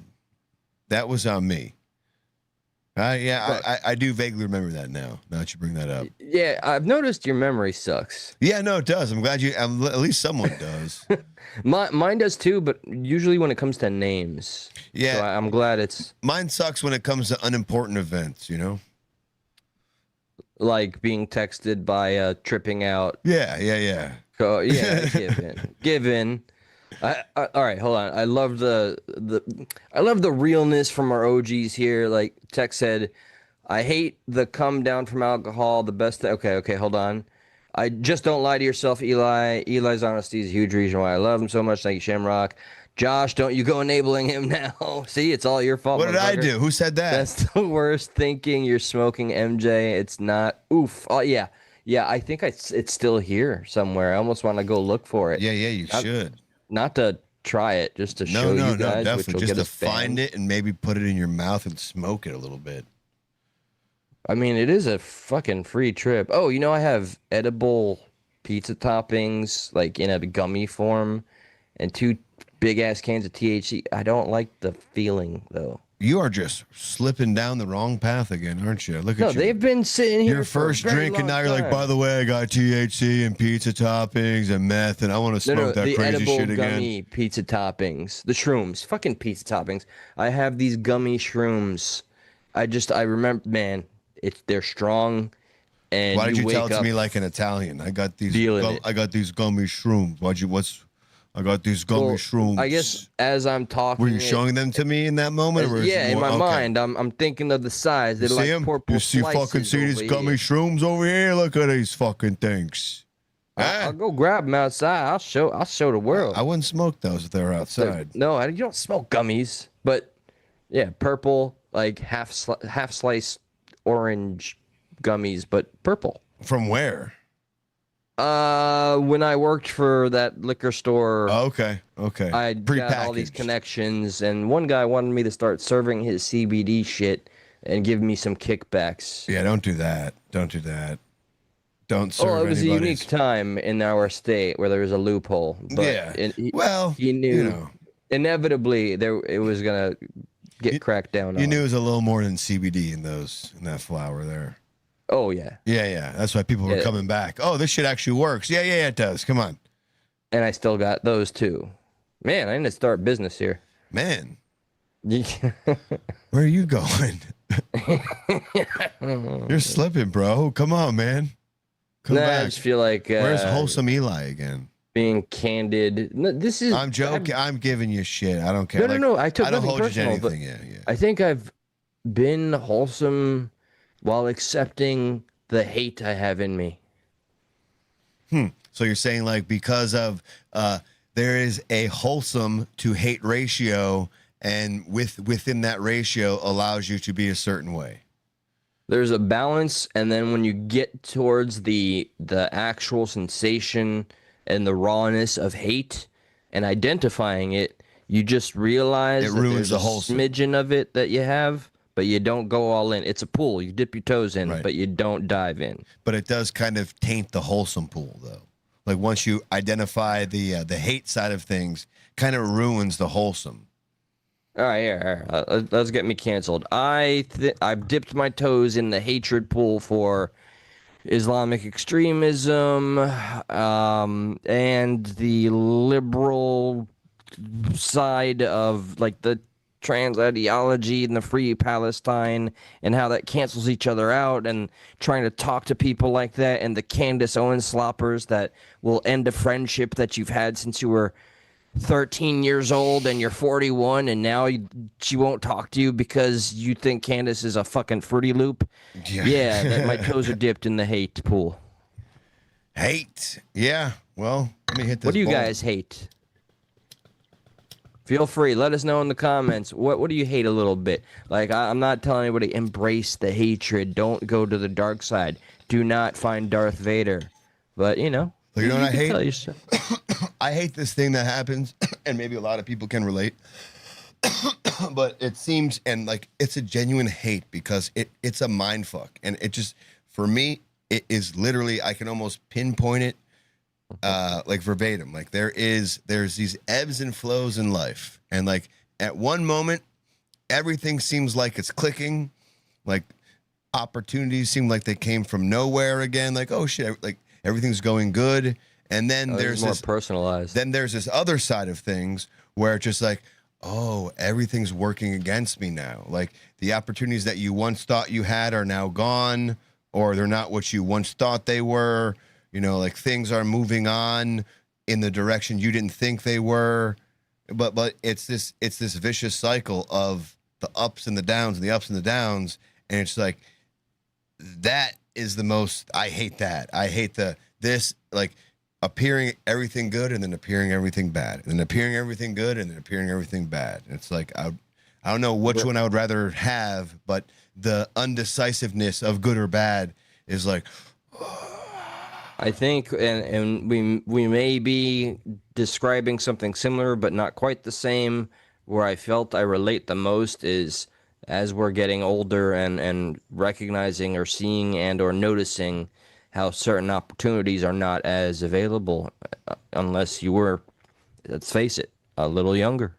Like that's younger starting to, and just like relying on things you shouldn't rely on, you know, like, and then like, I don't know, just like, it's not seeing things pass you by, but it's just like, I put all my eggs into this basket and this basket seemingly moved on without me. But then in like 6 months to a year, something happens where it seems like that basket is back in your favor again. Like, oh shit, okay, everything's good. But then not long after that, everything ends up all coagulating together to be something negative. Like that's not working out, and that's not working out, and that just pissed me off, and it's like, you know what? I'm literally mediocre at everything. Like I thought, like on the up, you're like, oh shit, everything is good, and I feel like, you know, excelling at things, and then on the down, you feel like, yep, you're just kind of mediocre at everything, like even less than me, like you feel like the high was a facade. And then you feel like the low is the truth.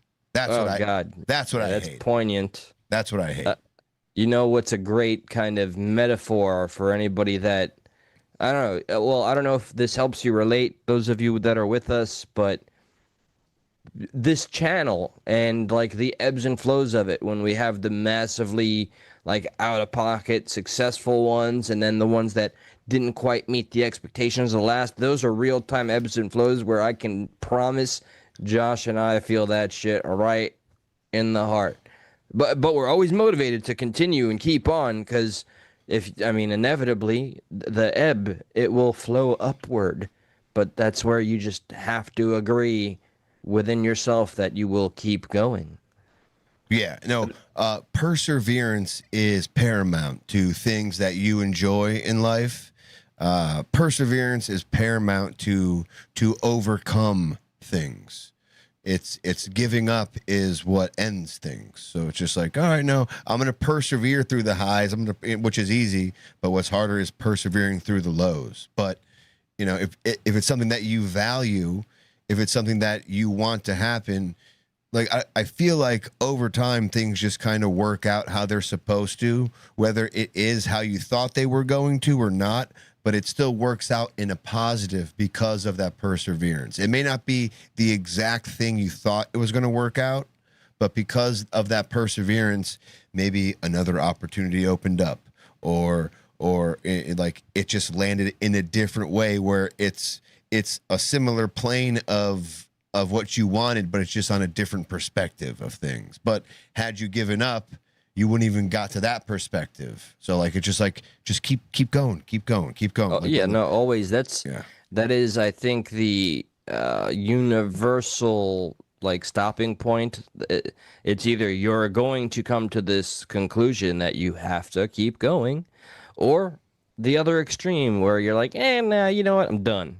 So which is also fine too. Like there's also a time in life when you're like, you know what, this venture, I like for me to spend more time on it doesn't make any sense because now it seems like a waste of time. I need to put this energy in other things. So like an end point is fine, but in totality, perseverance pays off. Like you have to end things that don't work anymore, but you have to persevere with the things that you know are meaningful. How often do you find yourself thinking back on whenever or whatever times where you felt you were on that path of hitting whatever version of the top is for you? Like, have you learned, like, because with age, you learn to distance yourself in a healthy way, but the memory's always still there. No, like what I've learned is that it ebbs and flows. Like what I've learned that in the low, there will be a high coming. And it's almost like, I can almost like guarantee it. So it's just like persevere through it. Like you're like, and then I learned to enjoy what the high is and like, all right, like I enjoy to live in the optimism of what the high is providing. Like, oh, this could be happening. This could be happening because when you're in the low, it's all very pessimistic. There is no optimism in the low. It's more Do you so feel like the highs are more short-lived than the lows? It's that has been my feeling, but I take full accountability for how they've been happening. It's different. It's different. Like they're all not the same. They're all not the same. Like they're all never the same. Like there are some times when you feel like you're in a high, and not to say that you're not coming down, but it's been a while since I've seen the low. But maybe you could have been on the down for a little bit. But then there are some times where you're like, oh, I know the slap in the face is right around the corner. I can feel it. I know exactly what's going to happen. I hate that the most. When things are going well and you're like, okay. But where's that thing around the corner that's going to balance this out? But then I always wonder too, and like it's like Schrodinger's cat. Like I always wonder too, how much of the thing that I'm waiting to happen is brought into existence by me waiting for it to happen. Yes. Yeah, it's like how much of the ebbs and flows are me thinking there should be ebbs and flows. Right. That's another literal, it's a question, a wise question to propose, because fuck, what a mindfuck it would be to accept that the very idea of the ebbs and flows theory, if we can call it that, is simply being manifested due to our ideology of such a thing. Right. It's a little terrifying, but I haven't been able to find evidence that is contrary to life being a series of ups and downs, Yeah, because we know, whether it be Chinese or Japanese, I forget, and like no pun intended. Dirty knees? Yin and yang. Like we know there's a yin and yang, so there needs to be like that is, it is just it's a natural, it's a spiritual, it's just a physical law. Like there is a yin and yang. There is strong, there is weak. There is happy, there is sad. There is old, there is young. There is a yin to every yang. So we know when there is an ebb, there is a flow, right? But the true question is, how much do we manifest said ebb and flow to the extent of the high, the extent of the low? Yeah, that's that is a very notion. That very notion is something that I think I consciously try not to think about, because I think it'd be too jarring to accept that the whole idea, like I think there's a natural order, that life must be this poetry, this bittersweet poetry, that things go up and down and up and down, and you just have to learn to navigate those fucking waters. Then there's this flip side where you're like, how much of the ebbs and flows am I creating? Can I just live in a more pleasant, longer lasting flow, or ebb for that matter? So yeah, but which is kind of poetry too, is because you have order, the ebbs and flows, then you have chaos.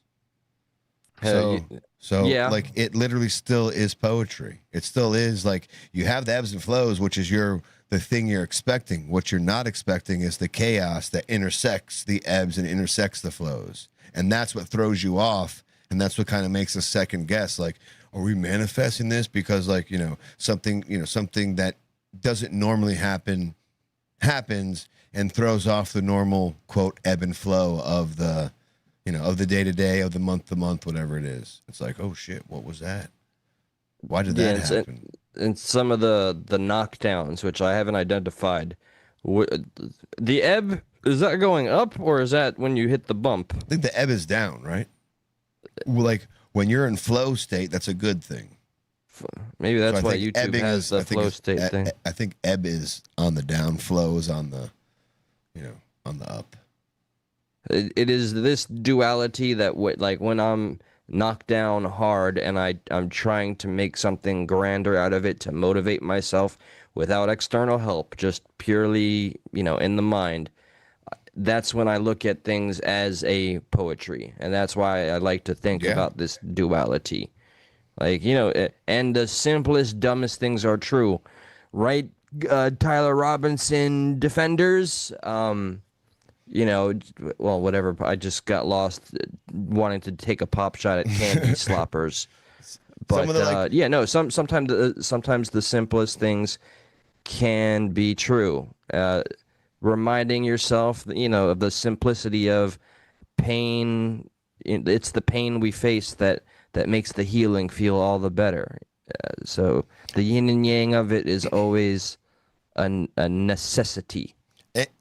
And like sometimes you can plan on using, all right, I'm ebbing right now. I'm gonna turn this ebb into a flow. Like for instance, creating music. Sometimes some of the best and craziest songs I've made that happen quickly on the spot, I wasn't necessarily in the best of moods. I was mad at something, I was angry at something, and that ebb turned into a flow.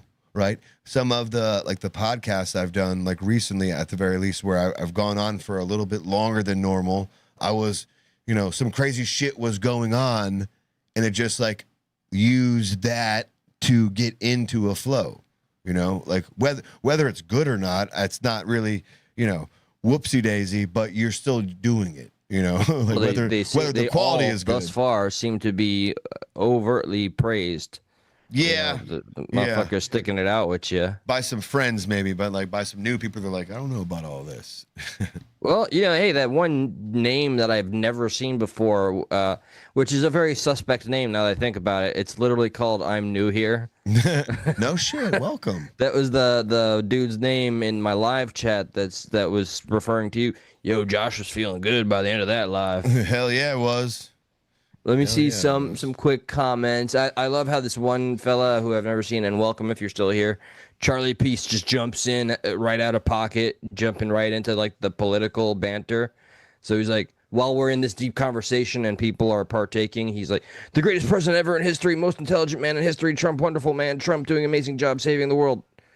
So out of place with the conversation, but that's the power of the thumbnail and or the title. Maybe he's watching a little behind too, you never know. That too. When shit is good, time goes by fast. When shit is going bad, does it ever feel like it's going fucking slow? Mm-hmm. By God. Yeah, this is the closest to a post show I've done in a hot minute. Yeah, I'm good. I'm fucking good. I'm good. I feel good right now. As far as content with the episode we've done tonight. I don't think there's going to be any more after you and I both leave, is what I'm saying. I was thinking about it. I was feeling it, but it's I'm going to get some sleep tonight. I've been sleeping like shit the past few nights. I just got this little new capsule called BioSleep, because I cannot fucking sleep worth the shit. I wake up every hour and a half, 2 hours. It's just so you just wake up angry and pissed and groggy and fucking more grayed haired and just oh my God. But this shit called BioSleep, it's natural. It's magnesium, zinc, whatever. It's a combination of a few things, but I was all natural. All natural. I was oh shit, I'm sleeping. It doesn't put you to sleep, but for me, it helps me stay asleep. That's what a big thing. Shit. I've always had a hard time falling asleep, no matter what. This is not an ad, by the way. I've always had a hard time falling asleep. Like I did some crazy shit as a kid. Like I would like bench press my pillow. I would lean, like I would sit up on my bed and lean all the way forward, like I'm trying to touch my toes. But I would do it to an amount where my lower back it became uncomfortable. So when I laid back down straight, it felt so good. You know, like you weren't trying to touch your toes. Don't lie to this audience. Yeah, dude, I crazy shit, but I could never falling asleep. But I've what's it called? Pink noise and like white noise fucking helps a lot. I figured out, so I can fall asleep now, no problem. But it's the staying, like after the initial falling asleep, if I wake up once, I'm fucked. I'm okay. So the whole reason why I decided to turn to the drink recently was because for almost a whole month, if not a little longer, the sleeping has been too fucking enragingly challenging.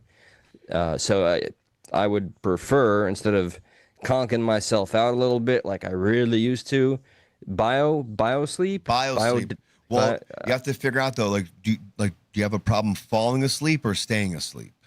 A little bit of, like, it is mostly falling asleep, I'm noticing, but there's sometimes the other, but mostly falling asleep.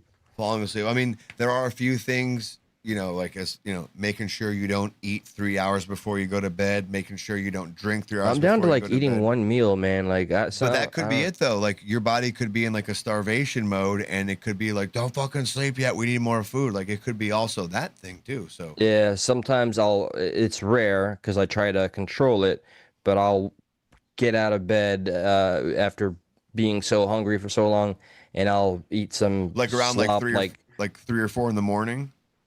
Yeah.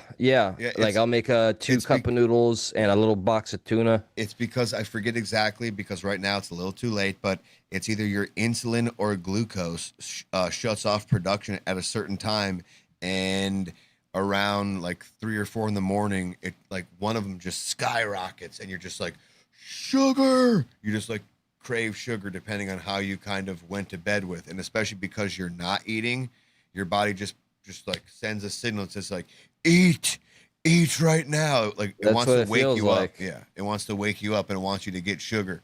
And a few ways to combat that is just to kind of eat a little, you know, more during the daytime, so your body is satiated while you sleep.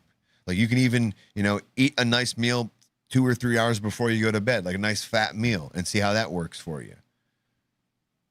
That's actually interesting, because I'll maybe wake up a little later than I'd want to because of the sleep issue, and then I'll have a pretty packed breakfast, which to me is just like a big ass bowl of cereal, and then I'll only have the dinner. That's it. And like, you get protein in your dinner. Like, what are you eating for dinner? Like, what are you like?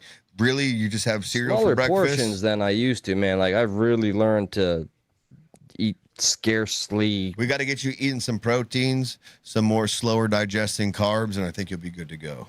Like you're eating a lot of like fast like cereal. That shit just turns into sugar right away. You know, like you're probably drinking it with milk, which is at least you got little somewhat. Dinner's typically a salad, a steak, a burger, or a salmon. That's not bad. Something like that. Those aren't bad. Yeah, but really, like comparatively to how I used to eat, I'm eating really small portions, which is just out of character. Don't do that. Yeah, we got to figure this out. I think we're gonna cut it off here. Let me see, Veritas, what you got? I've been sleeping shitty all week because it's hot as fuck, and I've been snippy with everybody. Yo, bro. It was 102 here today, but felt like 112. Like that was like the temperature. Like it says 102 feels like 112. Like fuck. Been working outside, been working in a house that has no AC because it's just like it's being remodeled. So it's when you go outside from inside this house to outside in 102-degree weather, it's like, oh, it's so cool outside. I do not miss the labor of the outdoors and the numbness in the fingers and the hands and the pain and the all of that shit. I know. But you do what you gotta fucking do. We gotta. All right, you can hit that music.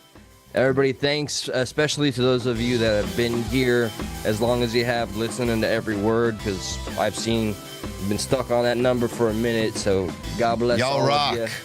All we ask, if you haven't done this one little bit, and I know it's just so easy to not entertain the idea and maybe go the extra mile. Share this little live or any one of our lives to any social media that you have, because we never know who might bite. Just leave a nice little post or something. We love you guys. We love you guys. Damn. And we will put on another show, and hopefully it meets your standard, because at the end of the day, we're here to entertain you all. Look at Veritas. We're all trying to find something. What you got, brother? Look at Veritas saying, "You guys done already? Guess I'll have to go find a random Indian live channel, ask them IT questions for my entertainment." Like, fuck. Now you're making me feel like I want to stay, you bastard. Well, go ahead and share this to about 60 more people. Sorry, I sound like a cheap whore now. Man, like, you never know. You never know. Does anybody else want to stay and watch Reckless Ben or watch the Alex Jones interview? Let us know in the chat. Let me know in the chat. Maybe I will. Maybe I won't. I don't know. You're playing a risky game there, soldier. I am. I don't care anymore. I don't give no fucks anymore. The fucks are not given. I got that one last episode on my Korean zombie cinema, and then I'm out. Hell yeah, brother. So, all right, well. Hope you enjoy it. I love this channel. I appreciate. That's weird. You say you love this channel. It's your channel. It's your channel. It's your channel too. It's my motherfucking channel. I love this channel. All revenue goes straight to my pocket. No. This guy actually pays to keep this channel more. And, well, it's a fucking cost, but we do this for the love of the game. I'm going to bed. That's enough. Yeah, so hype, like, share, subscribe, all the blah, blah, blahs. I will catch you guys. Let's see what Josh does, and good night, one and all. All right. We're at, I think I'm out. But we'll see. Yeah, we hit our milestone. I'll see how it goes. We appreciate it, though. We'll see what happens in the live chat while it ends. Okay, bye. We'll see you on Tuesday, if anything. Thank you, Eli. Yes, sir. Bro. Good night. Later, bro. Okay, bye. Okay, bye. Okay, bye.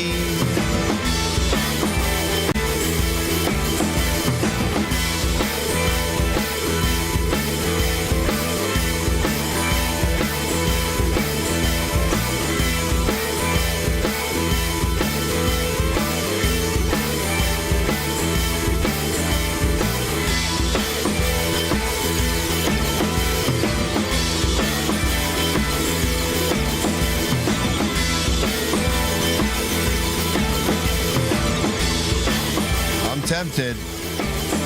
I'm not saying I'm going to, but I'm tempted.